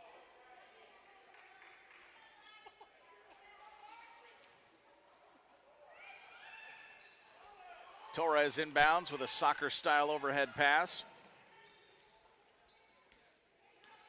Schwanke with it. She'll throw it near side in front of the Charger bench. Three-pointer for Benz. Good. Alexis Bentz for three. She's got 5, and it's 20-19.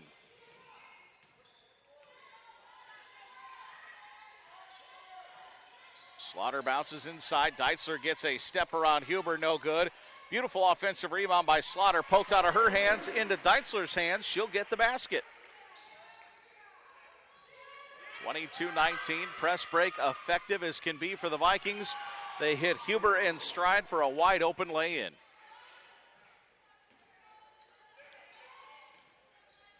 (22-21). Slaughter bounced into Deitzler, didn't catch it, went through her legs into Huber's hands. As Schwanke will bring it across the stripe. Torres, pass blocked out of the air by Deitzler. Allen comes out with it. Allen stops at the low block, turns, almost overthrew Sudman. Out to Slaughter and Carley, back to Sudman, back to Carley, open for three, no good off the front of the rim. Torres with a rebound. Torres going to go all the way to the basket, blocked down by Carley and out of bounds. 5 fresh Chargers over the wall and into play.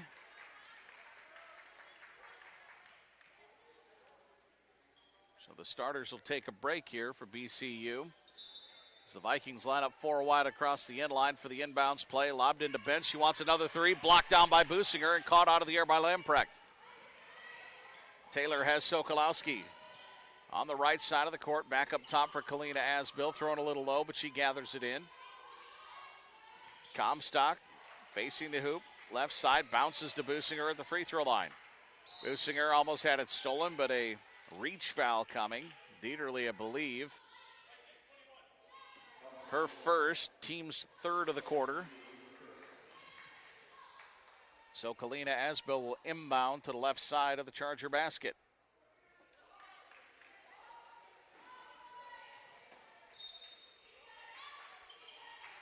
Sokolowski comes off a screen and makes the catch on the wing.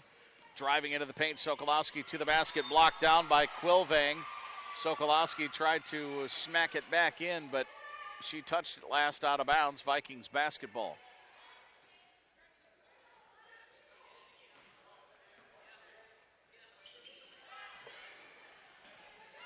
Quilvang will turn and take the shot. Hops out, no good. Halfway down as Comstock runs for the Chargers. Coming to a stop on the wing and bouncing down to Lamprecht. Back to Comstock. Out to Businger, open for three. No good, off the mark. Run down to the near corner by Schwacke where she's double teamed. She bounce passes through it to Schaefer. Schaefer to Bentz. Back to Schaefer. Quilvang dumps it off down low where Dieterle is fouled by a couple of Chargers. We'll see who gets the foul. Sokolowski picks up her first, team's first of the quarter. Allie Critchley back into the Viking lineup. Mackenzie Huber as well. Well, she'll wait a sec. Sarah Dreckman will come in for the Chargers.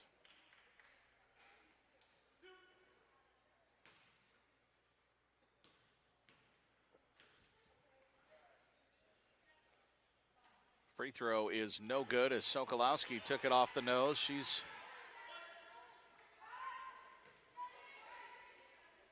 got the aid of a towel to hopefully stop the bleeding fairly soon.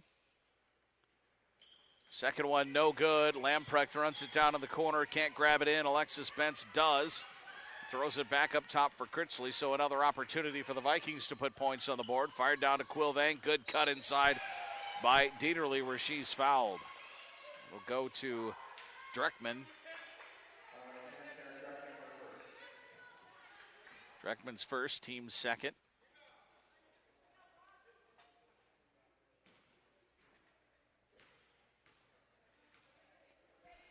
Dieterle, an 88% free throw shooter. This one's good. She's got 7.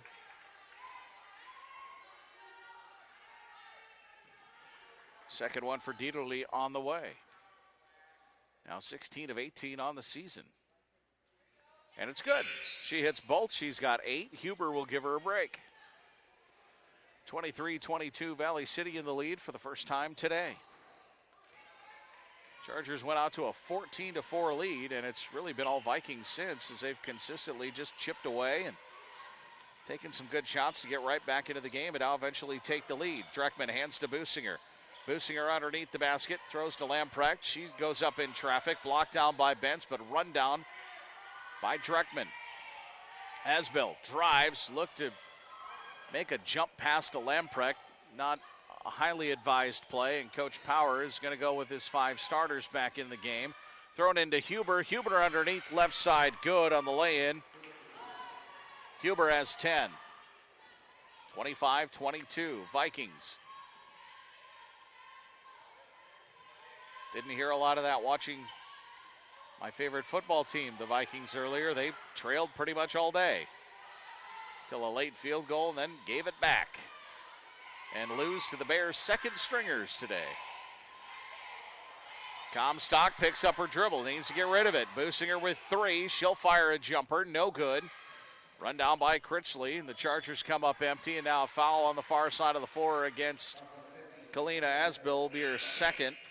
Team's third.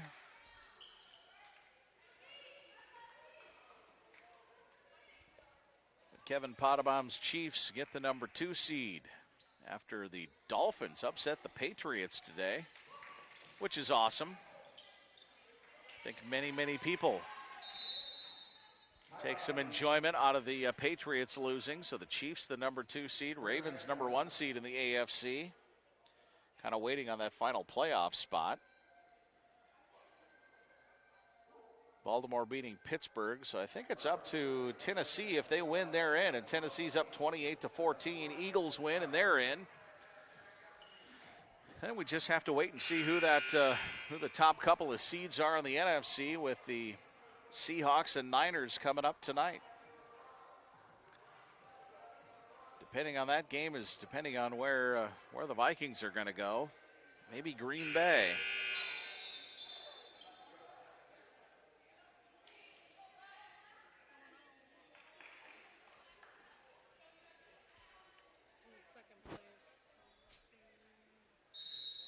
Torres set to inbound along the far sideline. She'll put her team in motion. Critchley catches and throws across the top. Quilvang back to Critchley. They look in at Huber. Huber calls for it as Critchley's double team. She gets it on the baseline and throws it away to Peyton Slaughter. Slaughter with a steal for the Chargers. Slaughter had it poked out of her hands, but Deitzler there to catch it. Over to Carly in the corner. Back up top for Sudman. Sudman gets rid of it and dumps it off of the elbow to Carly. Back up top for Brianna Allen. Three-pointer for Sudman in the corner, no good. Huber collects her 10th rebound of the game, so a double-double for Mackenzie Huber already here in the first half of basketball with 2:48 to play. Torres at the point. Throws far wing for Schaefer. Schaefer bounces to Huber. She'll take a long two. No good. It rolls around. And the foul coming to Quilvang on the back of a Charger rebounder. That'll be the team's fourth, her first.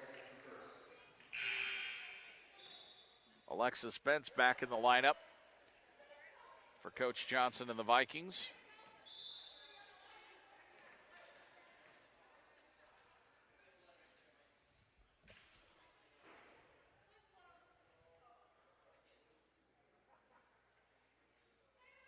Had blood somewhere from someone. Heard Allie Critchley say, anybody bleeding? No? Coach Power playing Mr. Clean. Referee said, I can't do it. Coach Power said, I can. Good enough. Whatever works. 25-22 is Chargers trail. Sudman to Allen. 20 on the shot clock. Carly back to Allen over Sudman. Back to Allen. Allen wants a three, looking straight on top of the key, no good. Guess who? Huber with a rebound. Critchley quickly into the offensive zone. Almost lost the dribble. Allen doing a good job defensively. Bentz throws far side. Critchley jacks a three. That's short, no good. Torres saves it in, but right to Peyton Slaughter. Slaughter has a 3-on-1. Good bounce pass to Carly. Lay in, good. Alyssa Carly with 8. 25-24. Torres drives all the way down to the far baseline. Now she's pinned in with a double team. Bounces to Quilvang. To Huber at the free throw line.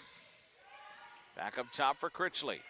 Over to Torres. She'll fire for three. That's off the mark. No good. Rebound poked way out top. Critchley gets the rebound. Benson the Vikings to Quilvang for three. No good. Huber with the offensive rebound. She fights back up over Deitzler. Now they're going to call a jump ball. Charger possession. Coach Johnson probably has a fairly decent argument there in the fact that Huber was able to grab the basketball and shoot it.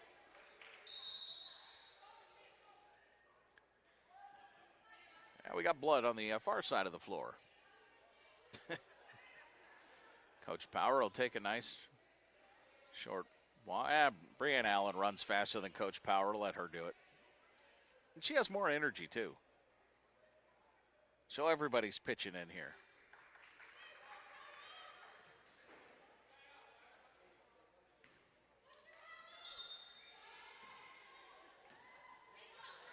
Charger basketball back in play, trailing by 1, 25-24. The Holiday Classic presented by Country Inn and Suites.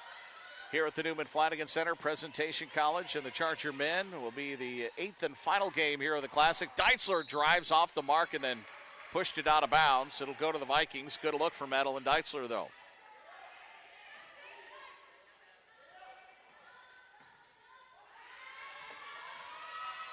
Press broken by the Vikings. No, it's out of bounds.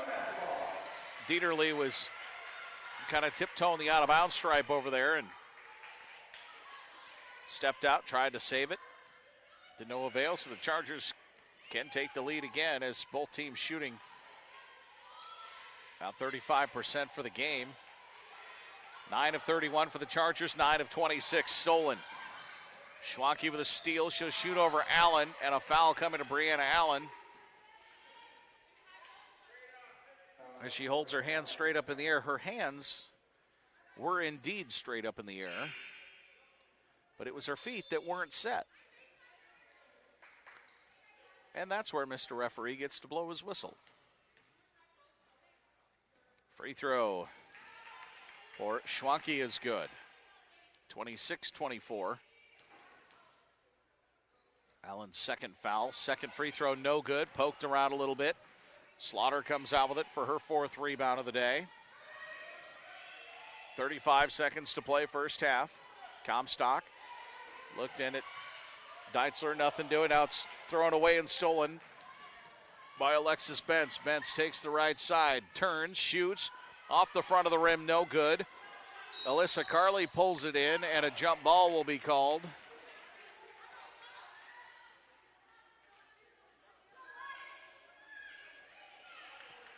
So it'll be Viking basketball.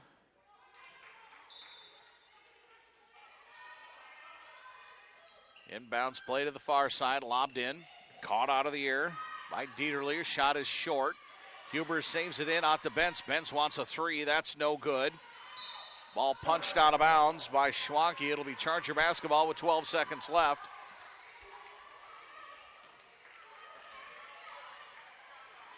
So Slaughter will jog up the floor with 7, 6, and 5. Comstock to Sudman. Sudman back to Comstock. Chargers aren't even barely going to get a shot off.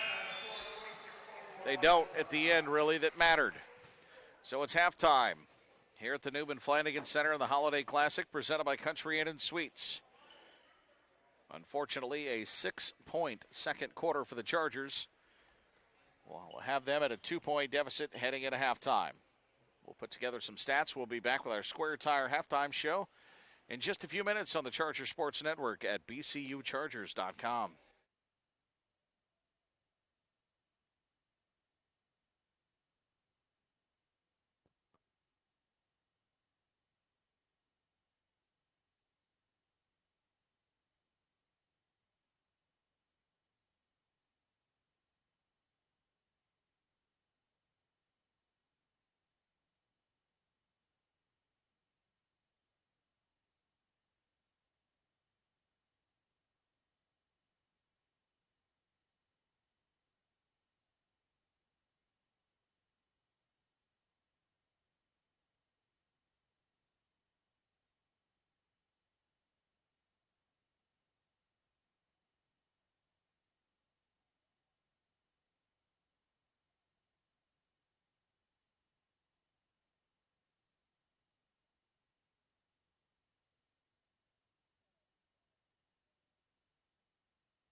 Halftime here at the Newman Flanagan Center, the Holiday Classic presented by Country Inn and Suites. 26-24, the Valley City State Vikings have the lead over the Chargers. First half stats for Briar Cliff. They are led in scoring by Alyssa Carley with 8, Connor Sudman with 7, Peyton Slaughter with 5, Madeline Deitzler and Brycelyn Comstock each with a basket. For the Vikings and Coach Vanessa Johnson, Mackenzie Huber leads the way with 10 points and 11 rebounds. Taryn Dieterle has 8. Alexis Bentz has 5. Macy Quilvang, Adriana Torres, and Danny Schwanke each have a free throw. Briar Cliff shooting 9 of 31 for 29%, 4 of 16 beyond the arc, and 2 of 3 at the free throw line. Vikings shooting 9 of 29 for 31%, 1 of 9 beyond the arc, 7 of 12 at the free throw line, but the rebounding advantage almost 2-1 for the Vikings. 29-15, 9 offensive rebounds for Valley City, 3 offensive rebounds for the Chargers. Briar Cliff 6 assists, 12 turnovers. Valley City with 4 assists and 16 turnovers. Bench scoring at 10-2 for the Vikings. Points in the paint 12-6 for the Vikings. Second chance points 6-5 for the Vikings. Points off of turnover 10-9 for Briar Cliff. Score's been tied once. Lead has changed hands just once. Briar Cliff led most of the way until Valley City took the lead late in the first half that they enjoy now 26-24. So both teams in their final huddle before halftime. Games earlier today here at the Newman Flanagan Center in the Holiday Classic. The first game went to Mayville State. 21st ranked Comets upset number 7 Morningside 68-60. It was Hastings 76-49 over Waldorf. Midland taking on Graceland in non-conference action today as well, and Morningside's game against Trinity International was canceled. The weather here in the upper Midwest not cooperating very well with all of these holiday tournaments. Slipping and sliding on our way to the Newman Flanagan Center here today. So, not a big surprise that some of those teams that had to travel a good distance were sent packing and on the road.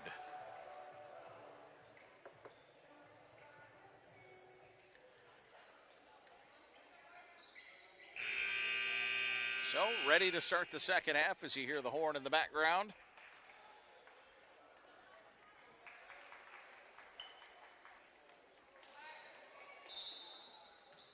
And it'll be Charger basketball going from left to right here in the second half. Peyton Slaughter will get things started for Briar Cliff to Connor Sudman. Starters both sides for the Vikings and the Chargers.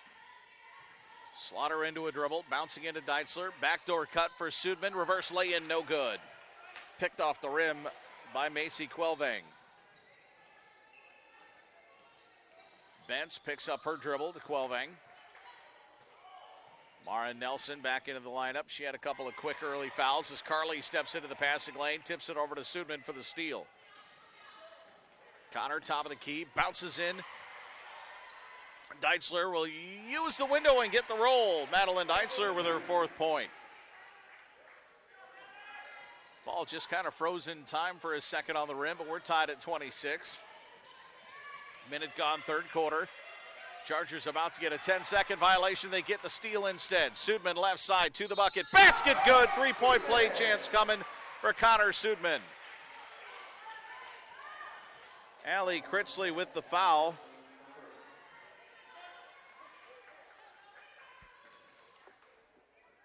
That'll be her first. Sudman looking for double figures on the free throw and gets it. She's got 10. So both teams now with a double-digit score. Huber for the Vikings and Sudman for the Chargers. Briar Cliff up 3, 29-26. Deitzler steps into the passing lane, pokes the ball into the scorer's table. The Vikings will send Emily Schaefer back into the lineup.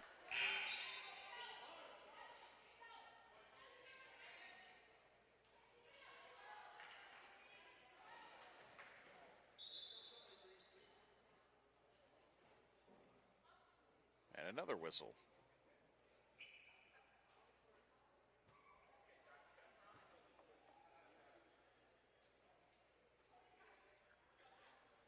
Got to reset the shot clock.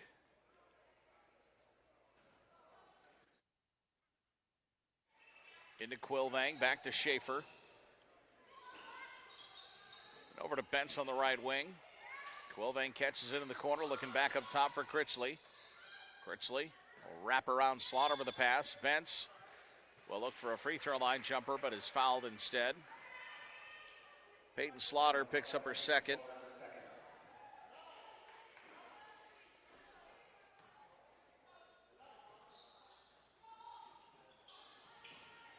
Bentz through the paint to Huber, overthrown. Stolen away by Slaughter. Slaughter inside to Deitzler. Deitzler, jump pass out to Allen beyond the arc in the far corner.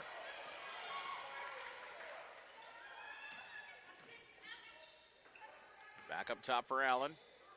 And a Deitzler at the far elbow. She'll hand to Sudman, going to the basket. Sudman shoots as she's fouled.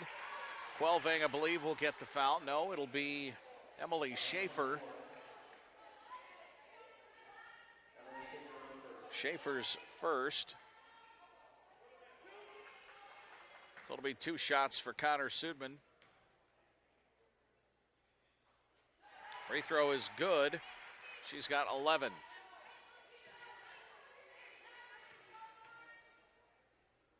Second one for Sudman, rattles home. 12 now for Connor Sudman. Back to a 5-point Charger lead. They've led by as many as 11 today. Huber beats the defense back, is just waiting for the pass. She's fouled underneath by Slaughter. It'll be her third. Team's second.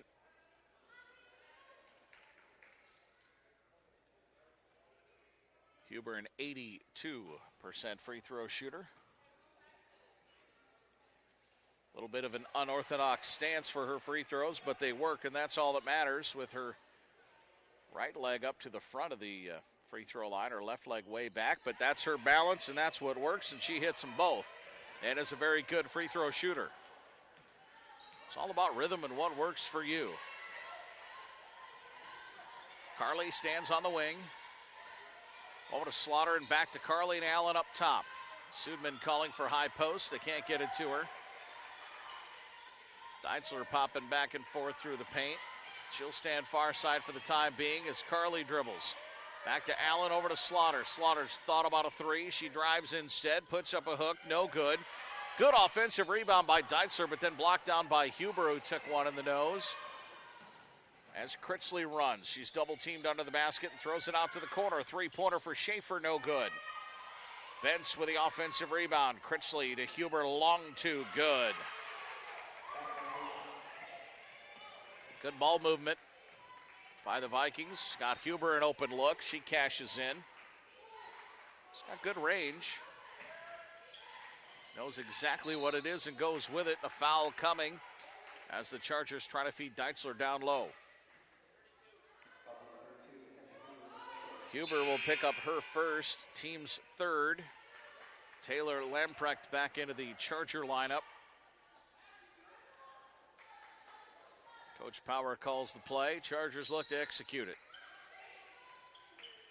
Be bopped into Lamprecht up top. Allen, one-handed pass to Alyssa Carly, who bounces to Slaughter and hands it off to Sudman. Sudman backs it up, looks to feed Lamprecht. Huber goes right around her for the steal. 31-30 ball game, 6:40 to go third quarter. Into Quilvang, she catches, turns right, shoots, and scores all in one motion. Knowing what you want to do with the basketball and going right to it. That's what she did. Good move. Slaughter bouncing to Allen. Over to Sudman. Open for three. She'll fire. It's good. Connor Sudman for three. Sudman with 15. Coach Power wants a 30. He'll get it. Still got a pocket full of timeouts. 6:20 to play third quarter. 34-32.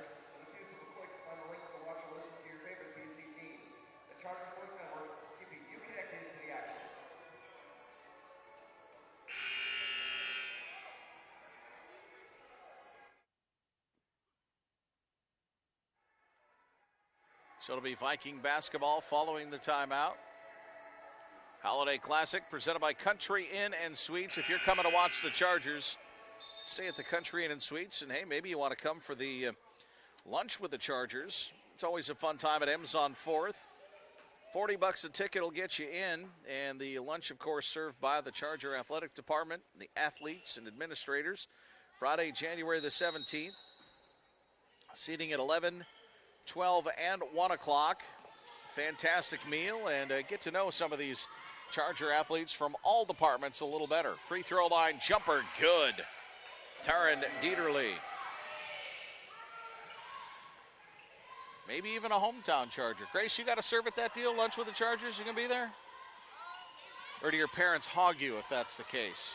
Make you serve them dinner for once. Grace Hanno, a Sioux Cityan running the computer today, is Peyton Slaughter fires for 3. Her parents mainstays in their gold seats here at the Newman Flanagan Center for years and years. As Grace would probably say, they just won't go away. Free throw line jumper off the mark for Torres. They would laugh if they heard that. I'm not in any trouble, don't worry. I usually throw paper at Grace's dad, so that's good too. Baseline jumper, good.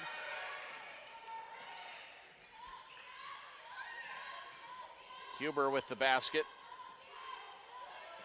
Actually, check that. It was, yeah, we'll get it here in a sec. Sudman wants a 3. Good! Connor Sudman for 3.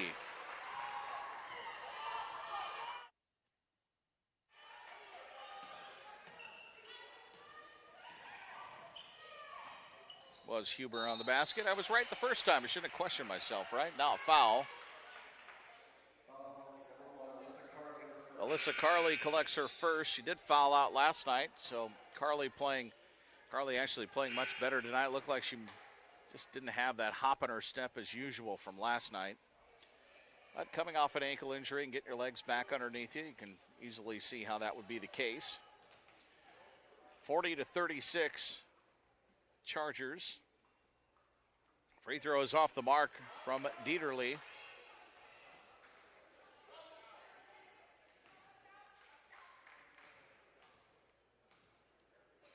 Second one on the way. And 1 of 2 for Dieterle. She's got 11.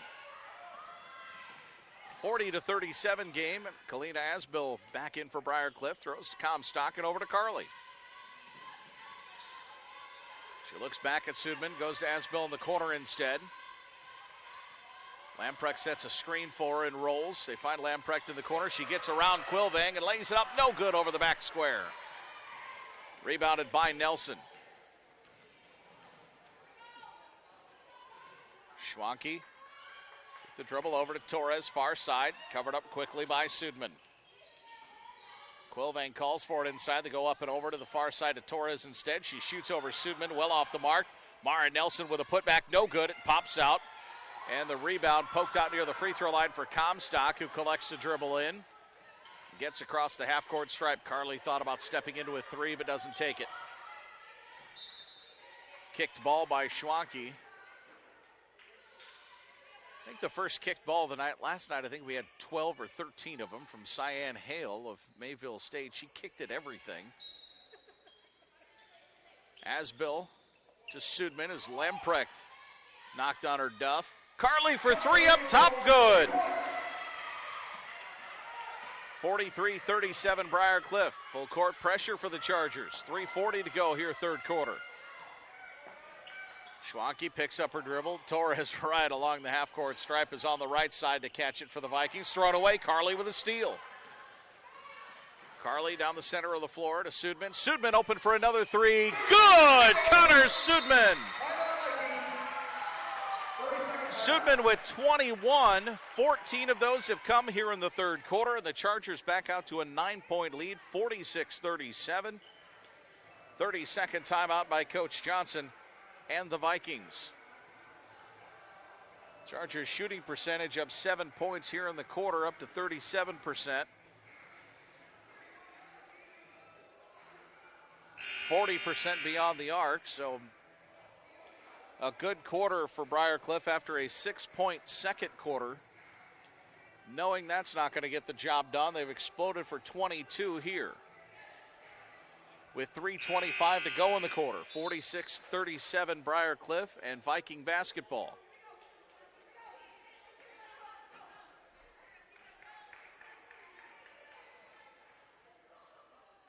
So the pressure will continue for the Chargers.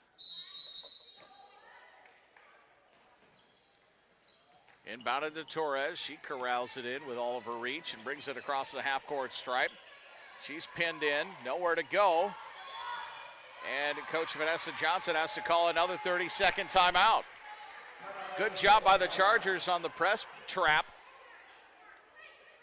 It'll have to be a full, I believe, and that'll leave Coach Johnson with just one timeout for the rest of the game.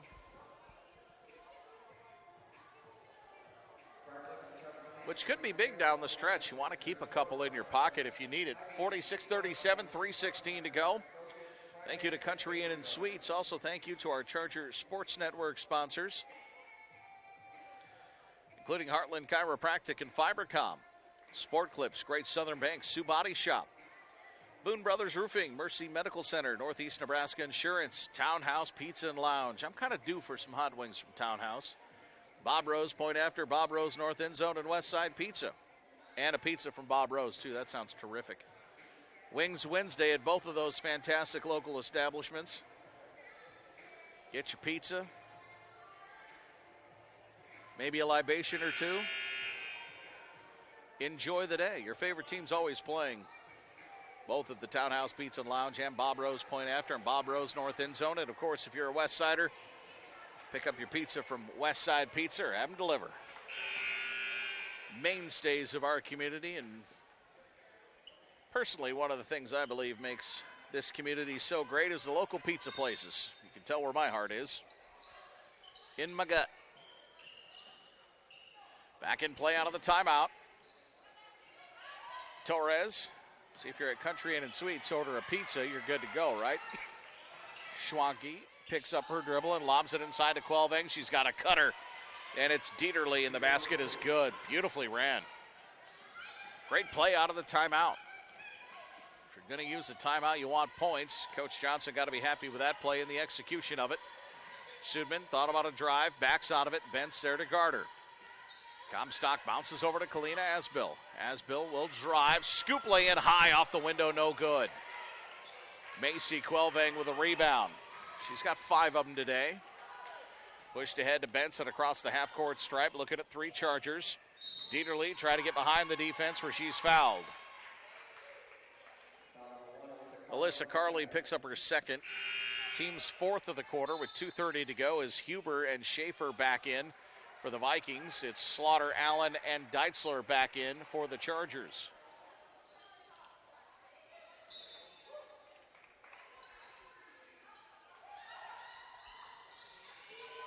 Quelving fires down low to Huber. Huber steps in, shoots, and scores. Boy, she's good down there. She's got 18.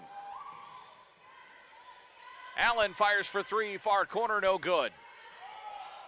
Dieterle with a rebound. She'll bounce to Huber, who outlets to Schwanke. And Schwanke will bring it up the floor. Picking up her dribble. Schaefer there. Back to Schwanke. Back up top for Dieterle. Far side, it's Schaefer who's fouled on the shot. So Schaefer will step up to the free throw line on the Sudman foul, her second, team's 5th. Sokolowski back into the lineup for the Chargers.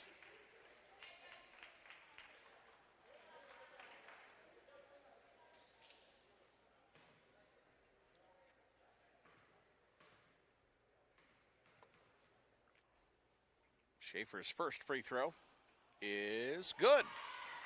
Her first basket of the game. Covered most of the rim before it fell through. But it shows up in the box score as a make, and that's all that matters. 46-42. She hits both. Second one's a swish. And it's 46-43. 1:50 to go, third quarter. To Sudman at the free throw line and out to Allen. Allen dribbles a couple times. Slaughter puts it right back in Allen's hands. Bounce to Slaughter. Free throw line for Sudman. Jump pass into the corner. Sokolowski for 3. Good! She gets the roll. Oh, it'll be a long 2. Thought maybe it was going to roll out at the last second, but it stays in. Good pin by the Charger defense. Schaefer's pass blocked out of the air by Allen. Picked up by Mara Nelson where she's pinned in. She bounces it away. Dieterle will throw it across the court. Schwanke down to Huber. Baseline jumper, no good. Rebound to Slaughter. Slaughter takes off. Slaughter sets up a 2-on-1. Slaughter takes the right side, lays it up, and in. Good decision by Slaughter. Defender was kind of trying to play the middle of the paint. Slaughter had enough of an opening for the lay-in. It's 50-43. Huber up top. Schaefer wants a three. That's no good. Rebounded by Brianna Allen. 45 seconds to go in the quarter. Allen bumped off of her dribble. Ball loose, picked up by Connor Sudman and over to Slaughter. Right side of the circle, top of the key. Deitzler calls for it inside, but shovels it out. Sokolowski looking straight on, long two, no good. Huber with a rebound, her 12th. About a half-second difference in the game in the shot clock. Not that that has mattered with either of these teams. Stolen away by Deitzler. Deitzler to Allen. Chargers got away with an over and back there, but hey, we'll be quiet. Sudman bounces through the paint. Deitzler will shoot, blocked by Hubert. Deitzler has Slaughter with two to Sudman for three at the buzzer. Good! Connor Sudman for three, and she's got 24. Good way to end the third quarter. Chargers 53. Valley City State 43. Be back right after this to the Holiday Classic presented by Country Inn & Suites on the Charger Sports Network.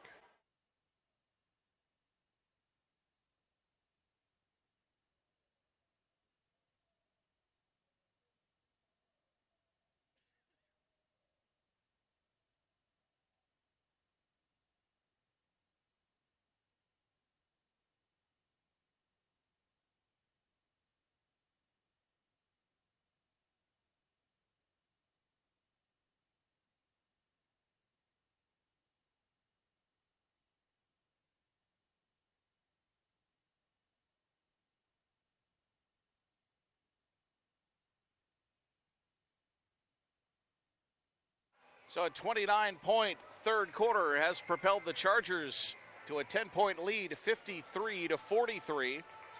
Connor Sudman with 17 in the third quarter. She's got 24.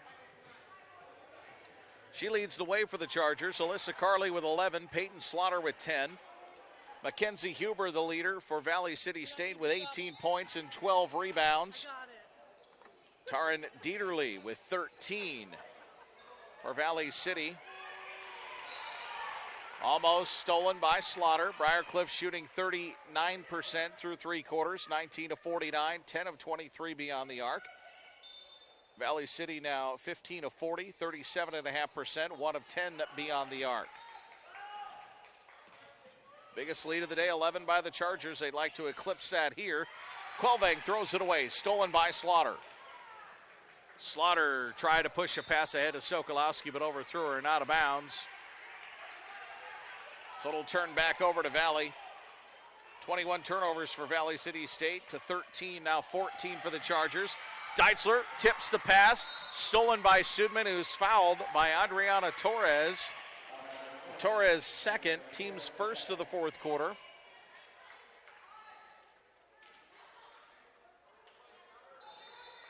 Rebounding advantage heavy to the Vikings, 37-20.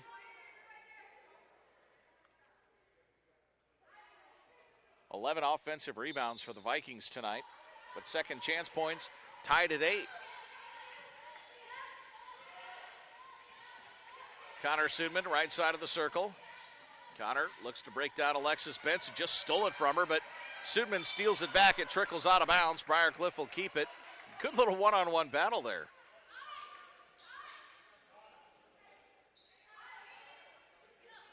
Always like to see good defense. Slaughter gets loose and collects. Deitzler set to put a screen in place for her, but she goes the other way to Sokolowski. Deitzler for three up top, no good. Quelvang had the rebound. Deitzler stole it. but was out of bounds when she tried to save it in. Good effort. She followed her shot. That's what you try to teach as well. Alyssa Carley back into the Charger lineup. One of 3 Chargers in double figures.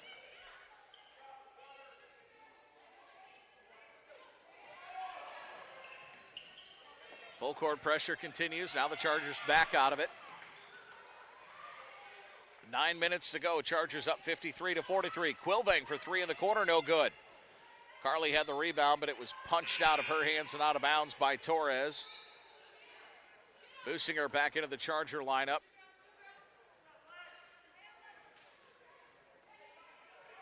She'll give Sokolowski a break. She was being treated like a boxer earlier with her nose bleeding. I saw the trainer put the big gauze up there. It's normally what you see a cut man do in the corner of a good heavyweight boxing match. Carley drives and is fouled by Huber, who quickly extends a hand to help her back up. Champions of Character initiative right there. You foul and pick them back up.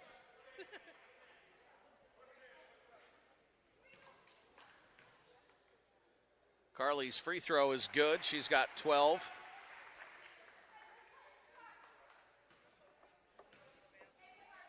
Make it 55-43. Carley with 13. Comstock and Asbell back into the game for Slaughter and Allen.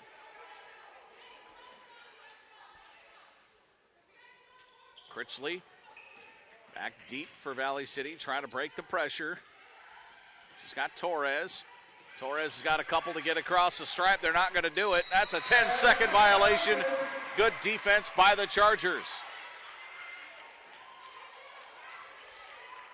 Turnover to BCU.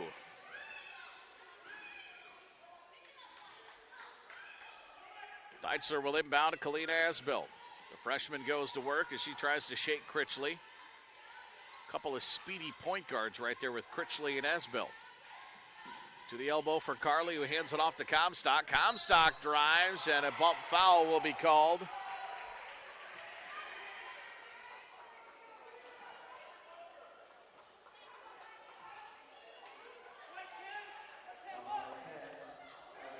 Allie Critchley picks up her second, team's third.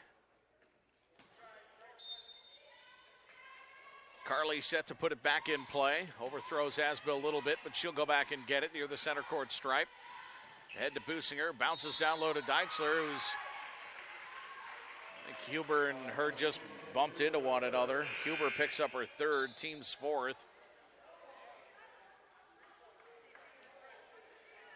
Really only a foul because Deitzler lost her footing, otherwise just 2 players in the same space. Deitzler right back to Carley on the inbounds play. Back down to Deitzler. Huber almost steals it. Ball loose. Torres throws it to Huber, and the Vikings come out with the basketball. 8 minutes to play. Chargers' biggest lead of the day is 12. Critchley to the rim, gets the basket, and the and one. Deitzler with a foul, her first.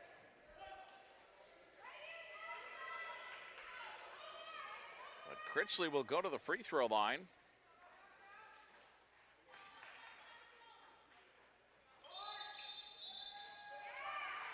And a lane violation on the free throw will nullify that attempt.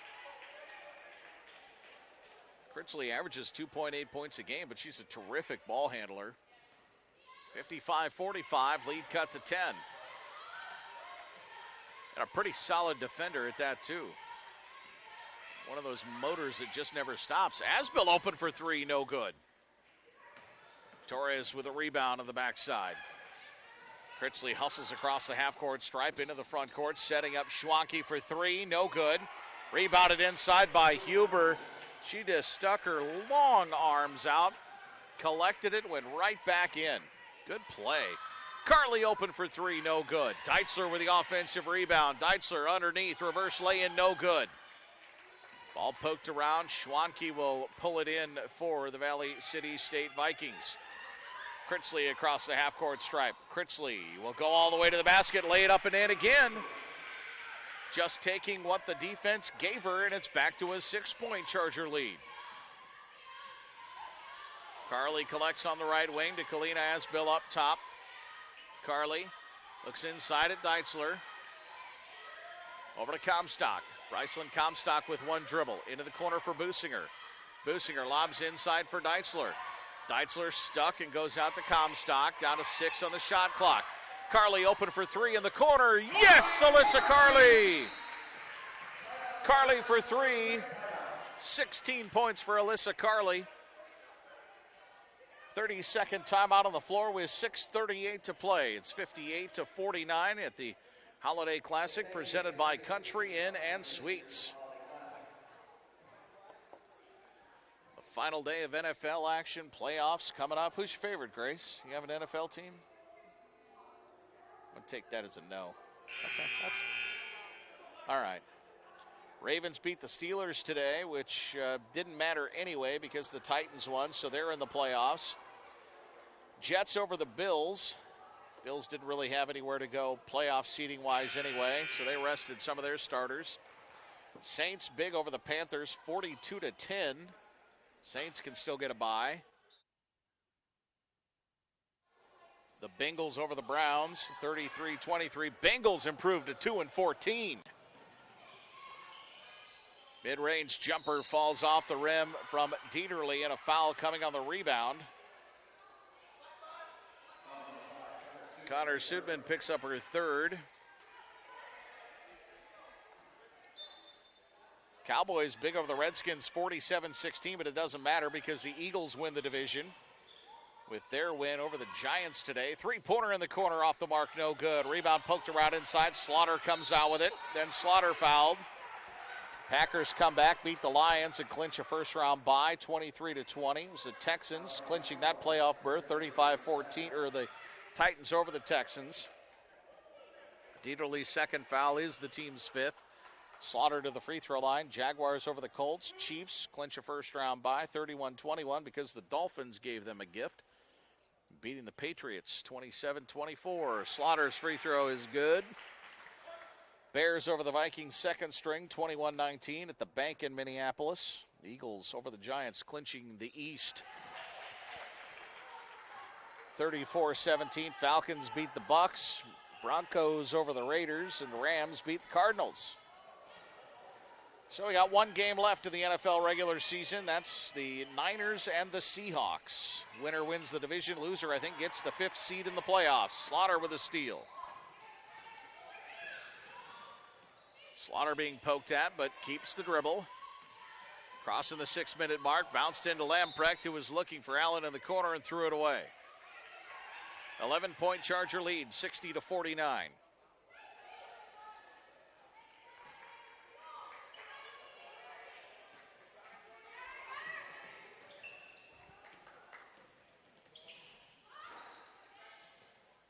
Pressure broken by the Vikings, down to Huber in the corner.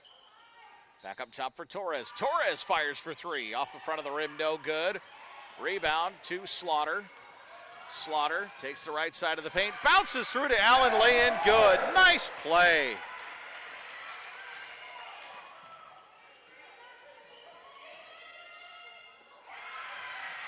Allen now bats the pass down and out of bounds.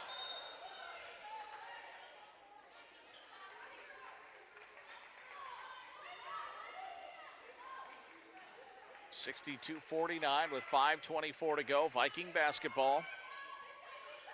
Alexis Spence throws it in deep into the corner. Schwanke out to Quilvang. Her shot is no good from about 6 feet. Deitzler with a rebound. Carly dribbles for Briar Cliff. She'll hand it right to Peyton Slaughter. Slaughter bounces into Deitzler. Deitzler, shovel pass out to the free throw line for Allen. Sudman catches in the corner. Game high score to this point. Out to Carly. Carly for 3. Good, Alyssa Carly. Couple of threes here in the fourth quarter. She's got 19. Charger lead, the biggest of the day, 65-49. Quilvang hits the cutter. Dieterle is fouled by Carly. Carly's third. Team's third.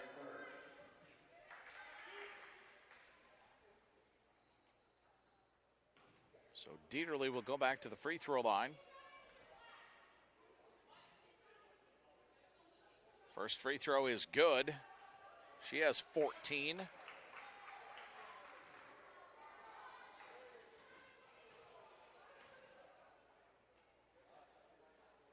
Second one on the way is good as well. Dieterle hits both. She has 15. She and Mackenzie Huber, the double-digit scores for Valley City State today. Slaughter dribbles towards the lane. Lay in. Good for Peyton Slaughter, and an and one coming. 14 now for Slaughter. She kind of patiently made her way to the basket. Mara Nelson picks up her third. Chargers in the bonus the rest of the way. Slaughter's free throw off the front of the rim, no good. Quilvang with a rebound. Outlet to Critchley. Critchley continues her dribble. She's had a couple of nice drives here in the fourth quarter. Bentz, well drive. She pops it up and over.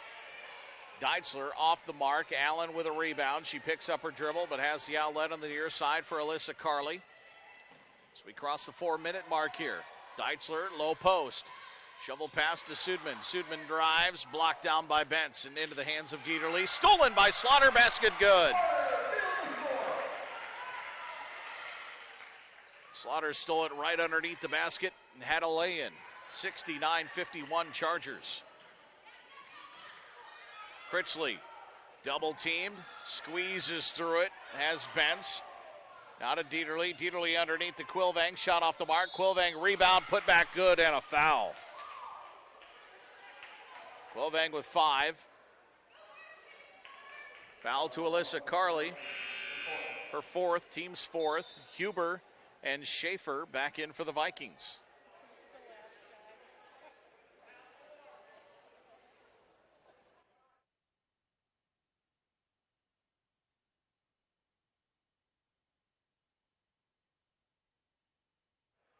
Free throw is good for Macy Quilvang. She's got 6 and cashes in. 69-54. 3:25 to play for Connor Sudman and the Chargers as Connor dribbles. Slaughter puts a bounce pass into the hands of Carley. Carley hands it off to Allen. Back to Carley. Carley for 3. Rushed it a bit. No good. Slaughter with the offensive rebound, but it trickles out of her hands and out of bounds. No, they're going to say it was last touched by Huber.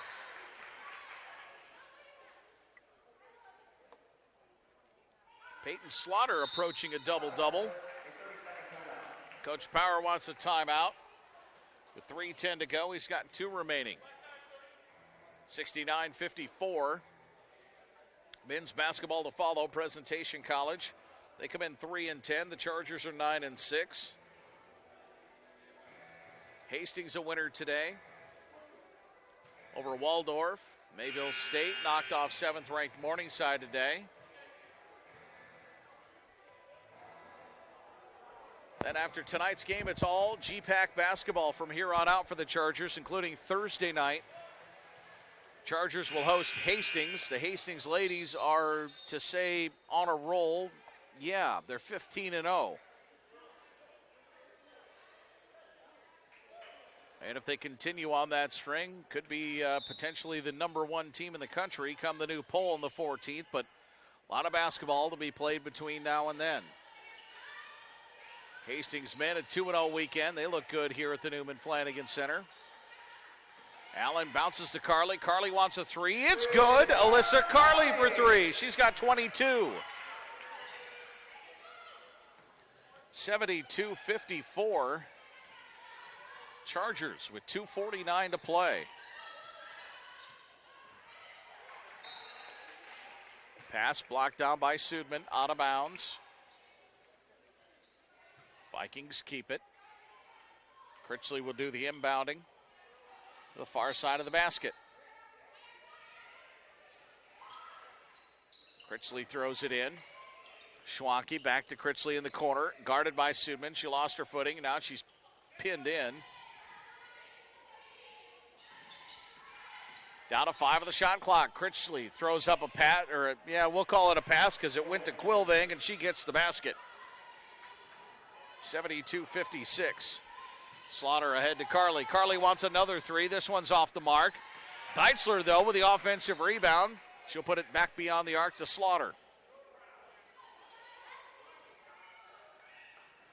Allen holds momentarily over to Sudman on the left wing. Sudman bounces into Deitzler. Deitzler to Slaughter. Slaughter out to Sudman, long two in the jumper. Can't get the roll. Rebounded by Schaefer. Outlet to Schwanke on the far side. She'll jog it up. Critchley with 1:45 to play to Schaefer and over to Huber. Critchley, left side. She'll drive baseline, cut off where she throws it to Schwanke for three. No good. Rebounded by Brianna Allen. Slaughter calmly brings it up the floor in no hurry.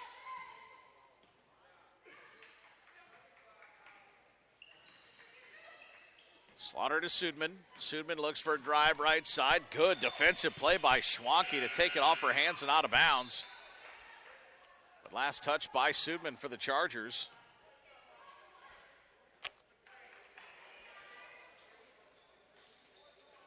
Five fresh Vikings into the game. That'll probably be it for the Valley City State starters today.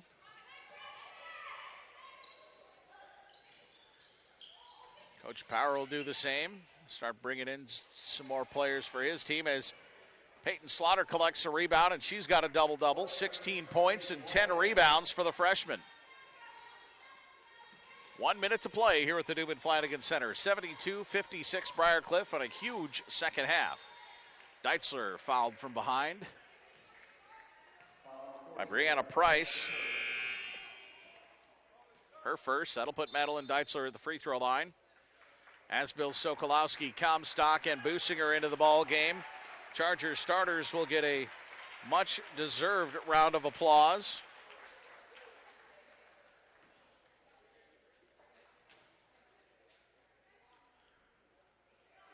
Deitzler's first free throw is off the mark. Connor Sudman will be the lead dog in scoring at 24, but she had 17 in the third quarter. It was the difference in this game as Deitzler will finish with 7 on 1 of 2 at the free throw line. So Schwanke will work it up the floor.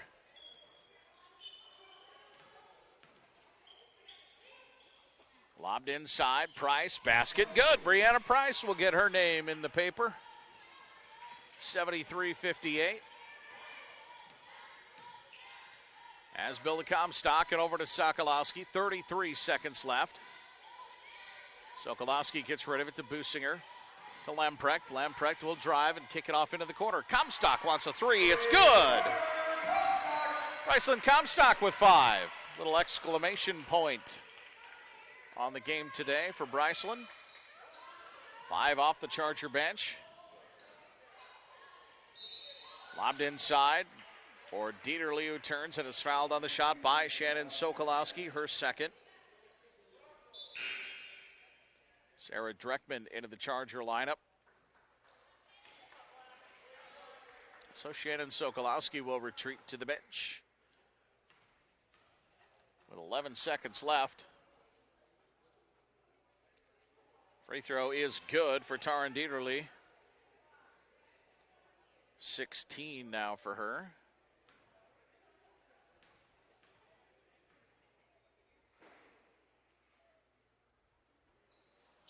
And make it 17. She gets the roll. And Kalina Asbill set to dribble it out for the Chargers on a nice victory here today. Final score at the Newman Flanagan Center in game number 1. Briar Cliff 76. Valley City State's Vikings 60. We'll run down the scoring for you here on the One-Eyed Jacks postgame report. Let you know how we ended up where we did, with Briar Cliff improving to 4-11 on the campaign. Valley City drops to 3-6 on the season, but the Chargers will take a win and some momentum into the new year when they welcome in Hastings on Thursday. Connor Sudman leads the way with 24 points. Alyssa Carley with 22. Peyton Slaughter with 16. Madeline Deitzler finished with 7, Brycelyn Comstock with 5, Shannon Sokolowski with 2, and Brianna Allen with 2. But a 52-point second half for the Chargers. Absolutely huge. They outscore Valley City 52-34 in the second half of this game after trailing 26-24 at halftime. For the Vikings, they were led by Mackenzie Huber, who had a terrific game. 20 points and 12 rebounds for Huber. Taryn Dieterle finished the game with 17. Macy Quelvang had 8. Alexis Bentz had 5. Allie Critzley with 4. Danny Schwanke with 1.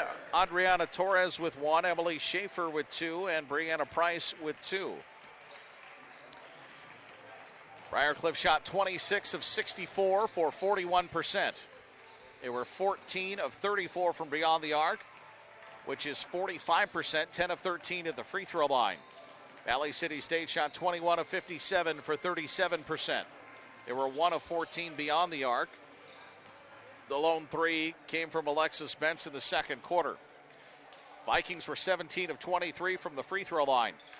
Rebounding advantage to the Vikings, 44-31. 13 offensive rebounds for Valley City, 8 offensive rebounds for Briarcliff. Chargers finished with 15 assists, 17 turnovers. Meanwhile, they turned Valley City State over 27 times. 7 assists, 27 turnovers for Valley. Chargers credited with 16 steals.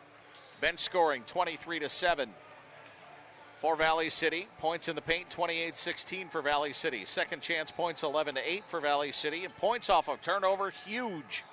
Briarcliff 28-13. Mackenzie Huber finishes, with 20 points and 13 rebounds.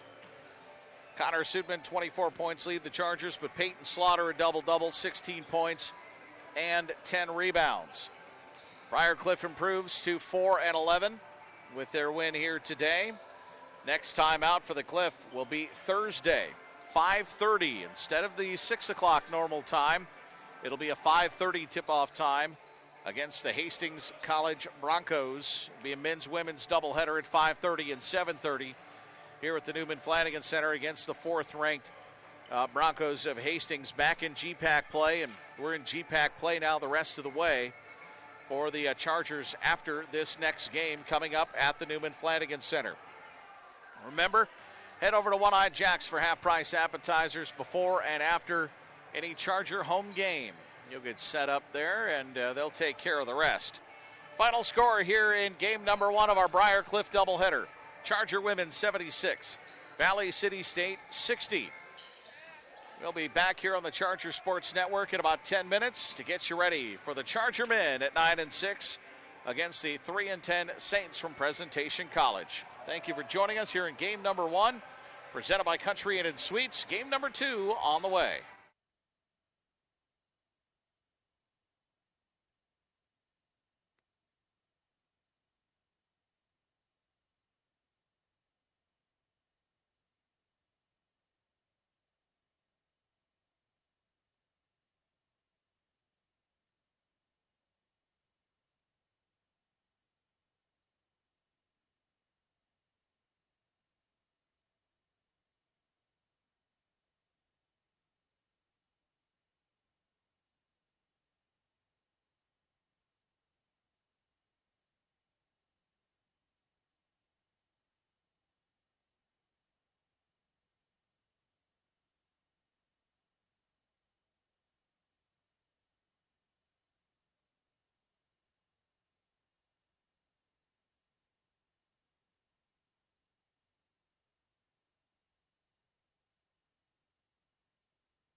When coming to Briarcliff, it feels like you're coming home.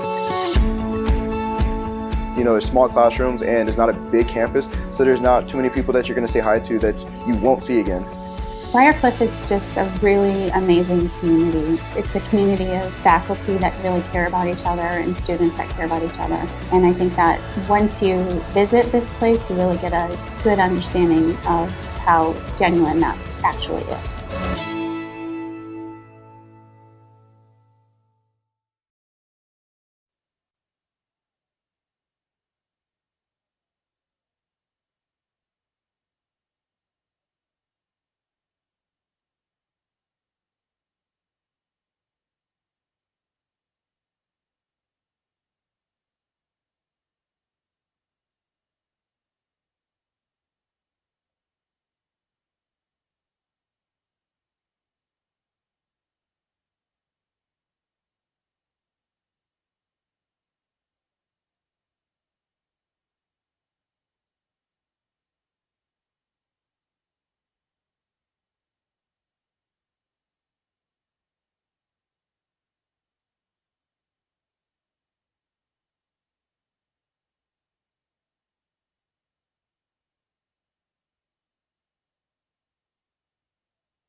And a pleasant good evening, ladies and gentlemen. Welcome back to the Newman Flanagan Center on the campus of Briar Cliff University in Sioux City, Iowa. I'm Justin Barker, and we've got Charger men's basketball for you as Briar Cliff prepares to take on the Saints of Presentation College out of Aberdeen, South Dakota, here in the Holiday Classic, presented by Country Inn and Suites.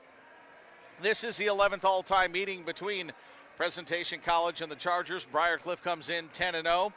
Having already beat them this campaign 112-71, dating back to November the 9th when Briar Cliff got that victory. Since then, been a bit of a struggle for the Chargers as injuries have kind of taken its toll on this team.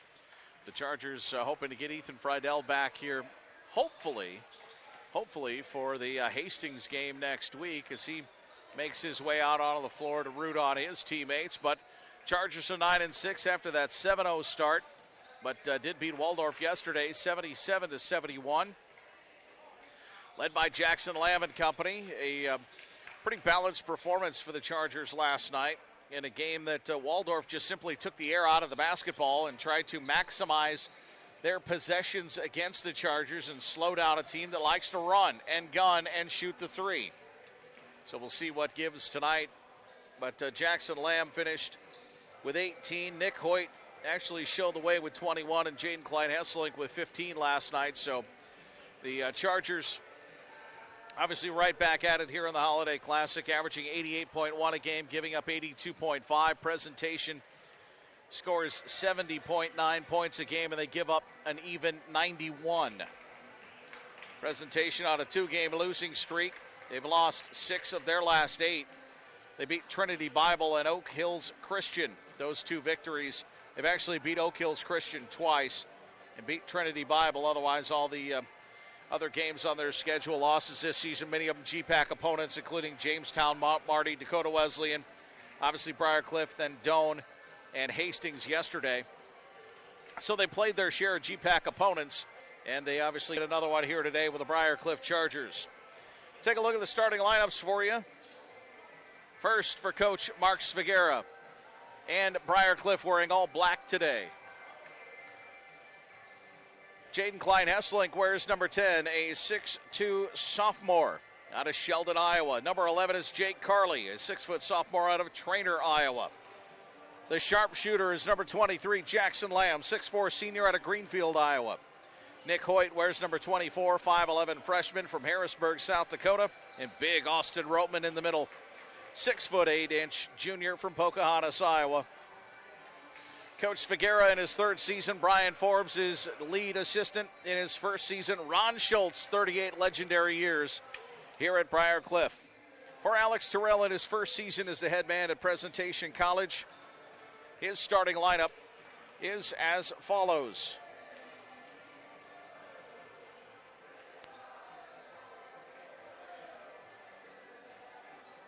Nate Siam wears number 2, a 6'2 junior from Aurora, Colorado. Alex Sumption wears number 11, a 6'3 freshman from Hecla, South Dakota. Elijah Coleman wears number 15, a 6'4 senior out of Aurora, Colorado. Lawrence Cherry wears number 20. He's a 5'11 redshirt junior guard out of Hyde Park, Maryland. And Jackson Becker rounds out the starting 5. He wears number 32. 6'4", 200-pound freshman forward out of Aberdeen, South Dakota. Again, the Saints coached by Alex Terrell. Nice guy. Talked to him a little bit topside before the game. Was asking him about one of his players because he's got a 6'8", 290-pound senior forward from the Ivory Coast, and had to try to get the proper explanation of the young man's name, and I believe, if I got it right, it's Sanjay Frederick Ange Michel Couot. He said call him Big Fred, so frankly, that's what I'm going to do because Frederick is one of his legal given names. So Big Fred. If you hear me call out Big Fred, you're going to know number 42 is on the floor, and by his stature, it's no surprise. He is a big, big, big man. Again, this is the 11th time that these two teams have played. Briar Cliff 10-0, dating back to the 98-99 season. Briarcliff already a 112-71 winner over Presentation earlier this season. The Presentation Saints, before this weekend, hadn't played since December the 7th against Mayville State, a 96-61 loss. Lost to Hastings by 20 yesterday and then play Briarcliff here today. And for the Chargers, the final non-conference tune before the GPAC schedule kicks in to full force on Thursday here at the Newman Flanagan Center. So it's Seam and Sumption, Coleman, Cherry, and Becker, the starting five for Presentation. For the Chargers, Klein Hesselink and Carley, Lamb, Hoyt, and Austin Ropeman. Chargers in all black, Briarcliff written across the front in gold, royal blue letters, and gold trim with the Air Jordan logo on their upper right-hand shoulder. Presentation left goes with yellow top to bottom. Script Presentation written across the front in dark blue.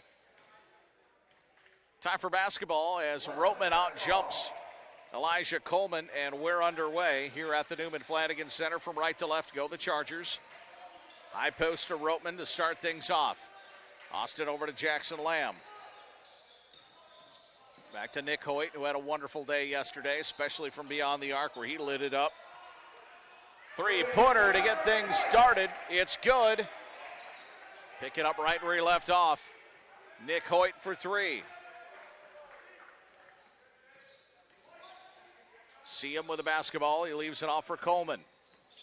Coleman to Becker at the top. Back to Coleman. Coleman drives. He'll leave it in the corner. Three-pointer for Sumption off the mark. No good. Elijah Coleman, the leading scorer for the Saints. Jordan Becker gets the putback. Coleman at 11-5 a game. Jackson Becker at 10-3, and Big Fred an even 10 points a game. I like that Big Fred. It's not a mouthful that way. I'd screw it up anyway. Carley to Ropeman. Klein Hesselink with it. Top of the key. Klein Hesselink for three. Good. Back-to-back threes to start the game for the Charger 5. Saints with a basketball. Cherry. Gets rid of it to Alex Sumption. He averages 6.5 a contest thrown away. Jackson Lamb comes out with it. Lamb takes the right side of the court. Carley to Ropeman, over to Hoyt, into the corner. Klein Hesselink for three, good. Jaden Klein Hesselink. Coach Figuera happy about that. Now he wants him to dial up the defensive pressure. See him dribbles up top. He gets the handoff and drives baseline. From Becker, back to Becker. Becker left-handed shot for three, off the mark. Rebounded inside by Lawrence Cherry. Reverse lay-in, good. 9-4 Briarcliff, 17:55 to play here in the first half. Handed off to Klein Hesselink around the top. Ropeman looked at Carley momentarily. Now Klein Hesselink lost his defender, looked to throw it to Ropeman, threw it away. I'm going to say it was last touched by a Saint, but okay, it'll be Charger basketball. Coach Alex Terrell probably had a good argument there. I wouldn't argue with him from what I saw, but that's okay. Ropeman sets a screen for Jackson Lamb with 8 on the shot clock. Lamb hops in, lays it up, good, off the dribble. Jackson Lamb with his first basket of the game.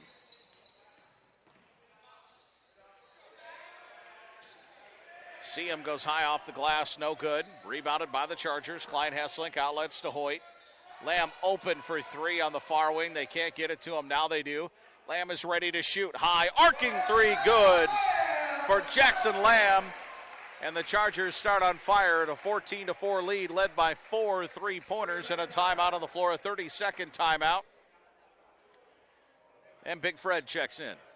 I was just waiting to say that, you know.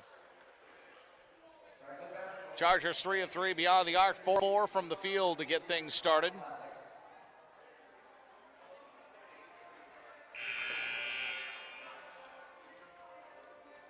$17:09 to play here in the first half.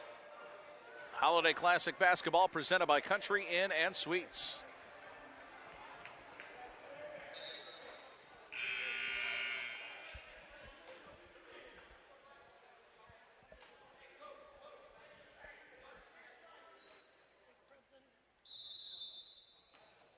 Saints basketball as Nate Seam will bring it up.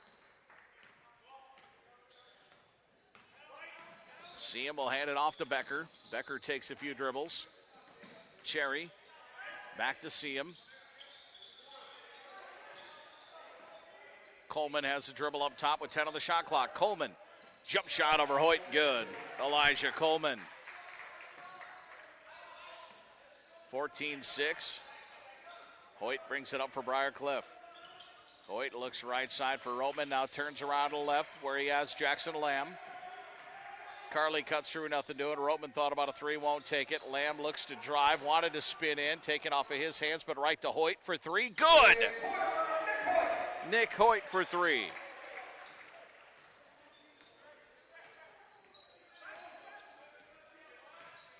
Cherry runs the point this time around for the Saints. Bounce down to Big Fred.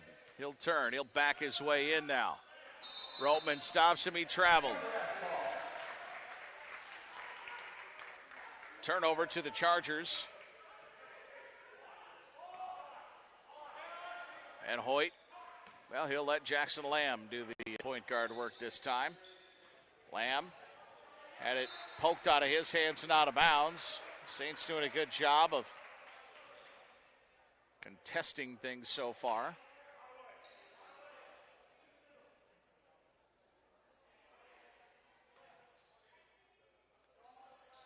Hoyt will do the inbounding. Lamb comes off a screen, catches right side of the circle, top of the key. Lamb drives, puts up a shot high off the window. He's fouled. Elijah Coleman with his first. So it'll be Lamb at the free throw line.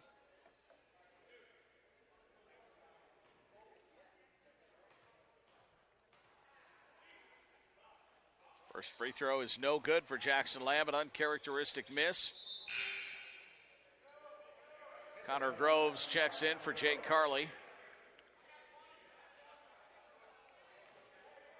Groves a little under the weather last night, but played through it. Jackson Lamb hits one of two. 18-6 Briar Cliff. 15:50 to go here in the first half. Cherry off the Big Fred. He'll turn. Back to Cherry. Off a screen. Cherry had his pass stolen by Ropeman. Poked loose by Lamb.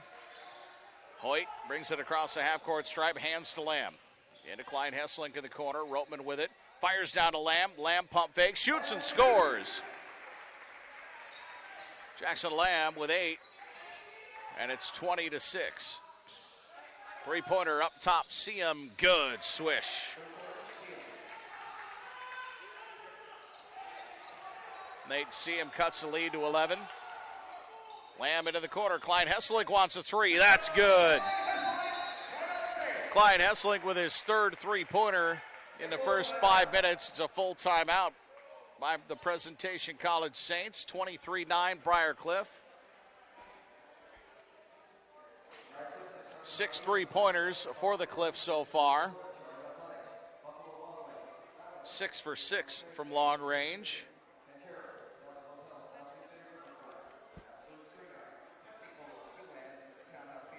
Charger Foundation would like to thank Buffalo Wild Wings, Domino's, State Farm Insurance, and Agent Stern Aiken, Poncheros, Delta Hotels, South Sioux City Riverfront, Absolute Screen Art, Pepsi Cola of Siouxland, Townhouse Pizza Lounge, and Prime Bank, our Charger Foundation sponsors. Thank you for your continued support of Briar Cliff Athletics. With this time out on the floor, also a big thank you to the Country Inn and Suites, Dakota Dunes, presenting sponsor of this holiday classic. This being game 8 of 8 this weekend. Good final tune-up for folks as they get ready for conference play. Back into conference action on Thursday for the Chargers. Hastings College here at the Newman Flanagan Center. We'll have it all for you right here on the Charger Sports Network.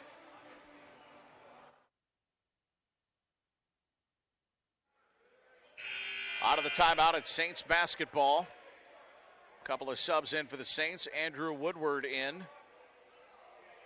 wearing 00, which is awesome. 5'11" senior guard out of Las Vegas, Nevada. And Damian Luna, a 5'9" junior from Phoenix, Arizona. Woodward has it up top. Near side for Sean Schuring.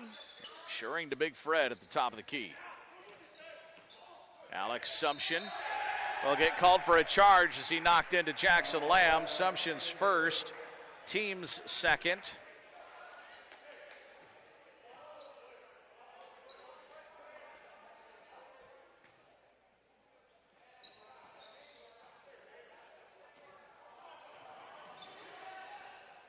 Lamb looks to drive. Lamb kicks it out. Groves open for three on the wing. No good. Rebound pulled in by Schuring. Woodward has it at the top. Three-pointer all the way. No good from Schuring. Rebounded by Austin Roteman. Nick Hoyt, top of the key. He'll turn around. Feeds Klein Hesselink. Klein Hesselink to Lamb. Lamb wants a three. No good. Rebound into the hands of Andrew Woodward. He'll hustle it up the far sideline. 23-9 Briar Cliff. 14:06 to play. Big Fred thought about stepping into a three. He won't. Woodward comes around and stops. Now Big Fred will fire for three. In and out, no good. Klein Hesselink with a rebound. His outlet finds Lamb along the far sideline. Lamb stops to the free throw line. Looking in for Roman. Stolen away by Big Fred. Boy, that's a lot of freight going towards the stands. I'd just clear the area if he's coming that way. You're going to lose. You are not going to win. It's that simple. He is going to win every time. Klein Hesselink to Roteman. Roteman for three. Good. Austin Roteman for three, and it's 26-9.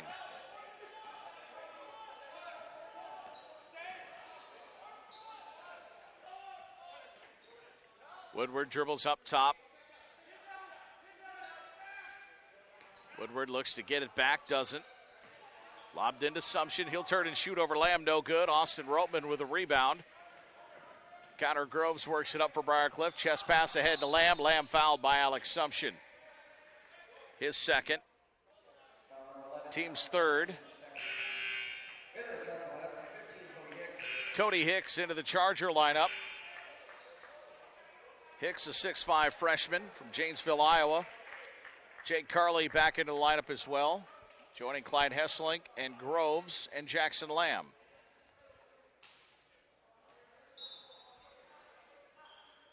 Groves will inbound up top for Clyde Hesselink. Right back to Groves. Groves drives. He's got Lamb. Lamb down the paint, setting up Carley for an open three in the corner. No good. Rebound pulled in by Jackson Becker.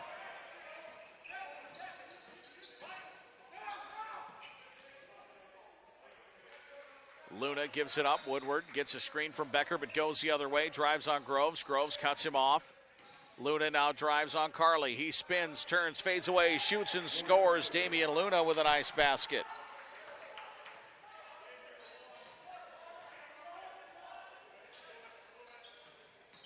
Klein Hesselink down the paint. Into Carley in the corner. Back to Klein Hesselink up top for Groves. He gets a screen from Lamb. Groves for three. Good. Connor Groves for three. 29-11 Briarcliff. Now 8 of 11 beyond the arc. Schuring back up top for Luna. Becker catches and hands it off. Andrew Woodward with it. Woodward wants to drive on Lamb. He had his pocket picked by Carley. Carley will slow it up as he approaches the three-point line. Lamb fires inside of the cutting Hicks, who's fouled.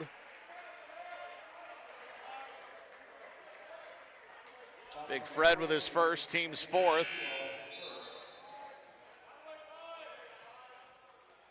Chargers start the game shooting 77%. That's 10 of 13. Nearing the midway point here of the first half. 29-11, Briarcliff. Lamb catches up top. Not enough of an opening to shoot, so Hicks sets him a screen. Lamb drives, lay in good for Jackson Lamb. A little kiss off the glass, and he's got 10.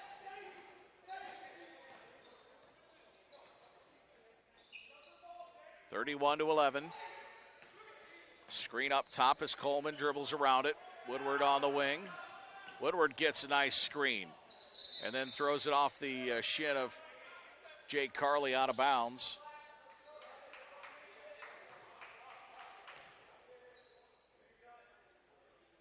So Luna will inbound far side of the bucket for the Saints. Lamb almost blocked down the pass, but Coleman catches in the corner. Luna has it well away from the three-point line. A high post to Becker at the free throw line. Becker drives on Hicks, pump fakes. Hicks holds his ground. Becker misses. Becker gets the rebound. Fadeaway jumper, no good. On the putback and a foul against Cody Hicks. His first, team's first. So it'll be Jason Becker at the free throw line. 50% on the season, first one off the mark. Quentin Vesey into the Charger lineup, 6'1" freshman from Harrisburg. Make that, Indianola, Iowa. Second one for Becker is good, 1 of 2, he's got 3. Lamb hustles up for BCU across the top for Klein Hesselink. Klein Hesselink starts a drive as he works his way and look to bounce it through the paint to Hicks, stolen away by Becker. And Woodward comes out with the basketball towards the top of the key. Seam hands it off to Coleman. Coleman being guarded by Vesey. Turns, shoots, no good. Quinn Vesey with a rebound. Lamb airmails it for Klein Hesselink in the far corner. He put about 15 extra yards on that pass.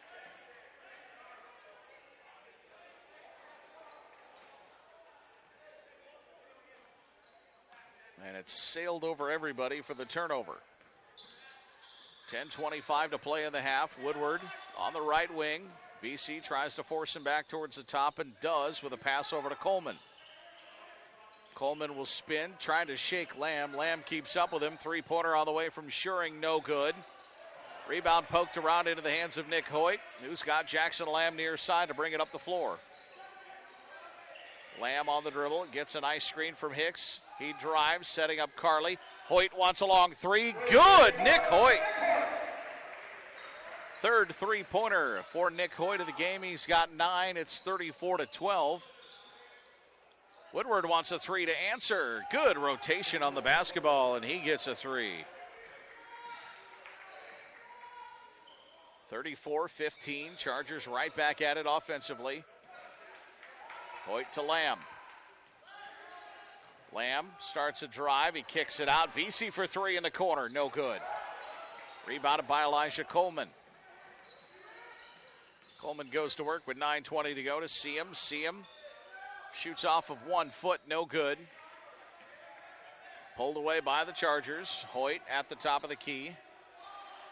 To Vesey. Back to Hoyt. He wants another three, and it's no good. Little strong off the back square. Rebounded by Seam beyond the arc at the top of the key. Seam will hand it off. Schuring wants another three, in and out, no good. Lamb runs down the rebound. Vesey will bring it across the half-court stripe. Quinn Vesey with the basketball. Lamb thinks about starting a drive, does, spins in, sets up Hoyt. Hoyt doesn't have the shot, door closed. He gets the defender Becker up off his feet. Becker will commit his first foul. Hoyt will go to the free throw line.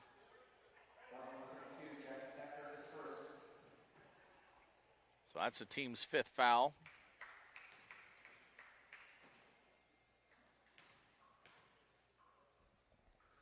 Hoyt's free throw is good.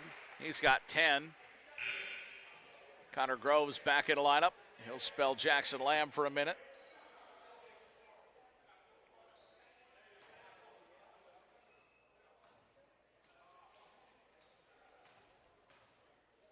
Hoyt's second free throw is good. Nick Hoyt with 11.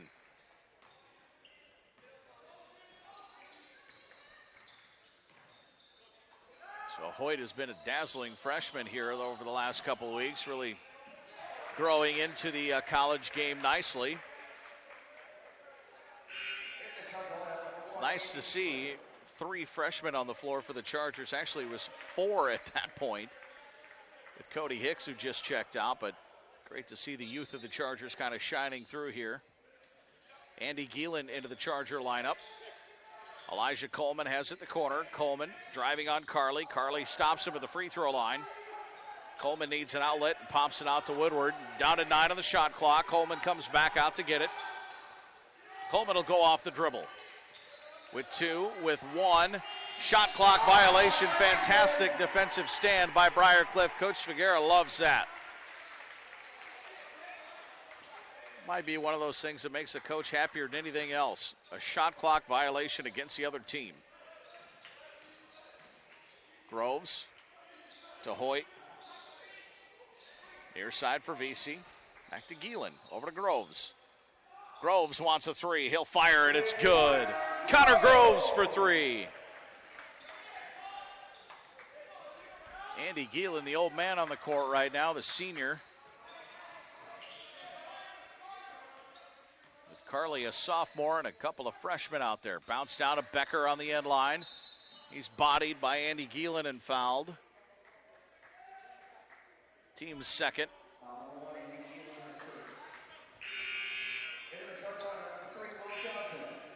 Will Johnson into the lineup, 5'11 junior from Harrisburg, South Dakota.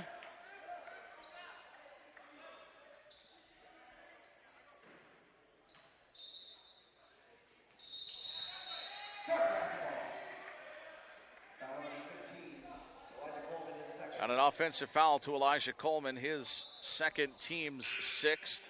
Damian Luna back in.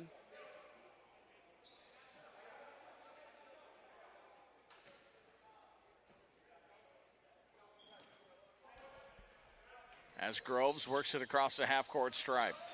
VC with it. Over to Johnson. Johnson leaves it for Gielen. Out to Groves. Good ball movement. Hoyt for 3 in the corner. Good. Connor Groves with the assist. Nick Hoyt with a splash. It's 42-15 Chargers. Seam will hold. Now he drives right. Spinning left into the paint. Shoots no good. Foul coming to Will Johnson.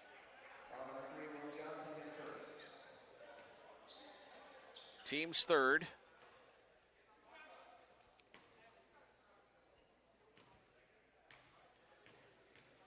So it'll be Nate Seam at the free throw line, 58% on the season, and it's no good. Hits the back square and rolls off to the far side.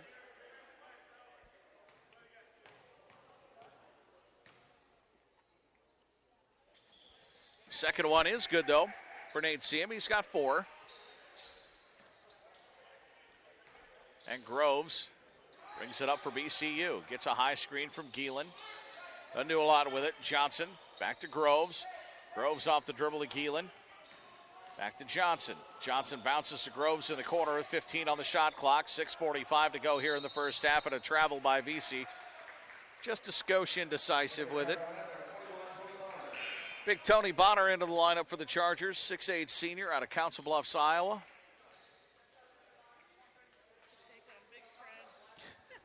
Couple of big bodies in there to battle underneath the basket now.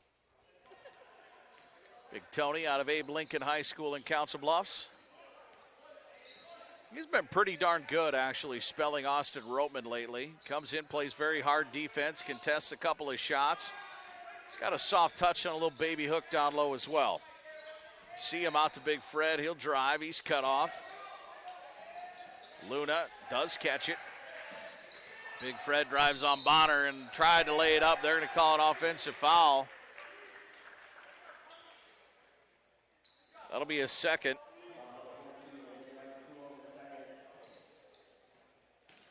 Team 7th. So next time around, the Chargers will shoot free throws on the bonus. Sean Shoring back in for the Saints.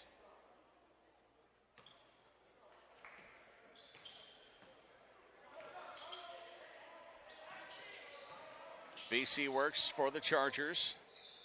He'll pop it up to Bonner, right back to Quinn VC. VC with a few dribbles over to Groves. VC thought about a shot, won't take it. Johnson inside to Bonner. Bonner backs in, little baby hook that we were talking about, just off the mark, but a good shot. Schuring with a rebound. 5:50 to play first half. Ball popped out from behind on the CM drive, but he touched it last. San Francisco leading Seattle 9-0 early.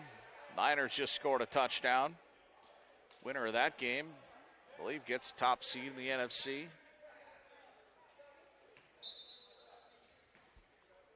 Seahawks won at Levi's Stadium earlier this year. Klein Hesselink and Lamb back in for BCU. Down to Bonner. Back Klein Hesselink up top. Jake Carley catches. Over to Will Johnson. Johnson with 10 on the shot clock. He's got Lamb right there. Gives it to Jackson. Jackson drives. Nice dump through the paint to Bonner, but off of Bonner's hands and out of bounds. Well, we'll see if that Niner touchdown stands under official review. Lawrence Cherry with the basketball.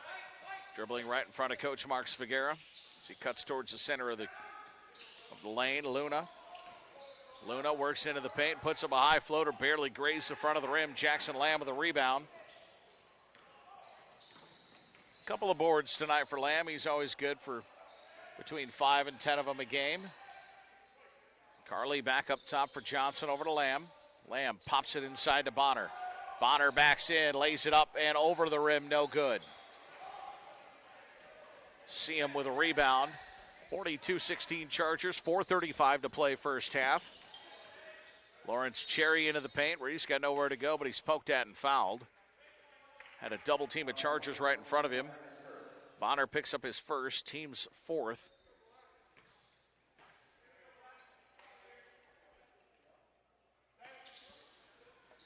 Inbound play goes up top for Schuring. And across to Cherry. Cherry looks to drive, and they're going to call a block on Bonner. And Big Austin Roman will check back into the game. Team's fifth.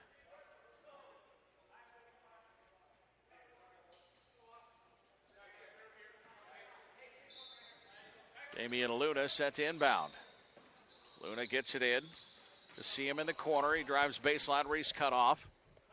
Cherry turns and throws it back up top where Becker's got it, top of the key.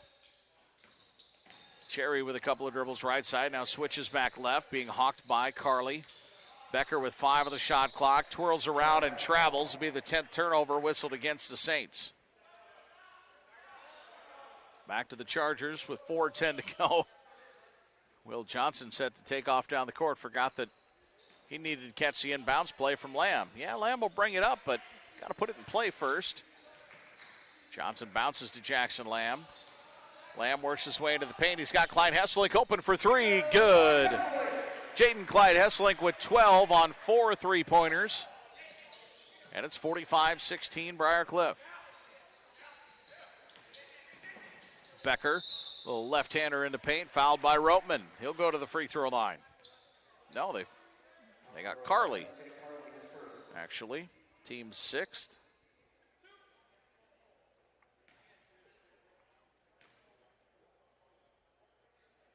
Becker's left-handed free throw is good. He's got 4.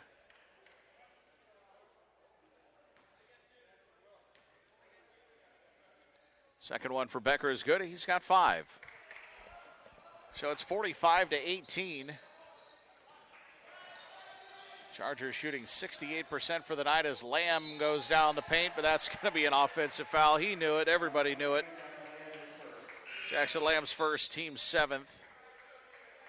Nick Hoyt back in the lineup for Will Johnson.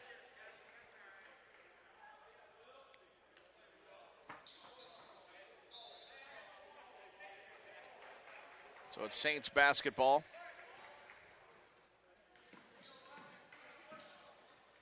Becker, top of the key, will dribble. Give it up to Luna. Jumper, top of the key, no good. Ball loose, corralled in by Jackson Lamb. Lamb over to Nick Hoyt. He'll hustle up the floor. Hoyt started a drive where he stops, needs an outlet. It's Klein Hesselink. Klein Hesselink fires into the corner for Carley. For Lamb for 3, no good. Rebounded by Ropeman in the far corner. He hits the cutting Klein Hesselink, who banks it in from the side. Klein Hesselink with 14. Ties Nick Hoyt for the team highs so far. Cherry off the dribble. Hoyt stops him. He bounces down to Becker. Becker sees a face full of Austin Ropeman, so he tries to pass it through the paint. Stolen away by Lamb. Klein Hesselink on the run. Doesn't have numbers. He'll wait. He's got Ropeman top of the key. Hands it over to Lamb. Lamb from NBA range and then some. Well off the mark.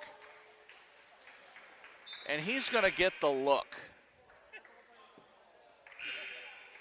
The look from Coach Mark Svagera. No words need to be issued. Nothing needs to be said.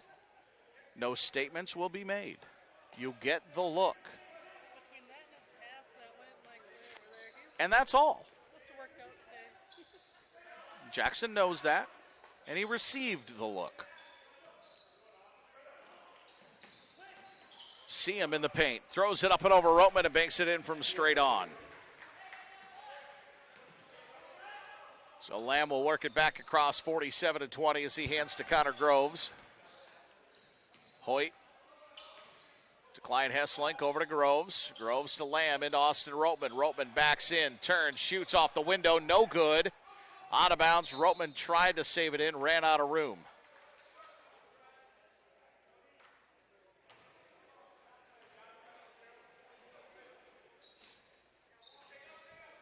Damian Luna dribbles it up for presentation. 1:45 to go first half. Charger women already a winner today. Long three for Seam, no good. Woodward grabs a rebound out of the air. Seam looked to dump it inside to Becker, but it was just thrown way too hard.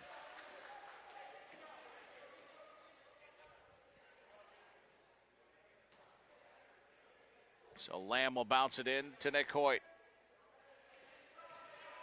Back to Lamb on the far side. Lamb has an opening to the basket. No good, but he's fouled by Woodward. He'll go to the free throw line.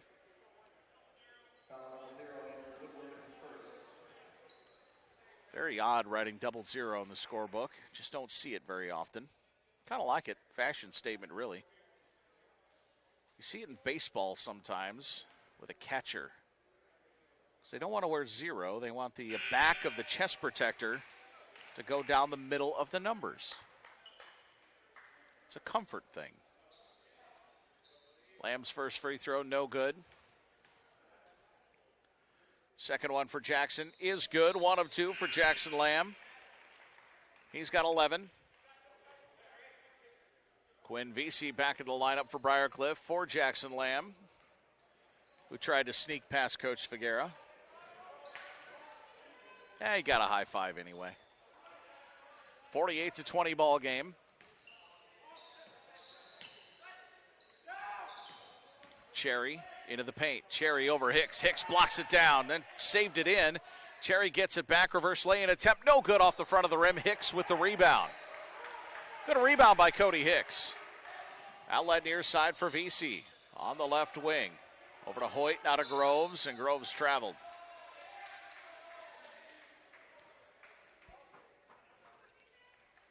He looked up to Coach Figuera, and he shook his head. Yeah, you did.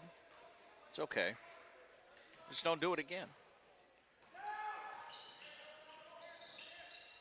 Seam tried to lob it up and over Klein Hesselink, who stole it. Ahead to VC. VC fires into the corner looking for Groves, but Woodward stepped into the passing lane and knocked it into the lobby. Maybe he wanted a bag of popcorn. I don't know. It smells good. So Groves will inbound in the near corner with 43 seconds left, 24 on the Charger shot clock. Groves lobs it in. He's got Klein Hesselink. Will dribble back towards the center circle and work into a play for the Chargers. Hicks sets a screen. It goes to VC instead. VC over to Hoyt for a long three. No good. Rebound pulled in by Nate Seam with 25 seconds left. Square Tire halftime show on the way. We'll give you the stats of the first half, get you ready for the second. And a good first half by the Chargers, shooting 62%, hitting 12 of 19 threes. Down to 10 seconds to go in the half. Seam set to go. He does. He drives. He'll leave it off for Luna. Luna fires into Becker, but it was stolen with one. And at the buzzer, no good for Hoyt. Just kind of threw it down the court. But your halftime score is Briar Cliff 48 and the Saints of Presentation College 20. And it's our Square Tire halftime report here from the Newman Flanagan Center. The Holiday Classic presented by Country Inn & Suites. Chargers being led by Nick Hoyt and Jaden Klein-Hesselink with 14 points apiece. Jackson Lamb not far behind. He's got 11. 6 for Connor Groves and 3 for Austin Ropeman. The 48 points in the first half for Briar Cliff. Presentation led by Nate Seam with 6. Andrew Woodward hit a 3. Jason Becker with 5. Then Woodward with 3. Elijah Coleman, Lawrence Cherry, and Damian Luna all have 2. Briar Cliff shooting 59%, 16 of 27. They're 12 of 20 beyond the arc for 60%. 4 of 6 at the free throw line. Presentation 7 of 23 shooting, 2 of 9 beyond the arc, and 4 of 6 at the free throw line. Rebounding advantage to the Saints, 15-12. 4 offensive rebounds for Presentation. 1 offensive rebound for the Chargers. 8 assists, 6 turnovers for the Cliff. No assists, 14 turnovers for Presentation. Bench scoring 6-5 for the Cliff. Points in the paint 10-6 for the Saints. Second chance points 5-2 for the Saints, and points off of turnover 18-0 for Briar Cliff.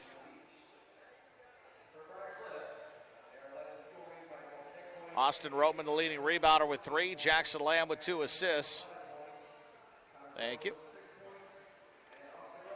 Nate Seam with 6 points and 3 rebounds. And as mentioned, Presentation does not have a recorded assist on the night.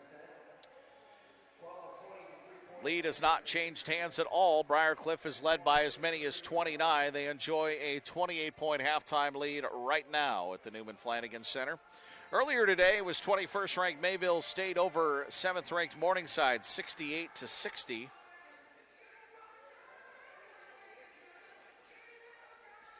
Hastings over Waldorf, 76-49, and it was the Briar Cliff women 76-60 over Valley City State.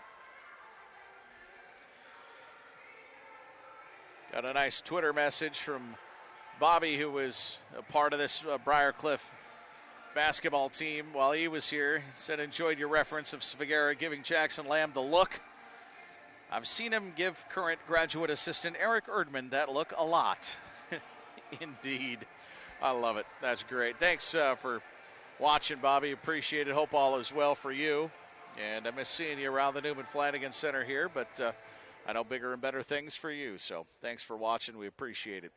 48-20, your halftime score here at the Newman Flanagan Center. It is the Square Tire halftime show. We'll take a break and run down some more stats, get you ready for the second half coming up on the Charger Sports Network at bcuchargers.com.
Back at the Newman Flanagan Center here on the Chargers Sports Network at bcuchargers.com. Briarcliff 48, presentation 20. The Holiday Classic presented by Country Inn & Suites, and a big thank you to Square Tire, our halftime show sponsor throughout the season here on the Chargers Sports Network, with locations on Hamilton Boulevard and Gordon Drive. Nick Hoyt and Jaden Klein-Hesselink with 14 points each for BCU, showing the way here in the first half of basketball. Jackson Lamb with 11. Presentation led by Nate Seam with 6. Jackson Becker, with 5. Time to get underway. Chargers will go from left to right and shoot on their home goal here in the second half. Looking for their 10th victory of the season. Their final tune-up before GPAC activity the rest of the way. Seam has it up top. He'll drive. Left side lay-in. Good for Nate Seam. Hastings on Thursday will get things started in 2020 for this BCU basketball team. Lamb for 3. Good. 51-22 Chargers. Seam wants to drive again. Left side lays it up high off the window. No good. Pulled in by Jackson Lamb. Outlet ahead to Carly. Carly gets the low block quickly out to Roteman for 3. No good off the front of the rim. Seam with a rebound for presentation. Elijah Coleman with a basketball. Team's leading scorer at 11-5. Been held relatively quiet. Well, very quiet with just a bucket. That one's in and out. No good. Rebounded by the Chargers. Klein-Hesselink hands it off to Jake Carly. Carly, top of the key, drives right, gets inside, banks it in. Jake Carly with his first basket. Nice drive by Jake Carly.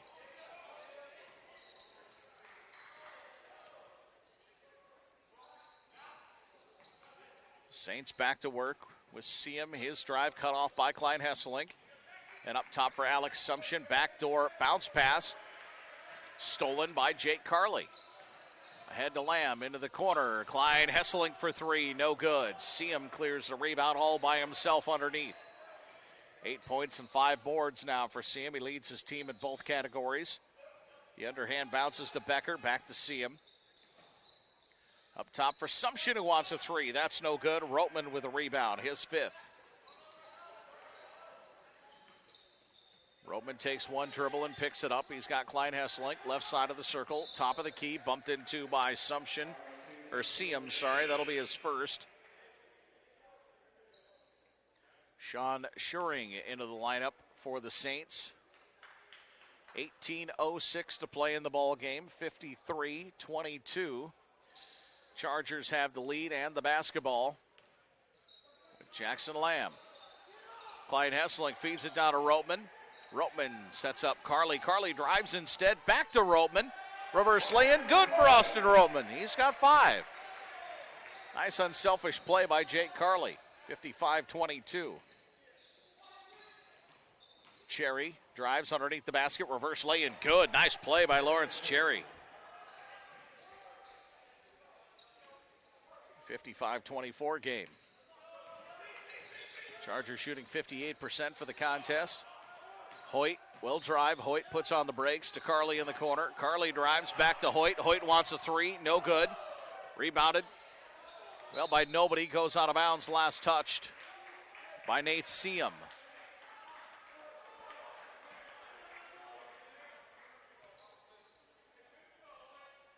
So Nick Hoyt will inbound.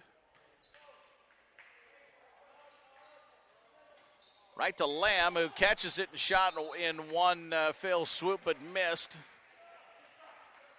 Nice play. Almost worked. Goes out of bounds to the Saints.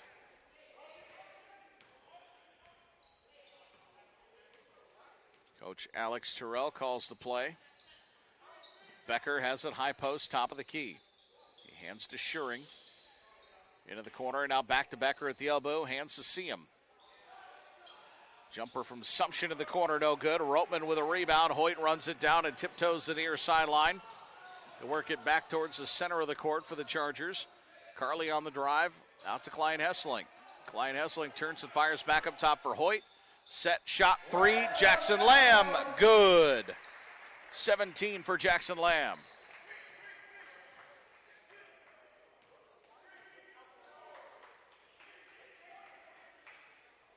58-24 with 16:25 to play. Becker sets a screen up top for Schuring. He'll stop at the free throw line. He'll shoot and score. Nice jump shot for Sean Schuring. Hoyt will turn left side, continues his dribble into the corner, and now back up top. Lamb catches. Lamb dribbles to the basket. Lay in good for Jackson Lamb. 60-26. Seam will drive, picked up by Roteman, steps back, fadeaway jumper, no good. Austin Roteman with another rebound. Hoyt pushes the outlet to Carly. Carly sees the paint, open, turns, shoots, and scores. Carly with 4. And a substitution timeout for the Chargers as Groves, Hicks, and VC all check in.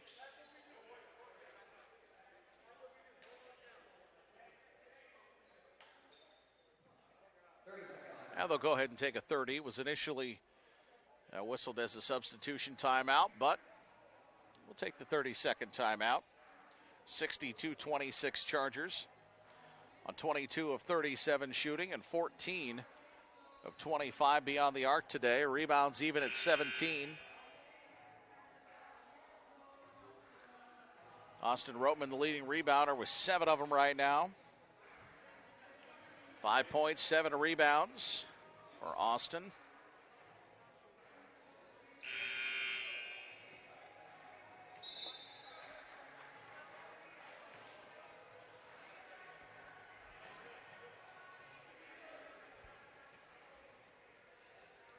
So the Saints will have the basketball. Groves, VC, Johnson, Hicks, and Jake Carly on the floor.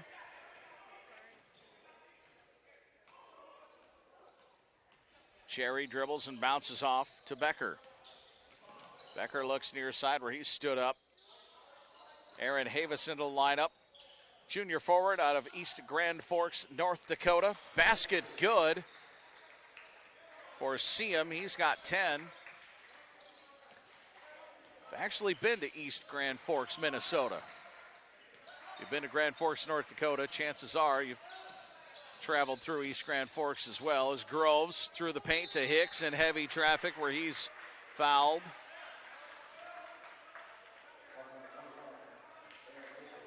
Aaron Havis with his first. Still a bucket list item for me to see a North Dakota hockey game up there. Ralph Engelstad Arena. Hicks' free throw is good. But Grand Forks is a long ways away. And not really a good winter destination. 64-28 with 15 minutes to go. Havis had it momentarily. Lobbed into Becker, who lost it. He saves it in way up top for Schuring. Stolen away from Havis by Groves.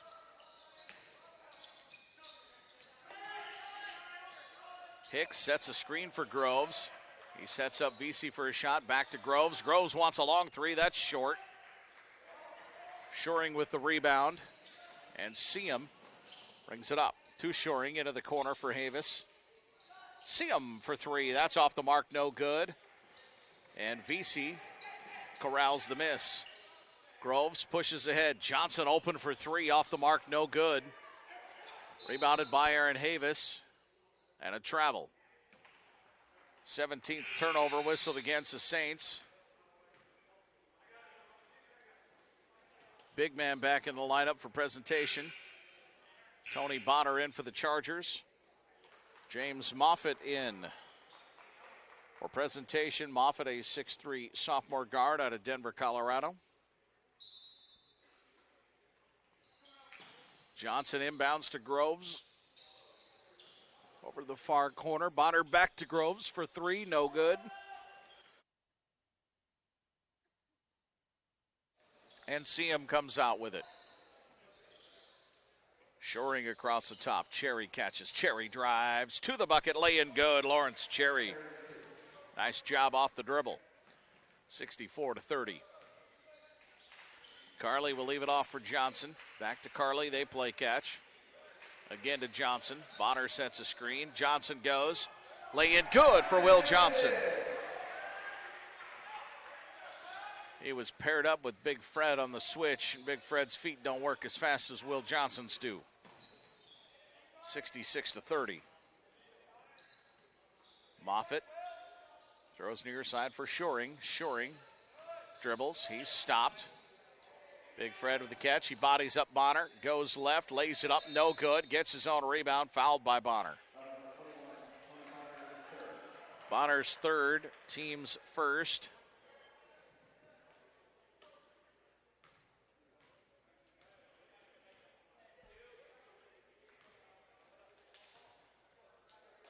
First free throw is in and out, no good, and substitutions in for the Chargers.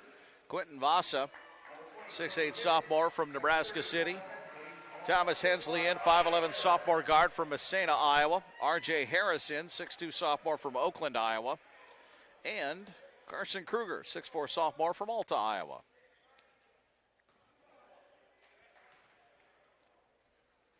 Second free throw is good. 66-31, and Hensley will dribble up for the Chargers. DeVasa into Bonner, giving a right back to Carson Kruger. Bonner out top. Hensley looks at the free throw line, continues, drives off the window, good for Thomas Hensley. And the end one opportunity coming.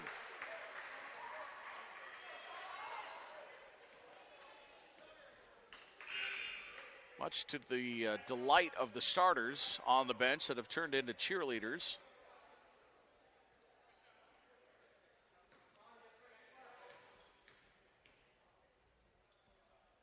Hensley's free throw is in and out, no good. Woodward with the rebound, 68-31 with 12:54 to go.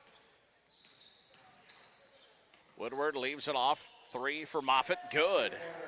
James Moffitt for three. Vasa hands it back to Carson Kruger to bring it up. Hensley looks inside at Bonner and lobs it to him. Back to Hensley. Thought about a three, won't take it. Harris lobs inside for Bonner. Harris sets a screen. Bonner back to Harris. Three-pointer on the way from Vasa. Good. Quentin Vasa for three. And it's 71-34. Bonner cuts off the drive from Lawrence Cherry, throws it away, trying to push it back to Woodward.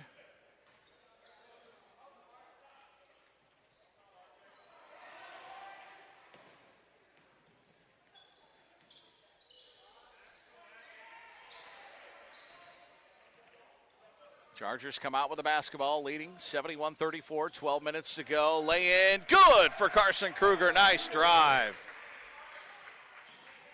73-34.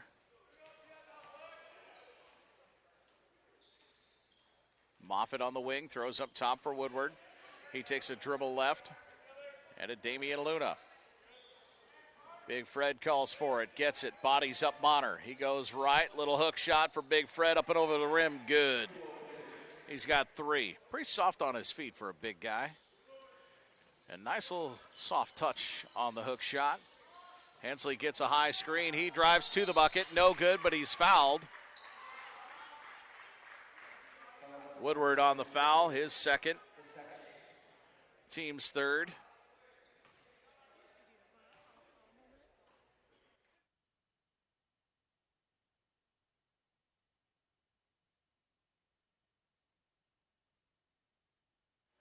Hensley's free throw is no good. Hits the left side of the rim, rolls off to the right. Elijah Coleman back into the lineup.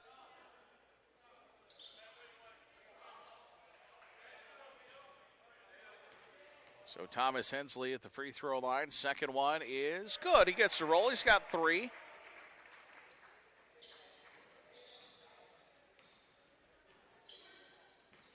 Woodward with the dribble over to Moffitt.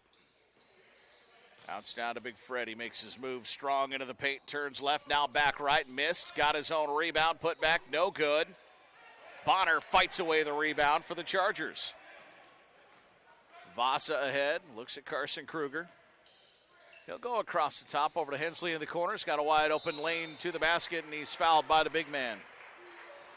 Little guy, big guy gets the foul. His third. So Hensley will go back to the free throw line.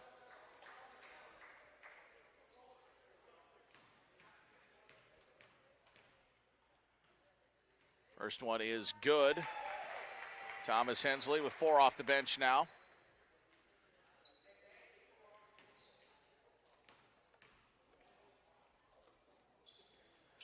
Second one rolls around and in. He's got 5. 76-36 BCU, nearing the midway point here in the second half. Harris cuts off Woodward. Three-pointer for Moffitt is off the mark. No good. Rebound poked into the hands of R.J. Harris. Harris to Hensley. Hensley laying good. He's got 7. And a timeout on the floor by the Saints. Full timeout at the Holiday Classic presented by Country Inn & Suites. Back in a moment on the Charger Sports Network at bcuchargers.com.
(78-36), 10:34 to go in the game. The Chargers have the lead, shooting 60% on the day, 27 of 45, 15 of 29 beyond the arc.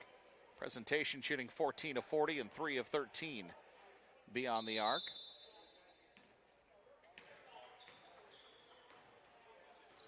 So it's Saints basketball with Andrew Woodward. Big Fred, high post, top of the key, wants to go on Gielen, does so to the bucket and scores. He's got 5. Now's the time where we as basketball fans start rooting for everybody to score, and R.J. Harris scores a big 3 from the corner. Everybody gets points. That's what you root for. 81-38. Let's just make everybody get points on both teams. That'd be even better. If you play, you score. Moffitt scores. He's got 5. 81-40. Kruger on the wing. Down to Gielen. Gielen throws back up top for Vasa. He takes a few dribbles. Back down to Gielen. Back to Vasa. Hensley has it top of the key. He wants to drive through traffic. Gets around Big Fred and lays it up and in. Hensley with 9. Check that. 83-40. Moffitt catches on the wing. Vasa guards him. Moffitt has an opening for 3. No good. Follows his shot. Almost got his own rebound. Carson Kruger passes to Hensley. Back to Kruger. Beautiful pass. Lay in good. Carson Kruger. He's got 4. Nice assist.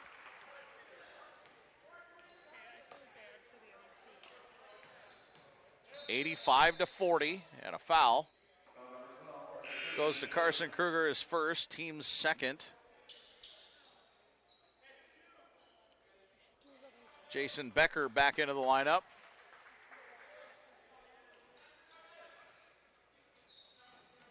Luna inbounds. He's got it to Coleman. Coleman will drive, left-hand lay-in, just a tad off the mark. Gielen with a rebound, pushed ahead to Harris. Harris, right side, lay-in, good for R.J. Harris. He's got 5. Timeout by the Saints. 87-40 with 8 minutes and 44 seconds to go here in the game.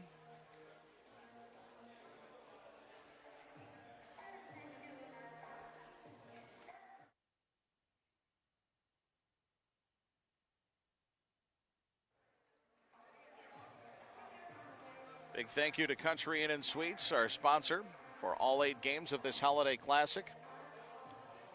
Earlier today here at the Newman Flanagan Center was Mayville State with an upset over Morningside. Mayville came at 21st ranked, beating the 7th ranked team Morningside 68-60. It was Hastings over Waldorf in men's basketball 76-49.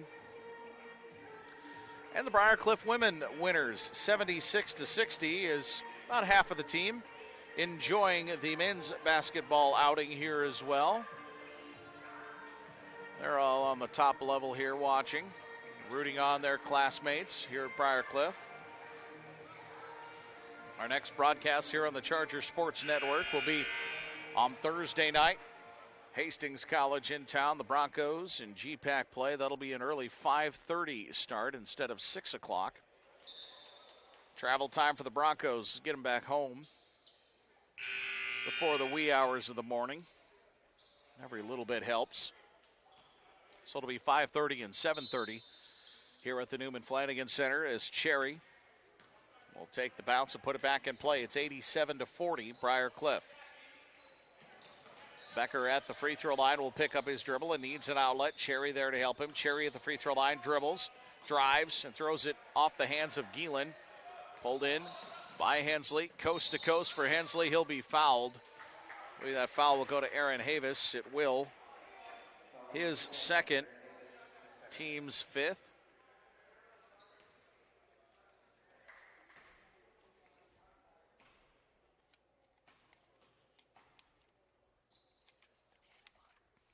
Free throw is good.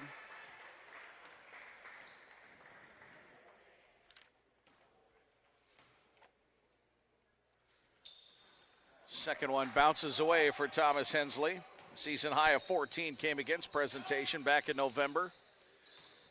See if he can't put a new career high on his scoring line. Three-pointer off the mark, no good. Vasa high points the basketball for the rebound. Hill outlet to Andy Geelan. Geelan back to Vasa. Vasa long three, no good. Rebound pulled in by Nate Seam with 7:55 to play. Chargers lead it 88-40. Seam comes to a stop on his drive, hands it over to Becker. Becker spins right, blocked down by Geelan, but right back to Becker.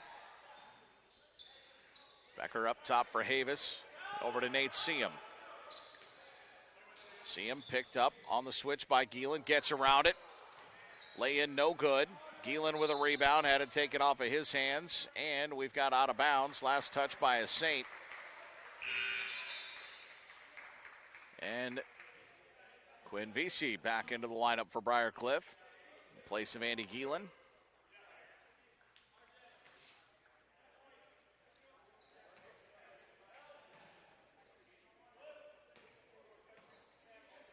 So we need Geelan, Vesey, and Bonner to score. An offensive foul against R.J. Harris, his first, team's third.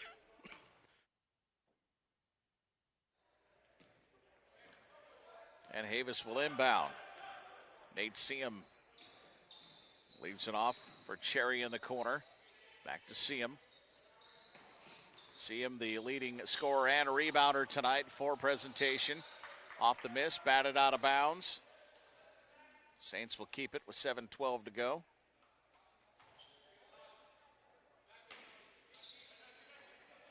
Cherry puts a smack on the basketball and puts it in to Seam. Back to Cherry underneath. Cherry, basket, good. He had the inside position. He's got 8.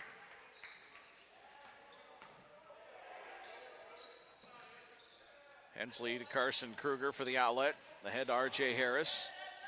Harris bounces back to Hensley and over to Vesey.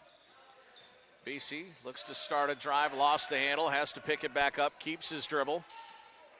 Lost his footing and kept it as well. Kruger off a screen into the corner for Harris. Harris, nice bounce pass to Vasa for a one-handed slam.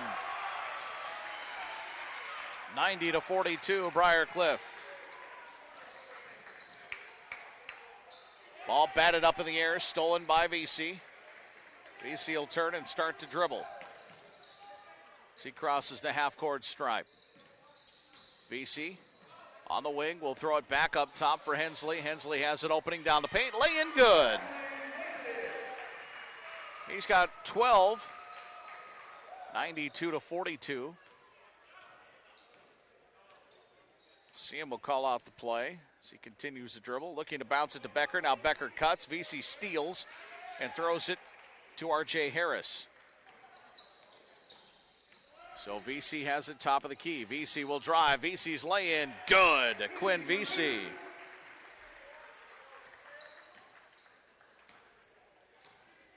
(94-42) with 5:40 to play. Havis had it deflected out of bounds by VC. Cody Hicks will check back into the Charger lineup. He'll give Vasa a spell. Vasa was calling for it. A little tired. Played about 5 minutes straight here, maybe a little more. 6 or 7 minutes straight, I think. See him guarded by Kruger. Cut off. He's going to cut it back towards the top of the key. Pocket picked. VC with the dribble. VC guarded from behind. VC's lay-in. Good. Quinn VC with a steal and the score. 96-42. Siam will have his dribble, but uses just one and picks it up right away. Looking for the backdoor cutter. It's Havis. Havis underneath will shoot. Off the mark. He gets his offensive rebound. Reverse lay-in, no good, but a foul coming to Cody Hicks. His second and the team's fourth.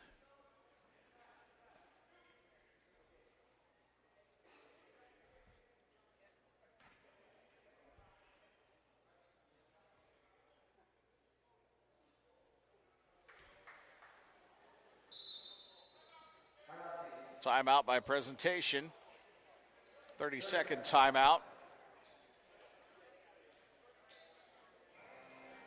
So the starters for the Chargers stormed out to a big lead. That was more than enough.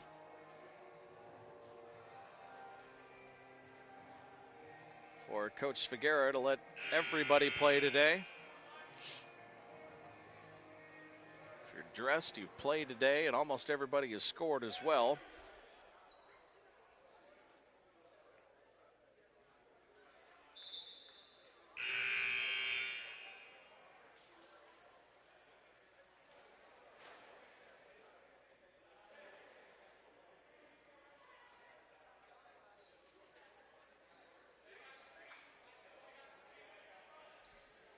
(96-42).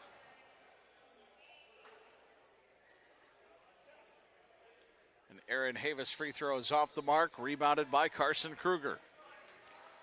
Outlet to VC here near side. Back to Kruger across the top. Hensley hits the cutter, R.J. Harris, basket good, and an and one coming for R.J. Harris. Havis will pick up his third, team sixth.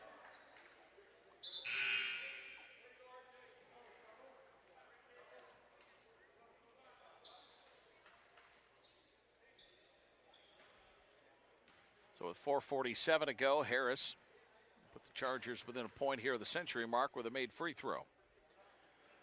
Harris' free throw is good. So he's got 8. 99-42 BCU with 4:40 to play. Lawrence Cherry will dribble across the court. Leaves it off for Moffitt. Moffitt drives, left-hand lay-in, no good. Rebound pulled in by Hicks. VC quickly ahead for the Chargers. Goes to the basket, finds Kruger cutting. Kruger's basket is good. Carson Kruger with 6. 101-42 Briar Cliff. Pass deflected a bit by Kruger, but pulled in by Shoring. Becker in the paint. Will turn all the way around, then he floats it towards the basket with his left hand and scores. Nice bucket. 101-44. Three-pointer off the mark from VC.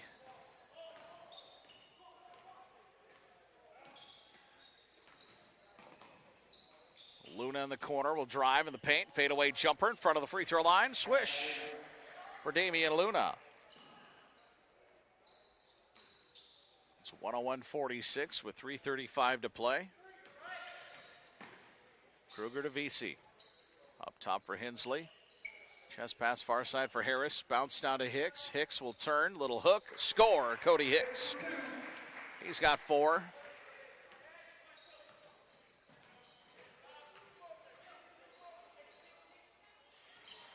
Becker starts to drive in the paint. Spin. Shoots over Hicks and scores. Nice play by Jackson Becker. He's got 9.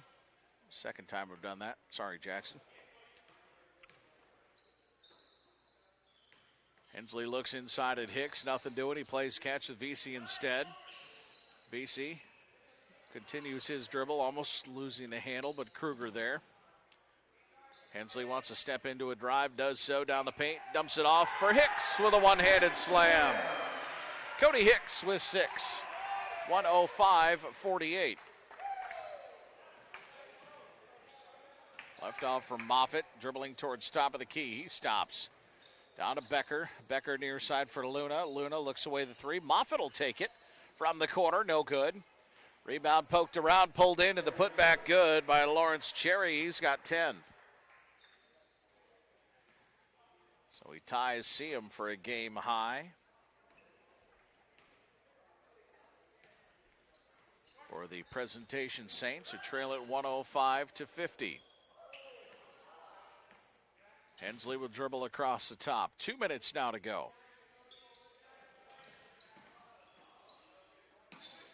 Kruger into the corner. Inside for Hicks, and the basket's good. Hicks with 8. 107-50.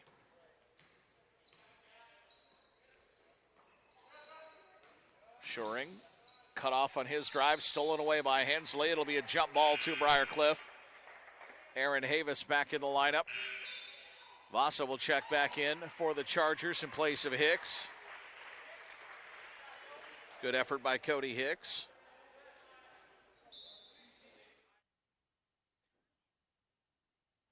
.90 seconds to go, 107-50. BC cut off on his drive by Luna to the cutting Vasa, who traveled. Just the 9th turnover, whistled against the Chargers. 18 assists, 9 turnovers. That'll make Coach Mark happy. +9 today. Luna wants a 3 up top. That's off the mark, almost banked it in. Vasa with a rebound. Hensley over to Carson Kruger. Kruger crisscrosses his dribble and has VC. 1 minute to play. Hensley thought about stepping into a drive. Vasa for 3, no good. Moffitt clears the rebound for Presentation. Luna on the run down the center of the floor. Luna, backdoor cut. He had Havis, but overthrew him. Bounce pass just a little long and out of bounds. Back to the Cliff with 49 seconds left.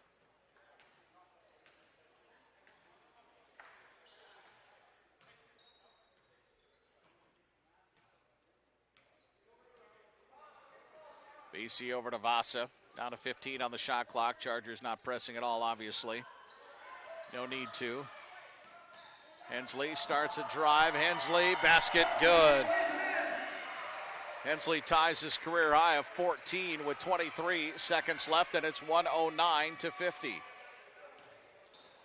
Drive by Cherry to the basket, blocked away. Becker had it. Now it's taken away by Vasa, and the Chargers will dribble it out and win it. Final score here at the Holiday Classic. Briar Cliff 109 and Presentation 50. Chargers score 61 second half points after leading at 48-20 at halftime, but run away with it. Big thank you to Country Inn & Suites, the Holiday Classic sponsor.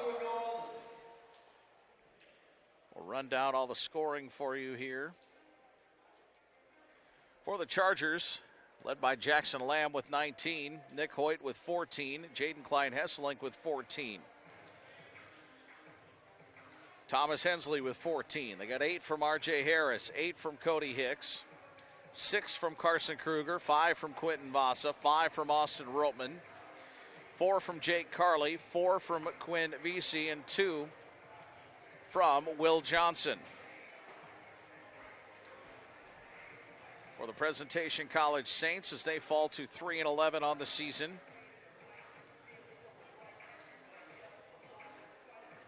They were led by Nate Seam and Lawrence Cherry with 10 points each. They got 9 from Jason Becker, 5 from Big Fred, 5 from James Moffitt, 4 from Damian Luna, 3 from Andrew Woodward, and 2 from Elijah Coleman and Sean Schuring. Shooting stats on the day, Briar Cliff, 41 of 62 for 66%. They were 16 of 33 from beyond the arc and 11 of 16 at the free throw line. Presentation, 21 of 58 for 36%, 3 of 17 beyond the arc, 5 of 10 at the free throw line. They out-rebound the Chargers 30-28. 10 offensive rebounds for Presentation, just 1 offensive rebound for the Cliff. 18 assists to 9 turnovers for Briar Cliff, 13 steals. 0 assists to 24 turnovers for Presentation. Bench scoring, 53-19 for Briar Cliff. Points in the paint, 46-36. Second chance points, 7-2 for Presentation. Points off of turnover, 26-2 for Briar Cliff. Chargers led the entire way, did not trail a single time. Their biggest lead of the day was the final score of 59, as Briar Cliff will win it.